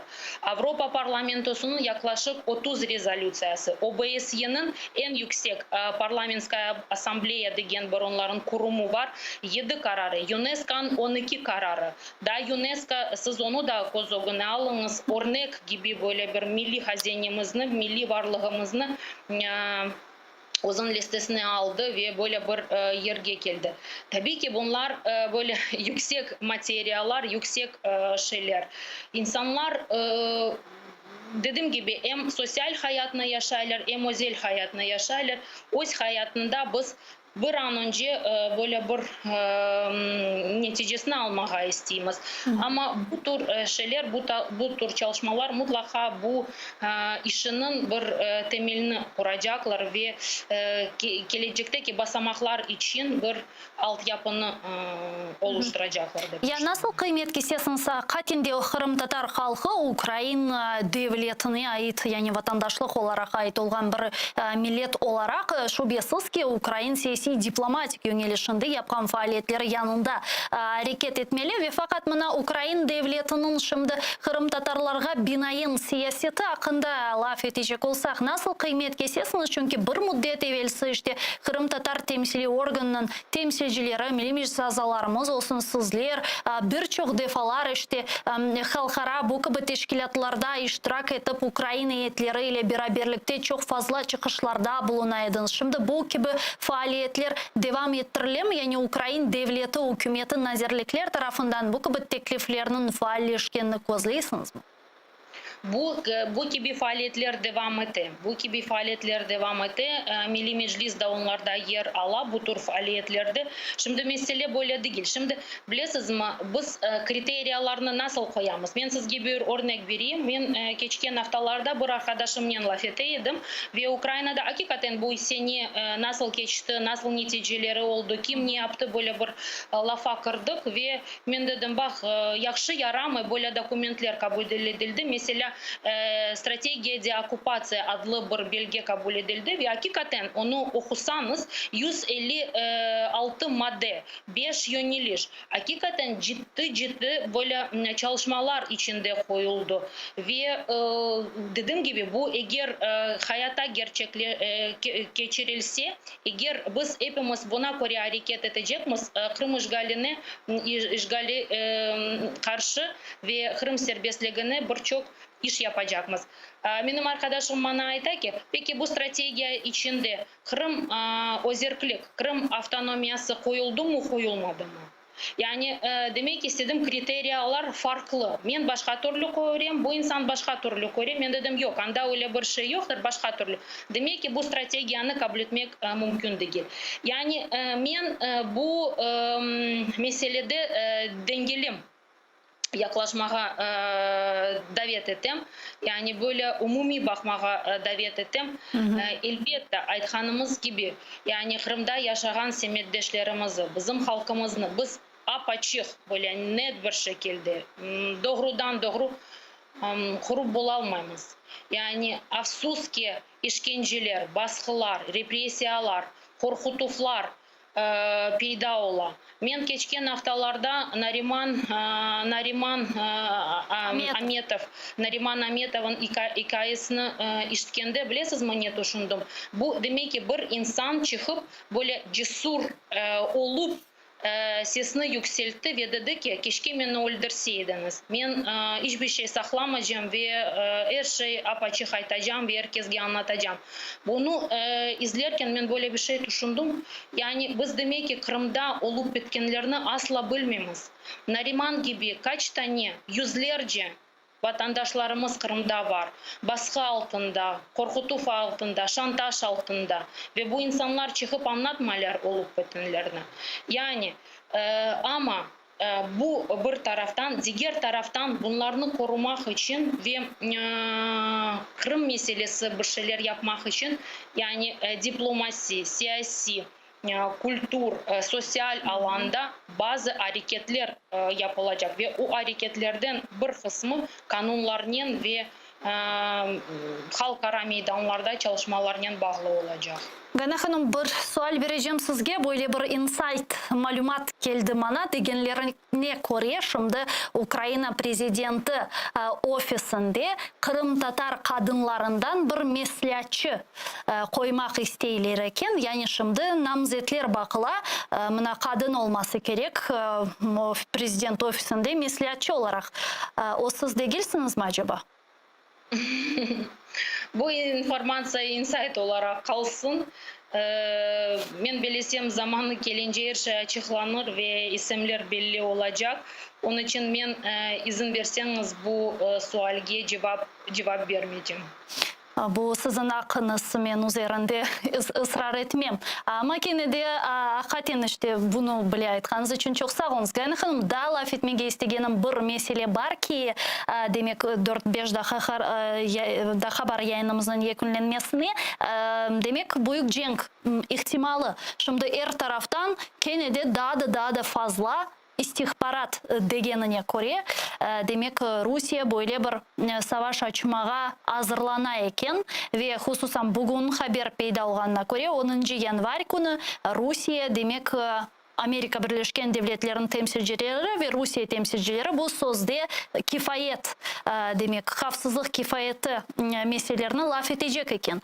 Yani bularının esasında nasıl sizge görünüyor şimdiki umumi vaziyet, yani korkmağa gerek mi Ukraynalılarga cenk başlayacak deb, daha büyük savaş başlayacak deb? Ben bilesem herkes gibi yani bütün Ukrayna'da insanlar gibi biz bu vakalarını takip etmemiz. Çünkü hakikaten herkesine alakadar etken bir mevzu, bir konu saldıracak mı, saldırmayacak mı ve nasıl bir şekilde biz hareket edeceğimiz. Yani korkmağa değil ama tedbirli olmağa gerek dep aytarım. Yani hazırlıklı olmak gerek. Tabii ki biz Kırım işgalini görgen bir insanımız ve asla böyle bir şey olmaz. O günlerini hatırlayın, yine de bir meslektaşının laf ettim. O da yok mümkün değil saldırmaz. Budapeşt memorandumu var. Anda her şey yazıldı, çizildi. Asla saldırmazlar. Ve bir gün sonra Rusya malum olğanı gibi Kırım'ını işgal etti. Bunda da pek tedbirli olmak gerek. En azından onun etrafında, onun yakınlarını böyle haberdar etmek gerek. Yani etrafına bakınız. Birinci nöbetten hazırlıklı olunuz. Etrafına bakınız. Bu sığınacak yerler var mı yok mu yanında? Bir şey olsa yanınızda su, böyle acil için ilaçlar, gerekli aletler, fenerler var mı yok mu onu tuşunuz. Ve bazı şeyleri okudum da böyle acil çanta olması gerek. İçinde dokumentler, belki bir kısım para, ilaçlar dediğim gibi olması gerek ve bunun birlikte biz hepimiz hazırlıklı olmalıyız. Ama korku, bilmiyorum, benim şahsi benim içimde korku yoktur. Çünkü zaten Türkiye'de de bunu söyledim Türk medyalarda. Yani artık 2014 senesi değil.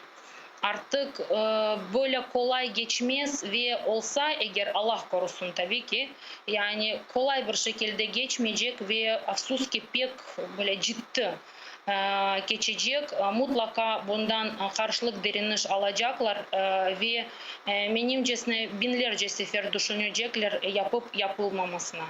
Onun için hazırlıklı olayık, korkmayık ama hazırlıklı olayık, tedbirleri alayık. Belki bu konularda pek böyle büyük yolculuklarını yapmayık. Yanımızdaki insanlara yardım edeyik ve olup bitenlerge takip etmeye tırışayık. Çok sağ olunuz Gayna Hanım. Büyük teşekkürler bizle bağlanıp kıymetli fikirlerinizni ifade etkeniz için. Çok sağ olunuz. Milli Meclis azası Gayna Hanım Yüksel bizle canlı bağda edi. Sayılı arkadaşlar, men ise bu günlük sizlerinin sağlıklaşmak mecburiyetindeyim. Fakat siz ATR telekanalının ekranları başından ayrılmanız. Aman 5 dakikadan sonra ATR telekanalının yayınına Kırım Tatar tilinde Zaman informasyon programması devam etti. Sonra bu stüdiyada sizlerin meslektaşı Maydar Mujdabayev, Prime Mujdabayev programmasında selamlayacaktır. Sonki ve en aktual haberler şimdi 5 dakikadan görüşkence.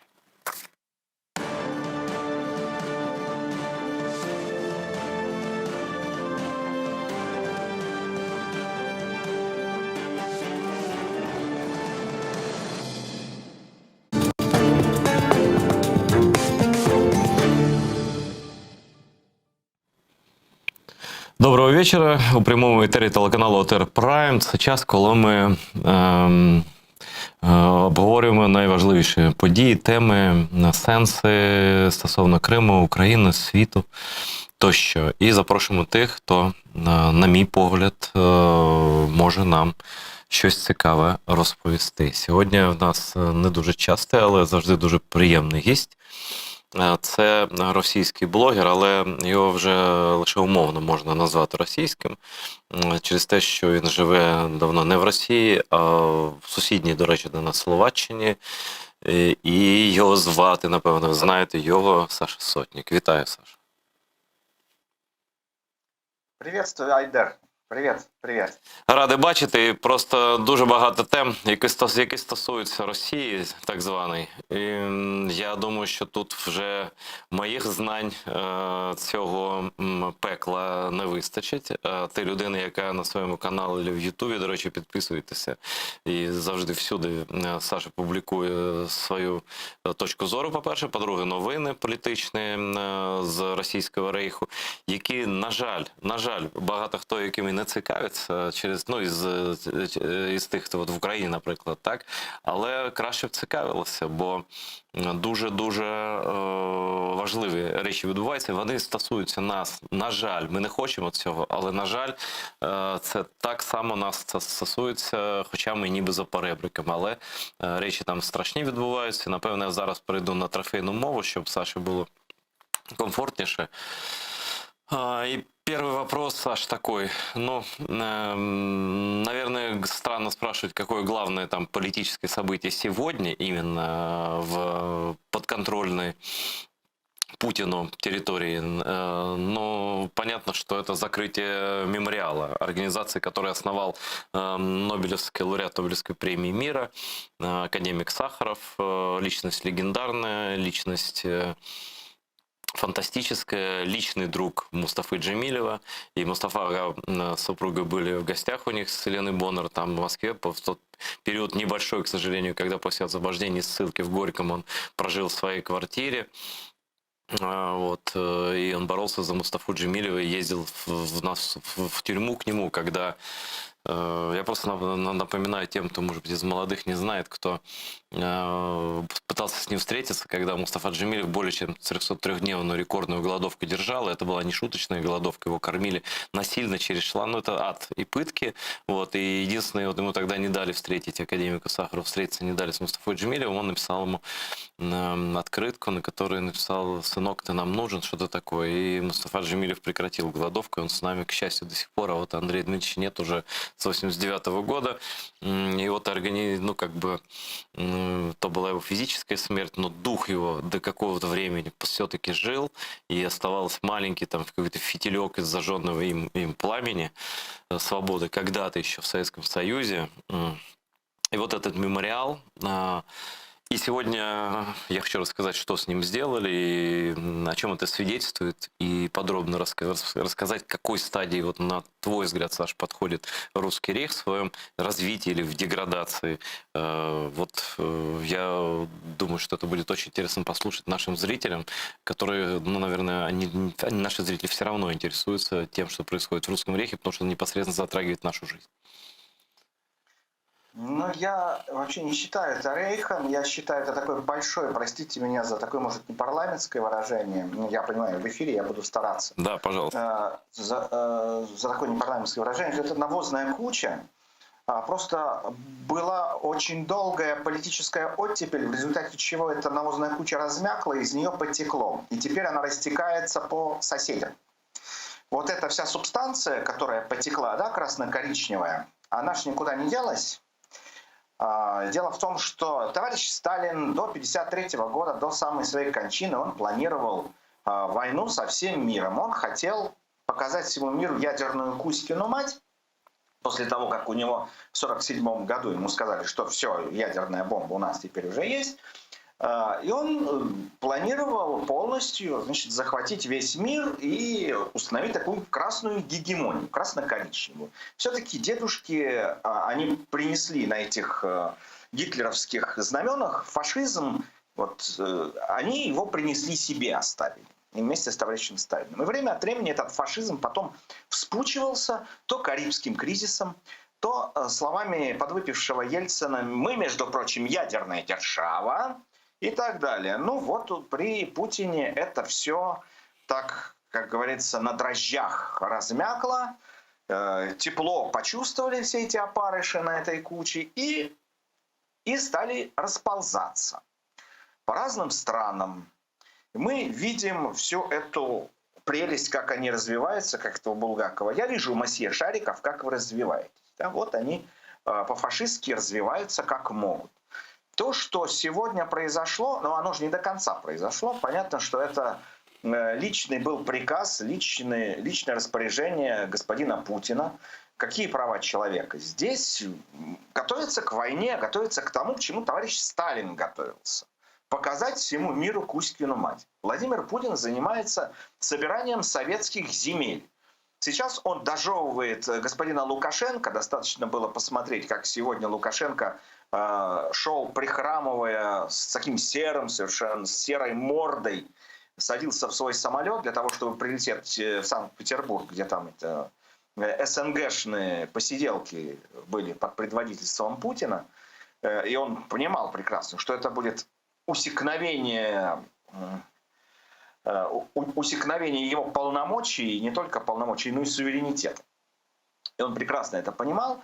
И, в общем, мы видим, как он дожевывает Лукашенко, как идет аншлюс Беларуси вовсю.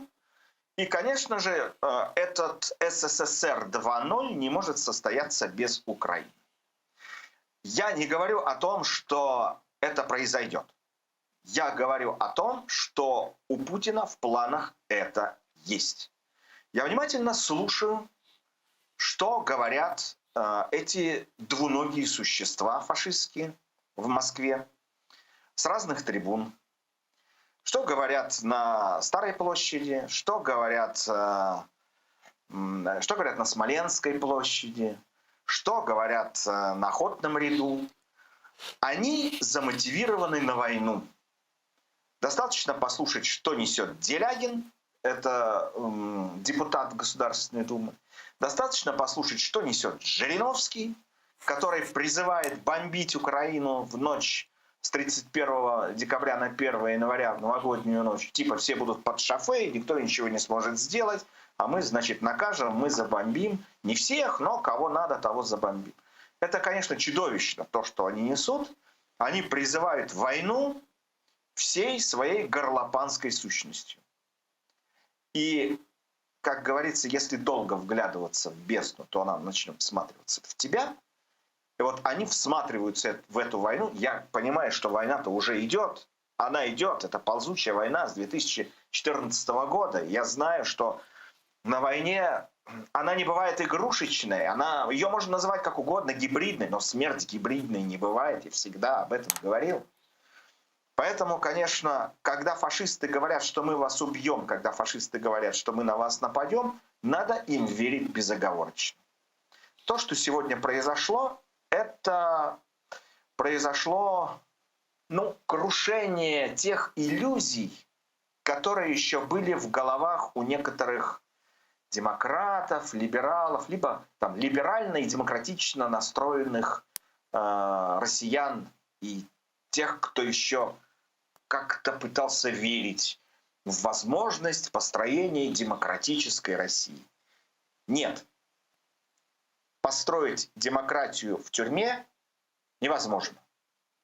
Тюрьма задумывалась не для этого.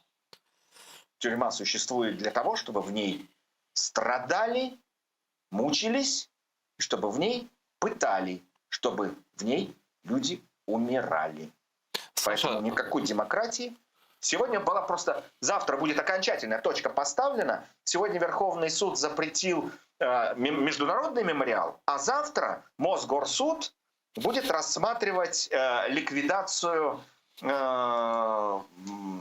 правозащитного центра мемориал. И вот завтра, 29 числа, будет поставлена уже окончательная точка без всяких многоточий. Скажи, вот я не понимаю немножко их логики, но я понимаю, когда ты действительно уничтожаешь что-то опасное, да? Но мемориал — это же давно абсолютно еле дышащее историческое сообщество, которое там занимается какими-то сталинскими репрессиями, которое близко уже, по-моему, не подходит там ни к Крыму, там, ни к оккупированной части Донбасса, ни к Сирии, ни к чему-то из современных преступлений Путина. Фактически Путин мог сказать, ну а что тут такого, да? Ну да, Сталин был вот как неоднозначный менеджер, да, и такое было, мы признаем, там, копайте дальше. Значит, вместо этого дают 15 лет тюрьмы историку Дмитриеву, который нашел, один из тех людей, который искал захоронение времен Сталина, закрывает собственно мемориал, всемирно известную организацию, но которой больше названия, если честно, конечно, было. Она не влияла, я имею в виду, что она не влияла на политику внутри страны, она давно перестала быть оппозицией, там, она не превратилась в партию ни в какую и так далее. Это был самый вегетарианский вариант оппозиции, который только можно, в принципе, представить, да, но дальше это только «Эхо Москвы» и «Новая газета», но это уже свои, как бы, да, вот. Но зачем это показательная казнь, чтобы весь мир воет, стонет, что последние там ростки добивают Путин и так далее? Зачем сажать этого несчастного профессора, которому много раз предлагали уезжать, он не уехал, все надеялся на правосудие, и оно состоялось в таком виде, что если это 15-летний срок, может стать для него пожизненным, там, не дай бог и так далее. Все растоптано так, знаешь, что уже не знаешь, а зачем вы этот асфальт еще 3 слоями асфальта покрываете, да, уже и так ничего не растет. Вот твой вывод какой, потому что я так постоянно за ними не наблюдаю. Для меня было удивлением, потому что я думаю, логика есть, но опасности-то нет никакой. Нет. Логика репрессий, у репрессий своя логика. Если репрессивная машина заводится, она никогда не отыгрывает назад, и у нее нет тормозов. Она работает только на разгон. Она только разгоняется, она только ускоряется. И репрессии только ужесточаются. Поэтому я наблюдаю логику тотальных репрессий. У них нет своих, вот ты сказал, что там у них «Новая газета», там они типа свои, у них нет, никаких своих нет. Вот я тебе могу просто привести примеры. Пожалуйста. Илья Сачков был свой? Да, был свой. Даже его Путин награждал. Сидит.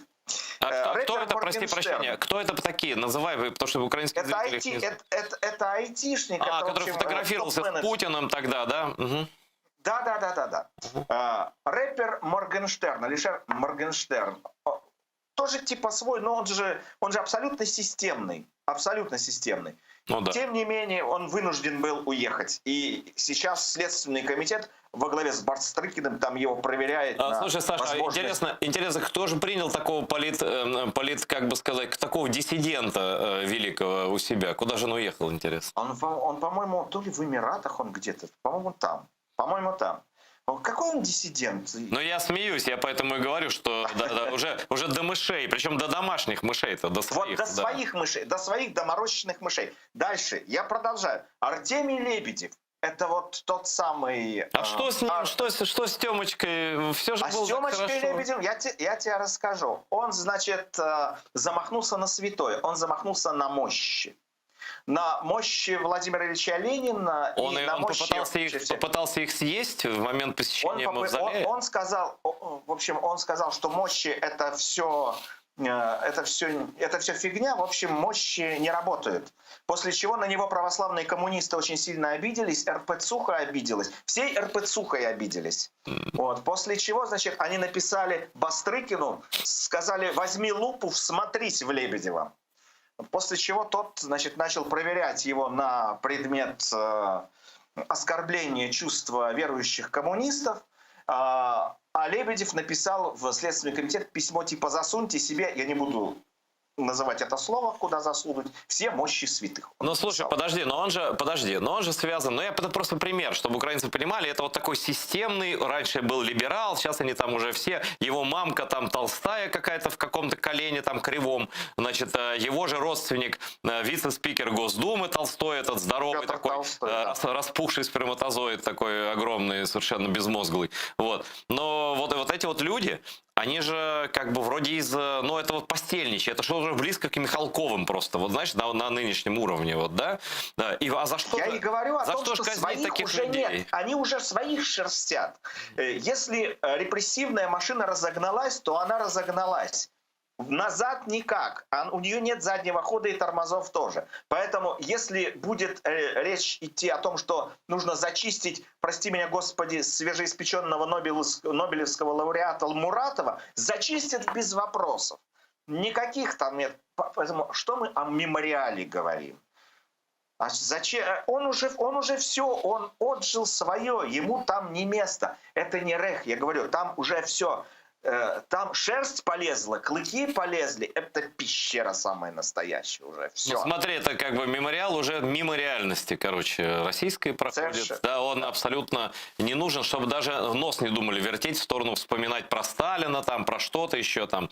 Вот такое... Если вспоминать про Сахарова, то только про водородную бомбу. Про это, вот кто Сахаров. Он создал водородную бомбу. А помнишь, как в Советском Союзе ФСБшные отделы пытались, когда он сидел в ссылке, в этой страшной, на самом деле, я там был, на 7-летней ссылке, и по голосам по нему все время говорили, мы же слушали, я маленький был еще, ты маленький был, слушали это все. Вот. Помнишь, как его пытались обесценить в глазах советских людей, да, прогрессивно, скажем, мыслящих, придумали стихотворение «Навеки в памяти народной создатель бомбы водородной», да? Это вот тоже, типа, что-то тут выпендриваешься, ты типа свой, просто ты вот предал там наш Советский Союз и все такое прочее, да? Конечно, там над ним еще Хрущев издевался, и не только он. И я помню, выходила даже книга, по-моему, Яковлев ее писал, не Александр Николаевич, другой Яковлев, и не Егор, другой Яковлев. Называлась «ЦРУ против СССР». И там целая глава была посвящена Сахарову, Елене Боннер, там как только их не костерили. Это был просто какой-то лютый кошмар. Но наши нынешние пропагандисты, безусловно, они переплюнули. То, что сейчас творится, это просто какие-то инфернальные вещи. Вот скажи, пожалуйста, хочу уточнить, извини, если какую-то мысль не закончил, закончи, пожалуйста. Да нет, я, собственно, уже все. Просто я продолжаю ту же самую тему, хочу упомянуть о событии, о котором знают в Украине. Не все, наверное, но многие знают, что Рамзан Кадыров в очередной раз, наехал, если так можно выразиться, на Украину, предрек ей там присоединение то ли к Чечне, то ли к России, и сказал, что он готов выполнить приказ Путина. Безусловно, в устах этого человека, если так можно его назвать, это не первое подобное высказывание. Он часто угрожает, и людям угрожал, и, кстати, он Зеленскому угрожал еще когда-то за неуместную, по его мнению, шутку. Там потом он угрожал, куча всяких разных людей, совсем разных людей. Да, они все время на что-то обижаются, очень как православная церковь, и кадыровская Чечня, это, в принципе, вот, ну, как бы, и те обижаются, и эти обижаются, и требуют извинения, но тут какой-то прям, даже похлеще, мне кажется, Жириновский немножко стал как бы угасать, и вот на его место приходят люди, которые более твердым голосом такие вещи говорят. Что это, зачем, почему, как на это реагировать? Вот у нас говорят, что Зеленский ему должен ответить, например, Кадырову. Но я так считаю, что, наверное, ему отвечать все-таки президент не должен. Да? Ну вот как ты думаешь, что это такое? Я думаю, что не надо этой собачке отвечать. Понимаешь? Дело в том, что Кадыров не является вообще дискуссионной единицей. Он не является самостоятельной какой-то фигурой. Если отвечать, то нужно отвечать какому-то, я не знаю, самостоятельному политику, который высказывает свое личное мнение. Кадыров сегодня там, кстати, откатил чуть-чуть. Он сказал, там, что это мое личное мнение. Мое личное мнение. Но, конечно же, это не его личное мнение. Ему сказали... Скажи что-нибудь вот на эту тему. И он как смог, так и сказал. Он ничего никогда от себятины никакой Кремль не допускает. Ему позвонили, сказали, значит, Рамзан, скажи вот об этом, и он это сделал. Потому что видимо, для наполнения информационного поля, вот такой пропагандой, необходимо было тявканье господина Кадырова. Он свою партию оттявкал. Поэтому отвечать ему, безусловно, не надо. Ему нужно будет ответить, если он туда сунется к вам. Вот тогда ему нужно будет ответить. Так, знаешь, и украинцы знают, как это. Да, был же, я слышал от людей, которые, например, Донецкий аэропорт защищали, как туда привозили господ вот из кадыровской Чечни, вот не путать со свободной Ичкерии, и как, в общем, они в один момент оттуда исчезли. Ну, кто-то отправился сразу, так сказать, к праотцам, а кто-то не захотел, скажем, раньше времени туда отправляться. Да, как-то они тут были, как-то их резко не стало. Поэтому, в принципе, были шансы у Рамзана Кадырова захватить Украину в прошлый раз. Странно, что он им не воспользовался. Ой, умри, но держи фасон. Умри, но колоти понты. Вот, послушай, мы подходим к еще одному событию, которое, наверное, имя этого человека ничего не скажет украинцам, большинству, но людям таким более-менее интересующимся политикой и тем, как формировался этот рейх, который ты рейхом не считаешь, ну, бог с ним, как ни назови. Значит, был такой сайт «Спутник и погром». Но я, в принципе, за одно название. Если человек восхищается погромами, нужно изолировать уже от общества прямо с самого начала. Но тут все было наоборот. Как бы не то, что никакой изоляции, наоборот, популярность. Это понятно, что все это Кремлем поддерживалось, да. И вдруг происходит такое загадочное событие в Москве. Около булочной, да. Но, правда, это не булочная, а магазин «Армения». Вот. И этот центр Москвы прямо вот от памятника Пушкину 100 метров по диагонали, вот так, по левую руку от Александра Сергеевича, упал с непонятного этажа русский фашист, нацист, русский такой Егор Просвирнин или Просвирин, я не знаю точно. Просвирнин. Нет, все-таки, да, ну, вот, короче, он посмертен уже все равно. И как-то вдруг вроде человек все сделал для того, чтобы страна стала вот тем рейхом, о котором он мечтал, чтобы были все несогласные уничтожены, там, выгнаны, чтобы народ воспрял и готов был переть во все стороны, всех подряд убивать за русский мир, там, и так далее, и так далее. И вдруг такой уважаемый в русском рейхе человек, хотя и молодой, всего 35 лет, но ранний, да, вдруг оказывается каким-то образом голым на проезжей части, это не шутка, голым на проезжей части Тверского бульвара. Я вот не знаю, не читал и никому не доверяю, на самом деле. Тут я читал там всякие вот эти говноресурсы российские, не доверяю им никому с их версиями. Может быть, у тебя какая-то информация или догадки, что там произошло, что это за падеж такой. Константин Крылов недавно умер, это один из лидеров фашизма русского, да, вот, и ее дружок Стрелкова, почему еще отношение к Украине, все это непосредственно имеет, да, и тут вдруг одвухсотился, сам или не сам, такой довольно жирный Боров из этой пещеры. Но судя по тому, что форсят в новостных пабликах, я не склонен этому верить, я склонен все понимать с точностью до наоборот. Парню, безусловно, помогли. Я так думаю. Почему? Твоя аргументация? Мой аргумент очень простой. Дело в том, что еще не закончился суд по MH17. У меня есть такое подозрение, что человек что-то знает по этому вопросу и вполне возможно мог где-то допустить очень неосторожное высказывание на эту тему, либо сказать своим кураторам, у него, безусловно, были кураторы, либо мог назвать своим кураторам цену своего молчания. Ну, может быть в шутку, может быть всерьез. Такие вещи, о таких вещах в принципе не шутят. Но господин Просвирнин был человеком размашистым. Он не очень-то следил за своими словами и языком мел, как метлой размахивал. Не фильтровал базар. Я вспомнил такое выражение путинское. Не фильтровал базар, да. Да, и он вполне мог пасть жертвой этого своего базара или какого-нибудь лишнего знания, наличия знания, или он думал, что он что-то знает, и где-то что-то неудачно, неосторожно высказался. Потому что сейчас, ну вот эта история с MH17, этот суд с MH17, да, это такое очень нежное вымя у Кремля. И его лучше не теребить. И если господин Просвирнин что-нибудь на эту тему где-нибудь сказал, то его вполне могли наказать именно таким образом. Смотри, а ты не думаешь, что они от этого еще страхуются? Помнишь, как говорят, что это лично Путин требовал в обмен Цемаха, ну вот этого, которого захватили наши разведчики, одного из людей, сбивавших этот самолет, да? Да, Цемах. И они его все-таки получили в итоге. Но не кажется ли тебе, что мог, допустим, если это действительно близкая компания к Стрелкову, они действительно там вот, ну, с Гиркиным фотографировались, наверняка общались, обменивались. Это, в общем-то, российская разведка, ну, такие наросты, такие грибы на березках такие, да? Это такой нарост, такой, что его могли просто, допустим, где-то за границей арестовать, например. Да, вдруг внезапно так раз, или что-то еще. Это такое, как бы они ему облегчили жизнь, что ли, вот таким вот образом, чтобы на душе тяжело не было от того, что ты знаешь лишнего, и чтобы ты никогда не смог. Да, сбросили парню вес сразу же. И прости меня за это, за такие слова, может, не политкорректные, с 4-го этажа. Я посмотрел этот 4-й этаж, да, там же не просто он из окна выпал. Ему нужно было еще перешагнуть балкон.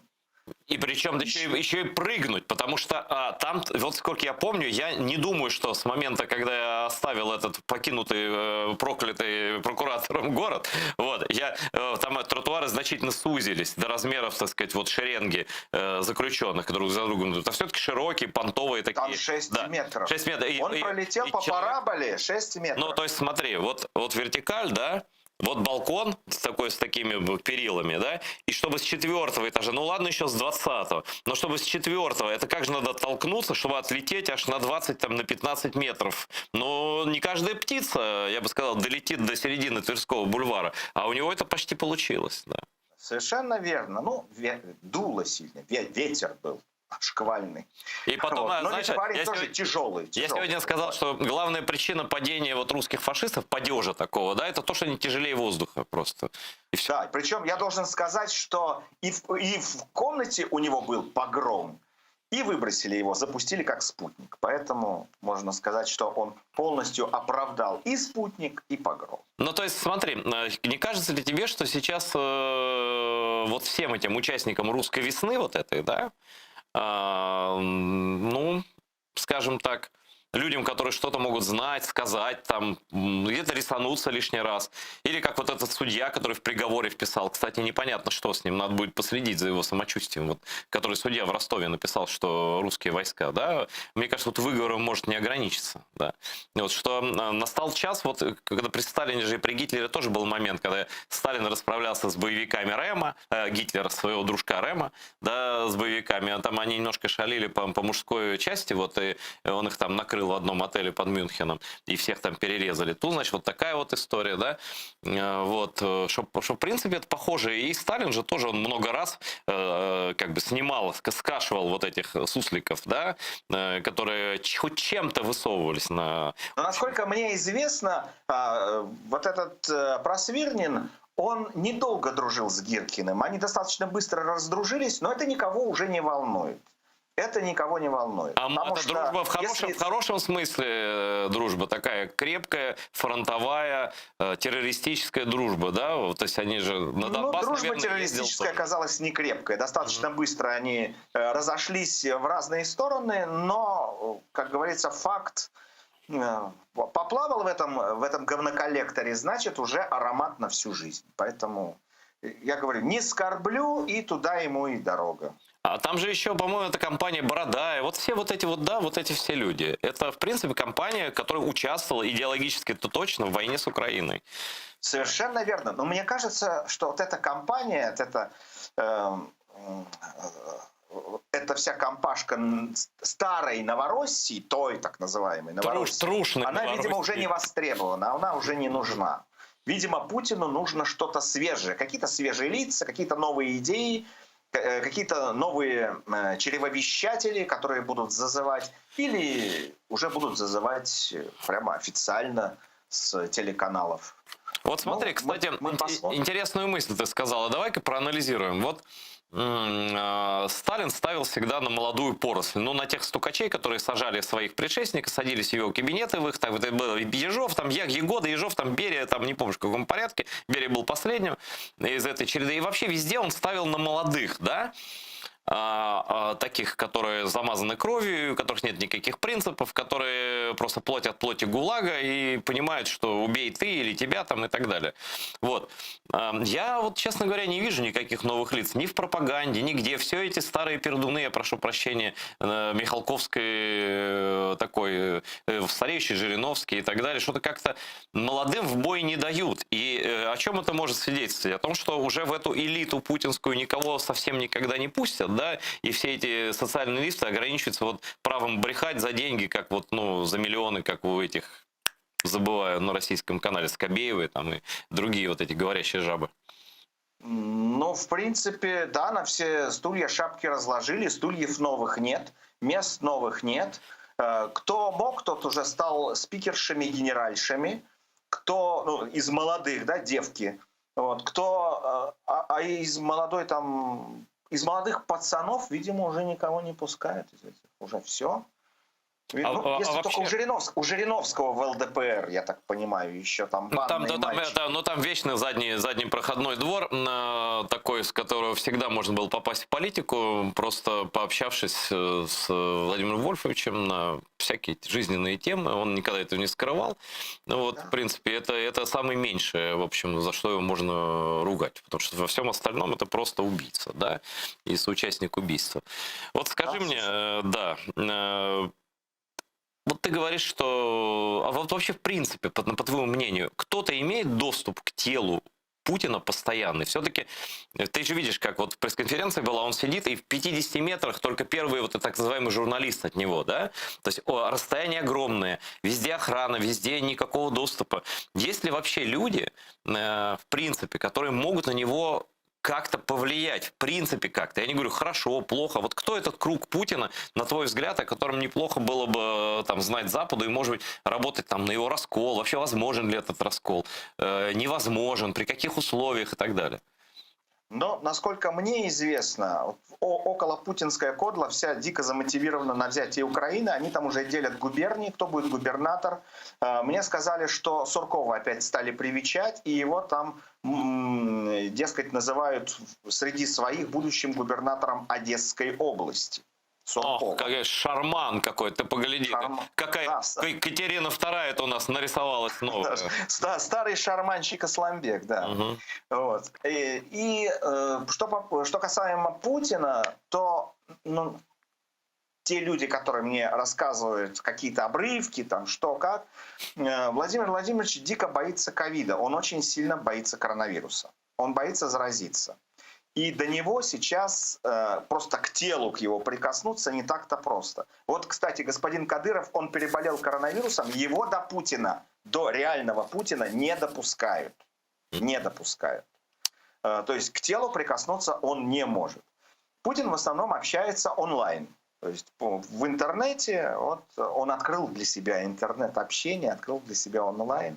Ему открыли. Но так-то он вообще пещерный человек из прошлого века. Он не понимает, что это такое. Ну, но его уже вот понимает, старичка Саш, научили. уже понимает, наверное, да? Уже, по крайней мере, да. что-то понял. Нет, кстати, он действительно давно упрямствовал с этим интернетом, все говорил, ой, нет, как старушечка такая, зачем мне это, вот все ваши вот эти гаджеты, да? А сейчас прям стал такой, ну, не хипстер, но такой, типа... Он прикипел, ему понравилось. прикипел. С Байденом так через океан, так ручкой помахивать. С товарищем Си тоже так разговаривать, не выходя из помещения. В общем, он какие-то прелести интернета увидел. Но из тех, кто влияет, вот возвращаясь к твоему вопросу, из тех, кто влияет на него, в основном имеет влияние, конечно же, ястребы. Он из, так скажем, демократически, условно скажем, демократически настроенной публики к себе практически никого не пускает. Вообще никого не пускает. До него сейчас могут достучаться, дозвониться, что-то ему сказать только люди из круга силовиков. Бортников, Патрушев. Ну, то есть именно это ястребиная группа. И именно на них он сейчас и опирается. Он просто...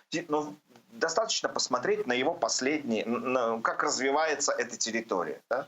Это же сплошное силовичье. Власть захватили люди в погонах. Все, это хунта самая настоящая. Просто люди в погонах, которые могут все. А остальным остается только мелкими короткими перебежками от дома до магазина, от магазина до работы и обратно. И скажи спасибо, скажи слава Богу, если ты дошел до дому живой, невредимый. Но поскольку сейчас силовикам Путин дал еще больше полномочий, расширил, ты не можешь находиться у себя в квартире в полной безопасности. Потому что в любой момент в нее могут вломиться, грубо говоря, тебя пристрелить, кинуть какую-нибудь гранату муляж и сказать, что это был террорист. Вот мы только что террориста угомонили. То, что было когда-то в Чечне, в Дагестане, теперь экстраполировалось на всю Россию. Саша, а ты представляешь себе, вот, что такой Рамзан Кадыров все-таки после 8 вакцин добивается встречи с Путиным, вот это вот все, и становится хозяином России? Может такое быть? Я думаю, что вот таким людям, как Егорушка, вот этот, который голышом, да, ему такие страшные сны, наверное, снились, когда вот люди образом мысли Рамзана Кадырова, что они руководят Россией, и тогда, я думаю, таким людям просто с каждого балкона будет полет шмеля вот этот обеспечен. Ну, я не исключаю, что в достаточно скором времени может случиться такой вот свинопад или там фашистопад. Много попрыгунчиков, много там висельников. Не по своей воле, не по своей. Нет, скажи мне, а это понятно, а вот насколько реально, мы сейчас гипотетически говорим, я просто именно хочу с тобой вещи обсуждать, которые не часто вот обсуждают в беседах, потому что необычные эфиры всегда за то, чтобы обсуждать такие нетривиальные вещи. Вот гипотетически, Кадыров и его, он выглядит достаточно, ну вот в их понимании, да, он маскулинный, он сильный, он хладнокровный, он цельный такой, настоящий дьявол такой, да, еще с бэкграундом вот типа кавказца, который ни перед чем не остановится. Ведь москвичи боятся выходцев с Кавказа, особенно бандитского толка, вот такого, да. Самый страшный сон. Этот человек может там все что угодно сделать, и ничего ему не будет. И любой этот москвич прекрасно знает, как бы он там даже не был близок к Кремлю. Вот гипотетически есть шансы прихода к власти в России людей формата Кадырова или его самого? При живом Путине нет. Живой Путин навсегда. В Кремле сейчас обсуждают, кстати, на полном серьезе следующий срок Владимира Путина с 2024 года. Причем я думаю, что этот срок будет обязательно. Американцы уже сказали, что они не признают Владимира Путина на новом сроке. Но дело в том, что Владимир Путин будет, видимо, возглавлять уже не совсем Россию, а какой-нибудь объединенный большой союз, как минимум с Белоруссией. Как минимум с Белоруссией. Он будет у нас снова президент. Первогодка. Снова девственный. А как это? Опять, как можно назвать эту страну? У них же любят вот какие-то аллегории, там величие и все такое. Я думаю, что они так и назовут ее СССР. Союз свободных, Союз суверенных славянских республик. Ну, СССР. Ну, кстати, да, все вполне подходит, в принципе, в их мировоззрение. Все очень просто. Не надо тут искать никаких... И вот этот глубинарий, этот российский глубинарий, он же примет это. У них уже хоккеисты играли в форме СССР недавно. Я слышал, да. А что ты смеешься? Да, это так. А потому что горячие финские парни вот просто как-то неосторожно поступили. От СССР-или. Но неважно. Самое главное же, что они уже заявили, бренд возвращается. Чудовище Франкенштейна, сшитое из лоскутков, возвращается.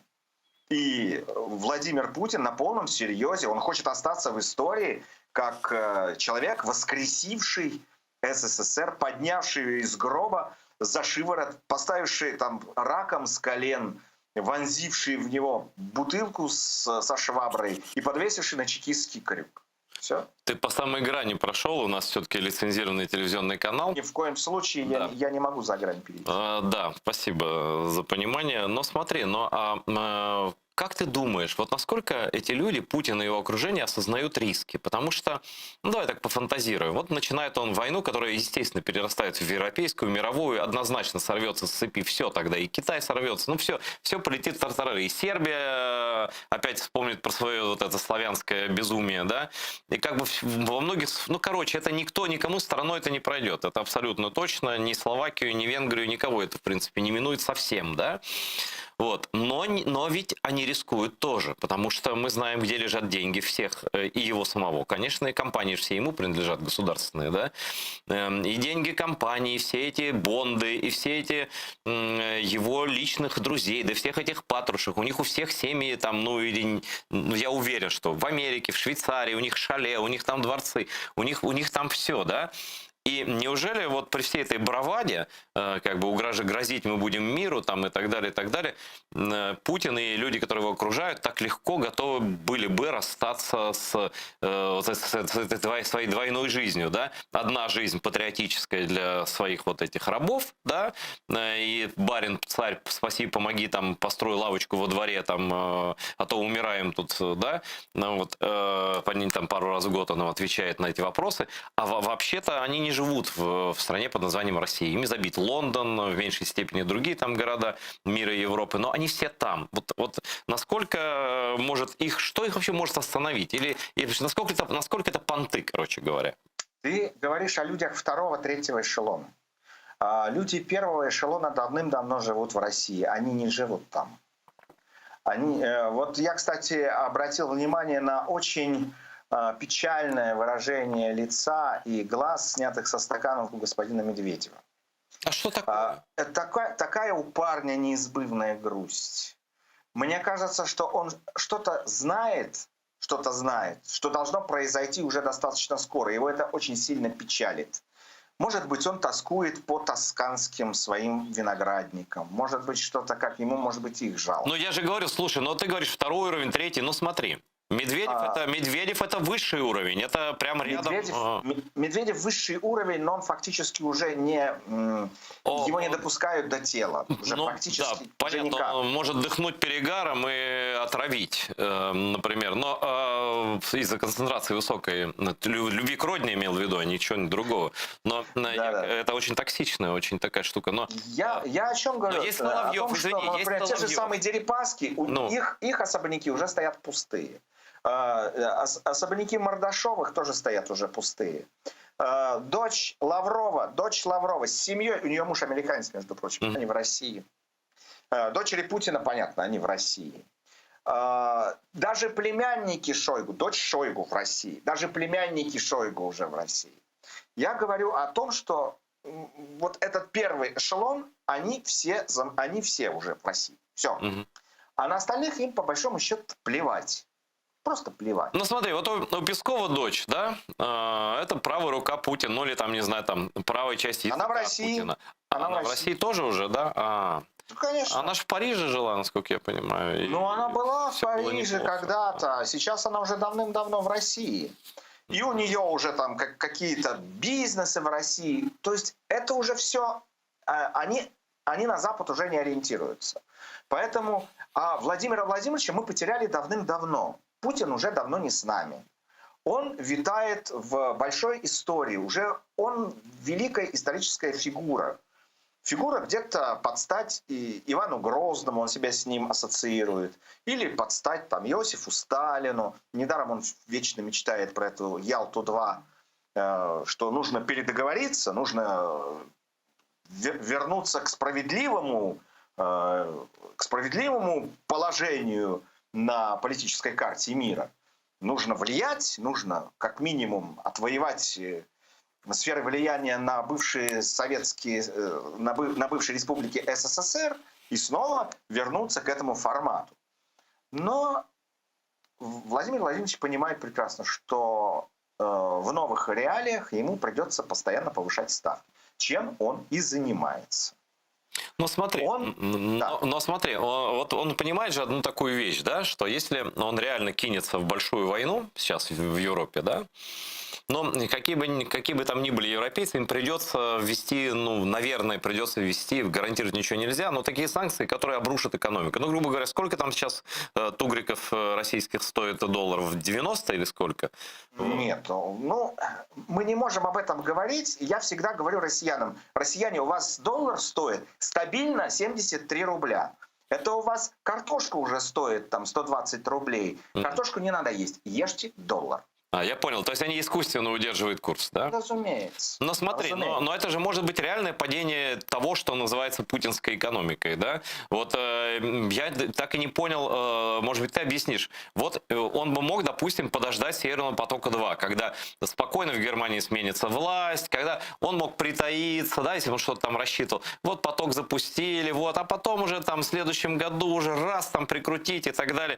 Он как бы по логике действует себе во вред. Ну, многие так говорят. Я в его логику не очень верю, но вот как бы себе во вред. А почему так? Почему? Это что за такие... Вдруг ему захотелось уничтожить весь мир, там, расписать мир пополам. Почему вдруг сейчас-то? Я понять не могу. А ты знаешь о том, что, например, ему вот на этот Северный поток, на эти трубы, которые лежат там на дне моря, ему по большому счету уже плевать. Он 80% стоимости этого Северного потока уже отбил. На этих высоких ценах. Ты знаешь, что он гонит газ через Сербию? То есть Южный поток задействован. Да, Сербия продает газ, ну и вот эту маржу получают, собственно, аффилированные с Путиным структуры. Он уже на 80% этот Северный поток отбил. Ему на него плевать. Еще 20% отобьет быстренько на высоких ценах, да и все. А по поводу того, почему так, здесь же важно целеполагание. Что он хочет? А хочет он СССР 2.0. А он хочет Беларусь и Украину. Вот что он хочет. А Северный поток, он же сразу сделал так, что все стали воспринимать это как самое настоящее газовое оружие. Это оружие в руках Путина, это труба. Любая газовая труба и нефтяная труба для него оружие. Он воспринимает это только так.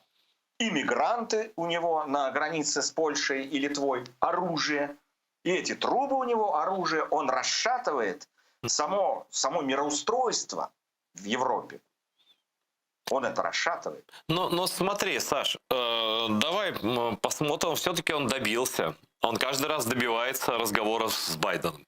Вот 12 января, не знаю в каком там формате, в итоге будут переговоры с американцами.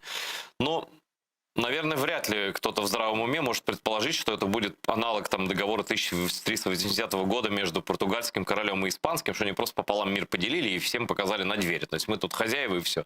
Но очевидно, что так не работает. Сейчас и принципы прописаны натовские, европейские прописаны.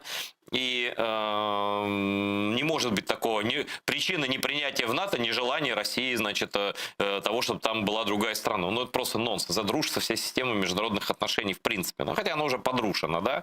Но если говорить про тайные договоры, некоторые говорят, что тайно договорятся, и там Байден даст гарантии. Во-первых, никто не даст гарантии, что Байден станет следующим президентом Соединенных Штатов. То есть гарантии это в любом случае, даже если представить, что Байден решил все сдать и просто стать вторым Трампом там, и к Путину в ноги упасть, что нереально. Но они же еще что сделали? Они, мне кажется, поставили крест на любых таких договоренностях, таких, ну, типа закрытых пактов, когда выложили переписку с французами и немцами. Ну, как-то это вообще уже... То есть, как вообще разговаривать? О чем они будут разговаривать? Какой твой прогноз? Чем это закончится все? Ну, я думаю, что сейчас, судя по поведению американцев и судя по поведению чиновников НАТО, высших чиновников НАТО и министров обороны европейских стран, я так понимаю, что идет война за мир. Прости меня за такое выражение. То есть каждый день отвоевывается у Путина, чтобы он не начал. Вот они отвоевали 25 декабря. В ночь там на Рождество, на католическое Рождество. Он, конечно, подпортил общее ощущение от этого праздника, но, по крайней мере, он не начал. Сейчас идет борьба за то, что там отвоевать хотя бы до 12 января еще несколько дней, чтобы он не начал.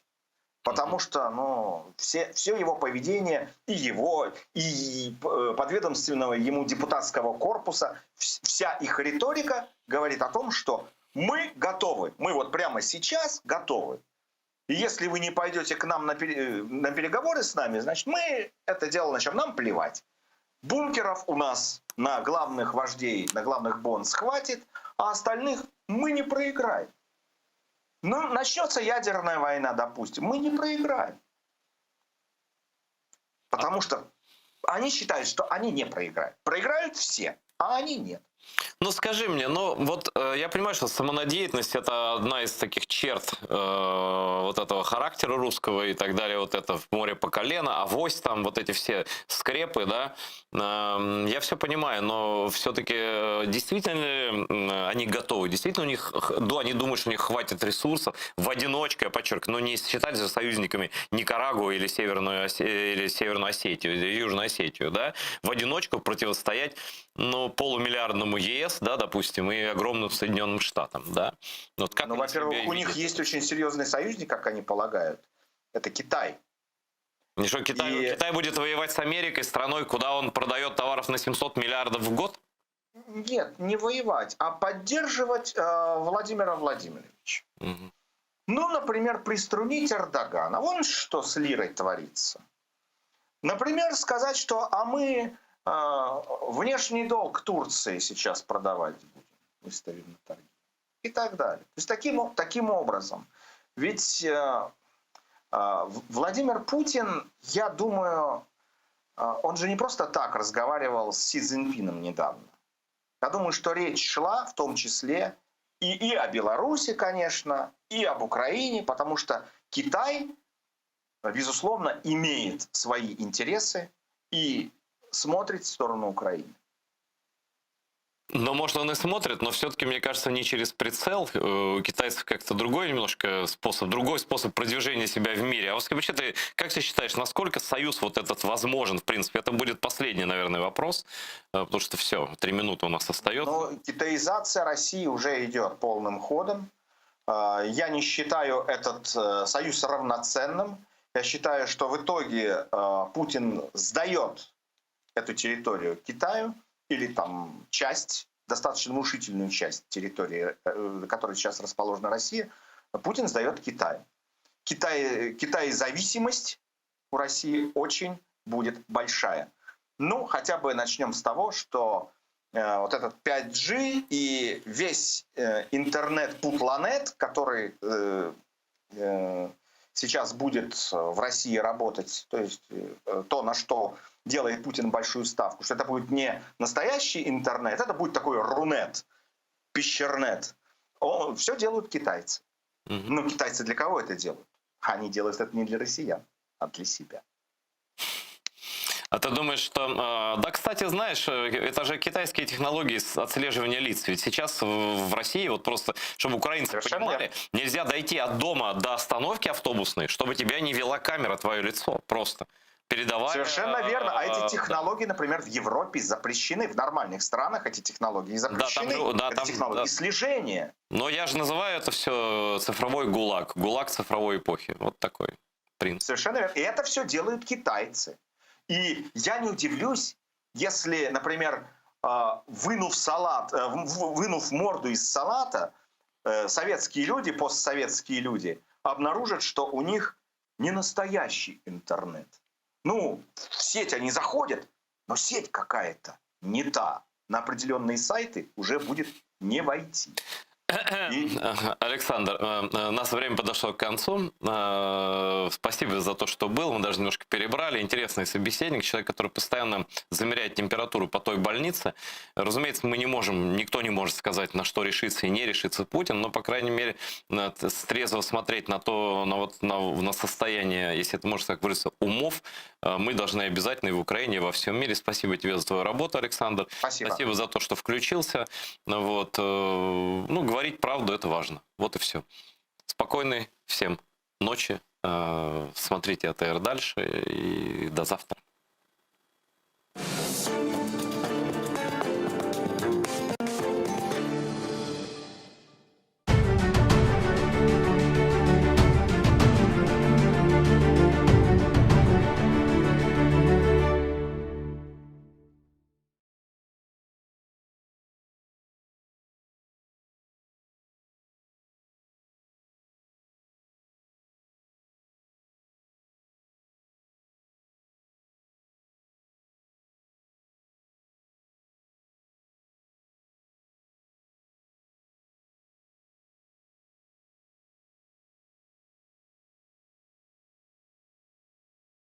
Национально-педагогического университета имени Драгоманова Лилия Дерман.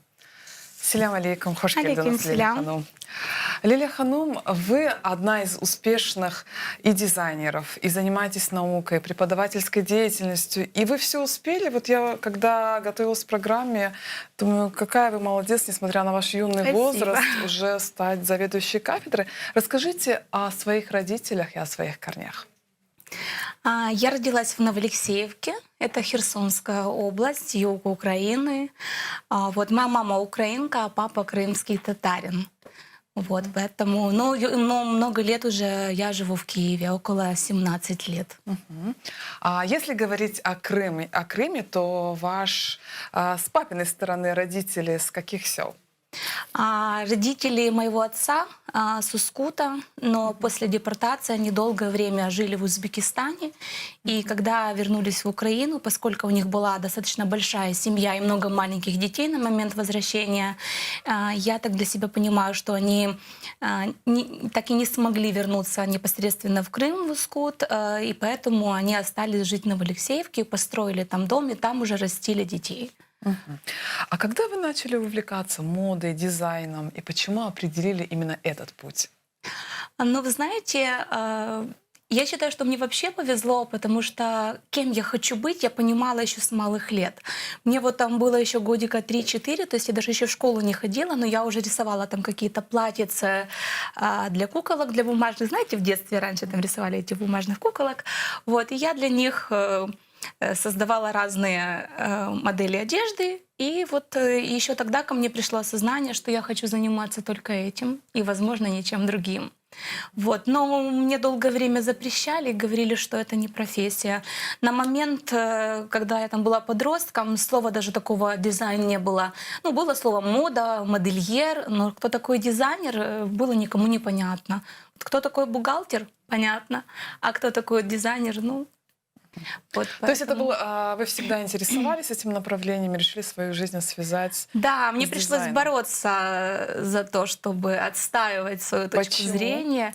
Ну, потому что меня не пускали, мне говорили, что нужно приобрести какую-то понятную профессию. Ну, к примеру, там юриста, учителя, бухгалтера. Ну, а как может кормить профессия дизайнера? Наверное, никак. Вот. Но однако ж может. Может, Все-таки может. Конечно. Вы знаете, я глубоко убеждена, что любая профессия может кормить, если ты делаешь ее со страстью, если ты делаешь ее с любовью. И тогда неважно, чем ты занимаешься и какую должность ты занимаешь. А как вы считаете, все-таки одежда красит человека или человек одежду? Ну, это сложный вопрос, потому что, как бы там ни было, мы встречаем по одежде, ну, условно говоря, по одежде, да. Но дальше, когда мы знакомимся, все-таки мы обращаем больше внимания на глубину души человека, его сердца и так далее, глубину его мысли. А создание одежды для вас это? Ну, не знаю, это самовыражение и возможность преобразиться тому человеку, кто одевает на себя то, что ты создаешь. Потому что если раньше одежда, она больше все-таки защитную функцию имела, и в отдельных каких-то ситуациях это была социокультурная какая-то значимая, да, например, там социальное положение можно было прочесть по одежде, то сегодня одежда — это нечто большее. Она может выражать наши убеждения. Ну, к примеру, там мы можем не носить одежду из животных, и таким образом мы транслируем, что мы против того, чтобы там животных убивали во имя там красивых образов с мехами. Или, к примеру, там я могу через одежду транслировать свои переживания касательно экологической ситуации на планете. То есть сегодня одежда — это нечто большее, нежели просто какая-то эстетическая составляющая или социальная составляющая. Если говорить о одежде от кутюрье, вот раньше это был уникальный дизайн, и кутюрье, считались это определенные люди, да, а сейчас, на мой взгляд, я могу ошибаться, а сейчас это скорее одежда от кутюр ориентирована больше на желание клиента, так ли это? Ну, сегодня вектор моды в целом меняется, да, если, давайте разберем, что такое от кутюр. По большому счету, от кутюр — это та одежда, которая создается на 70% вручную, то есть там эта вышивка собирается, она из деталек различных, вот, и вместе с тем практически каждое изделие, изготовленное дизайном в контексте от кутюр, это произведение искусства. То есть, каждый из нас может сесть дома, в домашних условиях пошить платье в единственном экземпляре, вручную даже, но это не будет считаться от кутюр. То есть если то, что вы сделали, может приравняться к искусству, тогда да. А как определить? Вот кто-то что-то создал, что-то на его взгляд и на взгляд окружающих, что-то очень уникальное. Как определить, что это вот действительно высокий уровень? Ну, любое произведение искусства, оно отражает как минимум определенные эстетические составляющие, художественные, социокультурные составляющие. Это отображение уровня мастерства ремесленника, если такой участвует, к примеру, да, в создании продукта, вот таким образом. Но на самом деле, если, к примеру, раньше от кутюр задавала тренды, то есть все последующие там коллекции пret-à-porter или пret-à-porter de luxe, к примеру, создавались по мотивам и по тем тенденциям, которые были продиктованы коллекциями от кутюр, то сегодня вектор моды меняется, и от кутюр уже не имеет такую стилеобразующую черту, значимость, да, как это было раньше. То есть сегодня все-таки больше тренды и то, что создают дизайнеры, ориентируются на вкусы потребителя и на какие-то запросы потребителя. То есть создаются даже специальные комьюнити, где там тот или иной, например, дом моды или то или иное тренд-бюро делает какой-то там срез по экономическим, политическим, культурным аспектам, и потом уже согласно вот этим всем составляющим делаются прогнозы и создаются коллекции, то есть с учетом каких-то пожеланий клиента. То есть если раньше, например, дизайнер говорил, мне так нравится, я так буду делать, и это будут все носить, то сегодня немножко по-другому. Дизайнер уже подстраивается под настроение, которое есть в обществе и у клиентов. А наиболее известные дизайнеры одежды — это все-таки там Франция, Италия. И до сих пор законодателями моды являются Милан и Париж. Эта традиция сегодня также сохранилась? Да, и я думаю, что какое-то время она точно так же и будет сохраняться. Но тут хочется отметить, что все-таки наши дизайнеры сейчас тоже становятся достаточно прогрессивными и по чуть-чуть тоже и выходят на европейский уровень. Вы входите в Союз дизайнеров Украины. Что можно сказать о дизайнерах Украины, вообще о уровне? Но мне импонирует их стремление выходить на европейский уровень. То есть они достаточно прогрессивны в своих идеях, в своих умениях, но у нас есть много внутренних экономических, политических, государственных рычагов, которые, к сожалению, не дают нам возможности так развиваться, например, как дизайнерам за границей. И это все начинается от сферы образования и заканчивается уже предпринимательской деятельностью, где множество есть вот таких вот, скажем так, моментов, которые нас останавливают, не дают нам возможность раскрыться в полной мере. Это бюрократические моменты? В том числе бюрократические моменты, да. Но несмотря на это, наши люди, они изобретательные, они готовы покорять вершины даже самых больших фэшн-рынков. То есть есть что отличает? Вот что можно сказать, что отличает украинских дизайнеров от европейских дизайнеров? Если говорить о стиле, о подходах, о коллаборации цветов?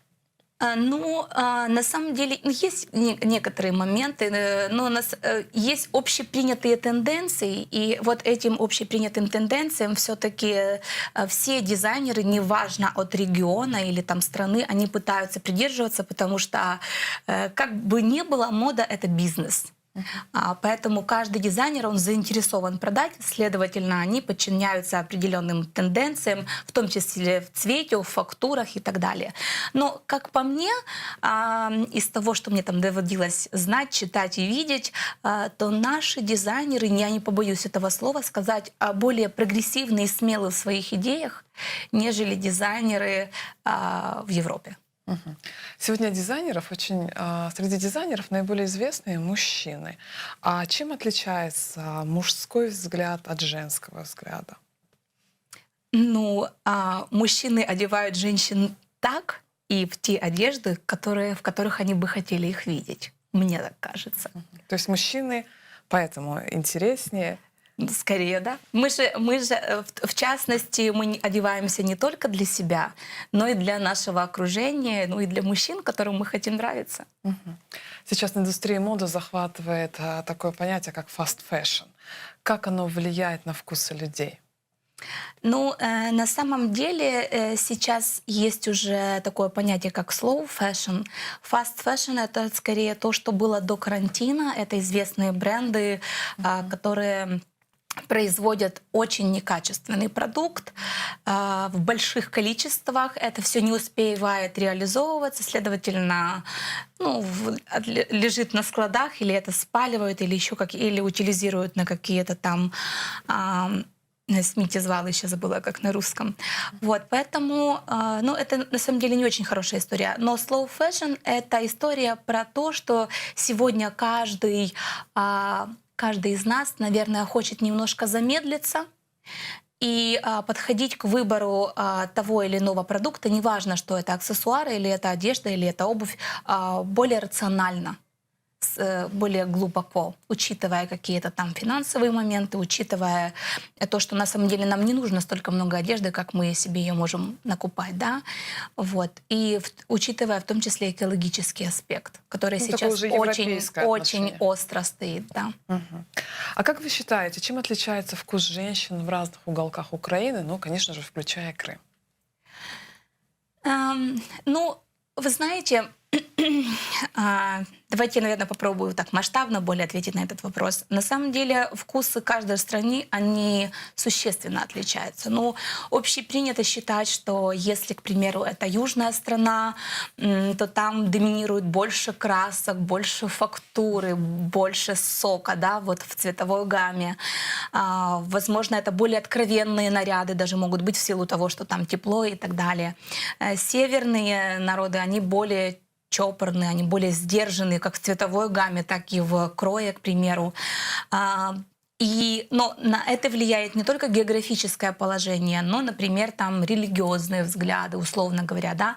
Вот несмотря на то, что, к примеру, там Испания XVIII века — это достаточно южная страна, где, казалось бы, должны быть все буйства красок, но тем не менее в 18 столетии это были достаточно темные, сдержанные цвета, там красный, черный, коричневый, максимум это была золотая вышивка, и все было закрыто, не было никаких ни декольте, максимально длинный рукав. Почему так происходило? Потому что на тот момент страна была глубоко религиозной, и это в частности влияло на то, как формировалась мода. У нас происходит то же самое на самом деле. Южные регионы, они отличаются точно так же буйством красок, но тем не менее и экономическая составляющая влияет, и влияет в частности то, какой максимально ближе к нам сосед, и как этот сосед влияет, да, географически на наши вкусы. Это и религия, и так далее. Ну, к примеру, если говорить исторически, то, например, в Украине на юге для обуви использовали, например, кожу. Да, а вот если говорить о Западной Украине, то там больше солома или вот какие-то такие с древесины делалась материя, или с дерева вытесывали обувь. То есть даже такие вот моменты, да, вот какой ресурс максимально близко нам доступен в том или ином регионе, таким образом и формировалась мода. И сейчас, по сути, тоже ничего как бы существенного. Какой ресурс доступен в том или ином регионе, так мы и подстраиваемся. А чем мы сегодня отличаемся, от соседних европейских стран? Как вы думаете? Раньше мы одевались очень ярко, а сегодня? Как бы не прискорбно это звучало, но тем не менее все-таки мода в Украине, наверное, на большей территории постсоветских стран, она все-таки отстает от моды европейской. Вот, если раньше, к примеру, она отставала, так можно сказать, смело на лет 10, то есть с опозданием все к нам это приходило, то сегодня, это лет 5, в частности, точно так же. В силу многих причин. Например, в силу тех же экономических. Если в Европе, к примеру, сегодня могут уже позволять себе покупать одежду, которая считается, условно говоря, экологически безопасной, да, или чистой, то у нас сегодня такой возможности еще нет. Хотя бы в силу финансовых возможностей. Потому что такой ассортимент одежды, он стоит гораздо дороже, нежели мы пойдем в любой там масс-маркет и купим себе какую-то кофточку. А по стилю мы отличаемся? Конечно, европейцы более сдержанные. Мы же, в свою очередь, более яркие, более фактурные в выборе одежды. Но вместе с тем, скажем так, европейские женщины, если говорить о женщинах, они немножко в своих образах небрежные. Они не уделяют столько времени, к примеру, там, убранству одежды или прически, или макияжу, так как это делаем мы. И если наша девушка, например, с Украины или из какой-то другой еще страны постсоветской поедет в Европу, ее будет сразу видно.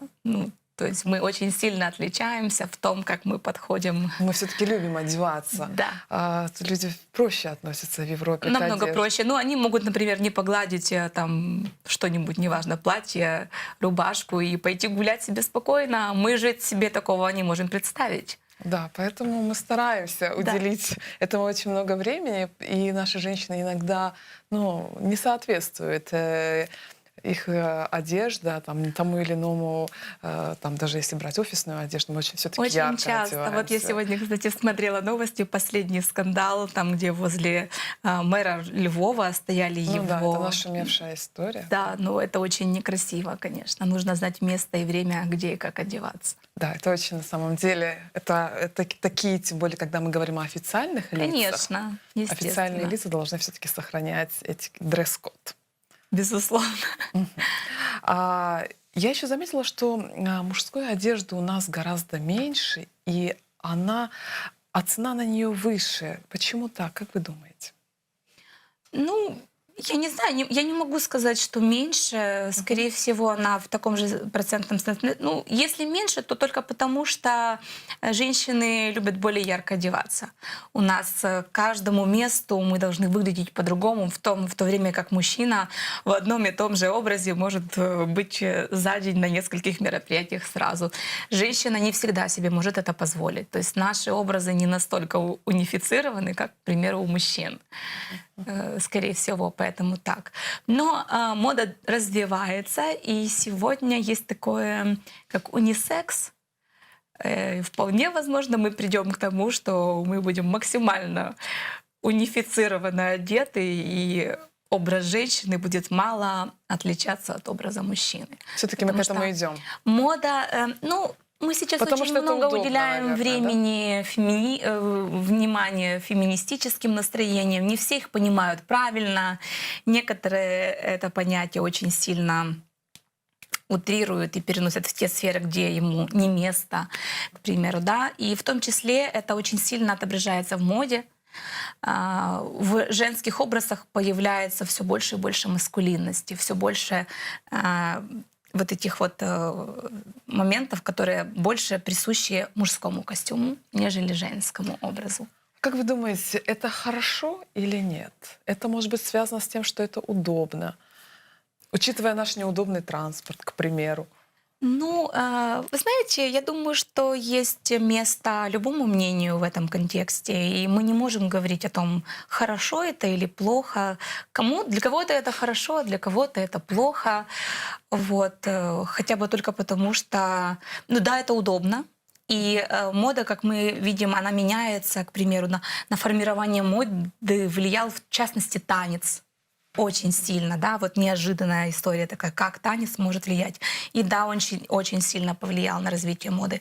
Появление транспорта, например, в эпоху модерна, эта история очень хорошо прослеживается, когда кроме платья женщины уже одевали отдельно юбку, отдельно вот историю, которая похожа на пиджак, да, то есть силуэт оставался, формы оставались, но вместе с тем это уже был раздельный костюм, который был удобен для путешествий различных. Вот сегодня то же самое. А как вы считаете, как Инстаграм влияет на фэшн-индустрию? Это огромная сила на сегодня. Но я думаю, что в ближайшее время появятся другие социальные площадки, которые будут иметь даже большее влияние, нежели сегодня Инстаграм. К примеру, в общем, другие не будем, да, другие площадки, которые, собственно говоря, повлияют на это. Но, например, сегодня в Инстаграме есть цифровые люди, цифровые модели, назовем это так, которых в реальности не существует, но они существуют в виртуальном пространстве. И, например, большие дома моды, известные бренды, они обращаются вот к таким, условно говоря, цифровым людям, и те рекламируют их продукт, одежду на своей страничке. У них можно там проследить, что они ведут абсолютно там светскую жизнь, бывают в разных местах, они позиционируют там или определяют какие-то тенденции и так далее. И у таких цифровых людей достаточно большое количество фолловеров. То есть мы сегодня готовы следить не только за реальными людьми, но в том числе за людьми, условно говоря, цифровыми. И в некоторых контекстах они имеют даже большее влияние, чем реальные люди. Вот в продолжении этой темы также на нас сильно повлияла все-таки пандемия. Мы все ушли в онлайн. А как сказалась пандемия на фэшн-индустрии? Что сейчас более в тренде? Либеральность, консервативность и вообще влияние пандемии? Что можно сказать об этом? У пандемии на самом деле было много моментов, которые существенно изменили моду. Ну, к примеру, во время пандемии были большие продажи на рубашки или на верхнюю одежду, потому что снизу нас не видно, да, если мы там сидим, условно говоря, в зуме, а видно только верхнюю часть, поэтому, собственно говоря, продажи соответствовали этим настроениям. И в пандемию появилось такое понятие, как цифровая одежда. Это та одежда, которая не существует в реальности, но вместе с тем она существует в виртуальной реальности, и мы ее точно так же можем одевать, таким образом не покупая реальный продукт, но при этом наш Инстаграм или Фейсбук или какая-то еще альтернативная социальная сеть может обновляться новыми фотографиями в тех одеждах, которые соответствуют нашему настроению, месту и так далее. И это еще очень интересно тем, что, к примеру, в цифровой одежде мы можем использовать те материалы, которые в реальной жизни нельзя или неэтично, или невозможно было бы использовать в производстве одежды. И мы можем получать в том числе какие-то футуристические или сюрреалистические образы. То есть мы можем сами? Конечно. Мы можем сами придумывать, импровизировать с помощью информационных технологий, я так понимаю? На самом деле сами нет, потому что там нужно оперировать определенными графическими редакторами. Но сегодня есть магазины цифровой одежды, например, Dress X магазин, кому интересно, это очень интересная история. Туда можно заходить и покупать готовый продукт цифровой. Тебя одевают в этот продукт, и ты уже можешь там использовать его. А каким образом происходит технически? Отправляешь фотографию? Да, ты отправляешь фотографию, и дизайнеры, которые сидят в офисе в этой компании, они одевают тебя вот в эту одежду. Есть, конечно, автоматические программы, но они не так искусно одевают, поэтому немножко видно, что это не реальная одежда. А когда тебя одевают специальные дизайнеры, то там уже практически невозможно отличить, цифровая это одежда или это реальная. То есть это последствия пандемии, создания вот такого направления, как цифровая одежда? Конечно. Ну, она и существовала до, но она не имела такой популярности. В основном она была в игровой индустрии популярна, но не в этом контексте. И это действительно потом соответствует. Это очень интересно на самом деле. Это экономит время. И... Это экологически безопасный продукт, он не засоряет нашу планету. Это намного дешевле, чем покупать реальную одежду. Это намного интереснее, потому что ты можешь примерять на себя те образы и купить себе те образы, которые в реальной обыденной жизни ты бы не решился, например, купить или одеть на себя. Вот, поэтому, да... Ну, это еще интерактив, это возможность обучаться. Сейчас на самом деле уже есть разные направления в цифровой одежде, которые не только для фэшн могут использоваться, но в том числе и для каких-то альтернативных моментов. Интересное направление. А образование и мода? Вот раньше был белый верх, черный низ. А сегодня что?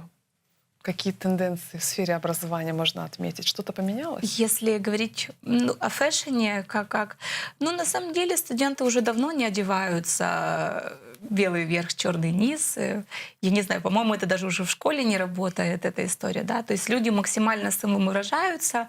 Но я у себя привыкла видеть достаточно ярких людей, ярких студентов, потому что они творческие, это дизайнеры. И мне это нравится. То есть вы за креатив, любой? Я за креатив, да. Ну, конечно, есть одежда, которой не место в рамках учебного заведения, да. Но если все-таки это там этически соблюдены какие-то нормы, то почему нет? Вы в нашей беседе несколько раз сказали о экологическом дизайне, и я знаю, что у вас даже есть научная статья, посвященная этой теме.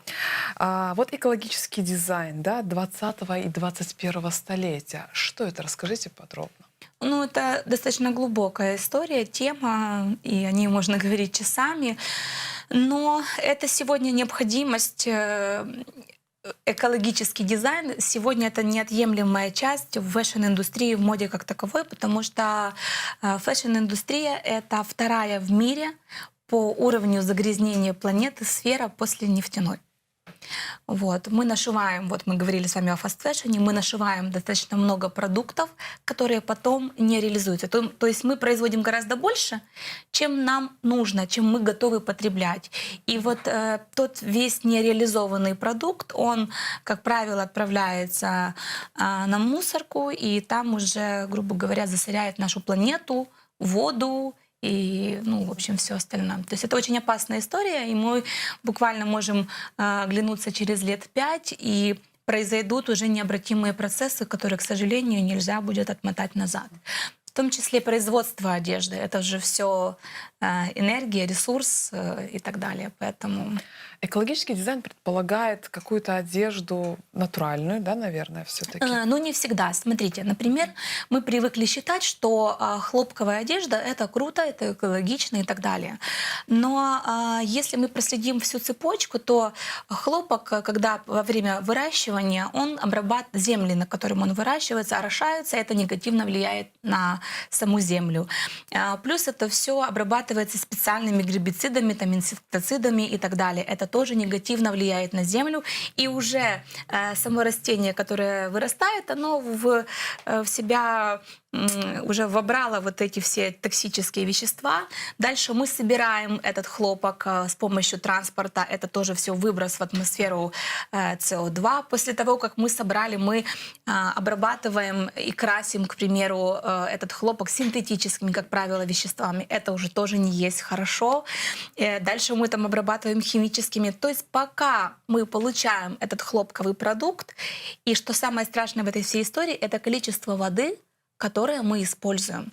То есть оно несоизмеримо. Например, там 7000 литров — это минимальное количество, которое, к примеру, используется для того, чтобы произвести только одну хлопковую футболочку. Вот, поэтому это очень спорная история. Есть органический хлопок. Это тот хлопок, который выращивается, грубо говоря, как в диких условиях. И его собирают вручную, и его красят там натуральной ткань, натуральной краской. Но такой продукт, он стоит в разы дороже. И это вот такая очень тонкая грань, понимаете, где вот очень сложно ее выдержать. Или, к примеру, там говорят о синтетической одежде. Хорошо это или плохо? Мы изначально там вешаем ярлык, что это плохо. Синтетика там априори.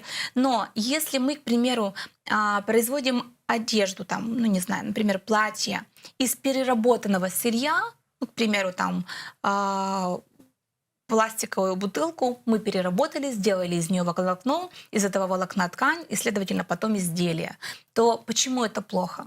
То есть если мы имеем возможность там, вылавливать из океана какие-то пластиковые или мусор, ну так, обобщим, да, и потом это перерабатывать и превращать в какой-то продукт, почему нет? То есть, ну, смотря как на эту сторону смотреть, и какая производственная цепочка и логистическая в том числе используется при производстве того или иного продукта. Смотрите, натуральный хлопок, да, это очень затратная история. А синтетика — это очень вредно. А что значит экологическая одежда? Ну почему синтетика не... Если у вас нет каких-то противопоказаний, ну, например, аллергических реакций, то синтетика не всегда вредна, может быть. А экологическая одежда, она подразумевает натуральные ткани или как можно меньше использования? Экологическая одежда — это, наверное, не про натуральность ткани или ее там синтетическую. В основном сейчас ткани смесовые, то есть это те, которые или синтетику содержат, и натуральные волокна содержат. Вот, поэтому сегодня редко бывает, когда или один вид волокна. Но экологическая фэшн, эко-фэшн — это больше про производство и то, каким образом фэшн-индустрия и производство продукта влияет на экологию в целом.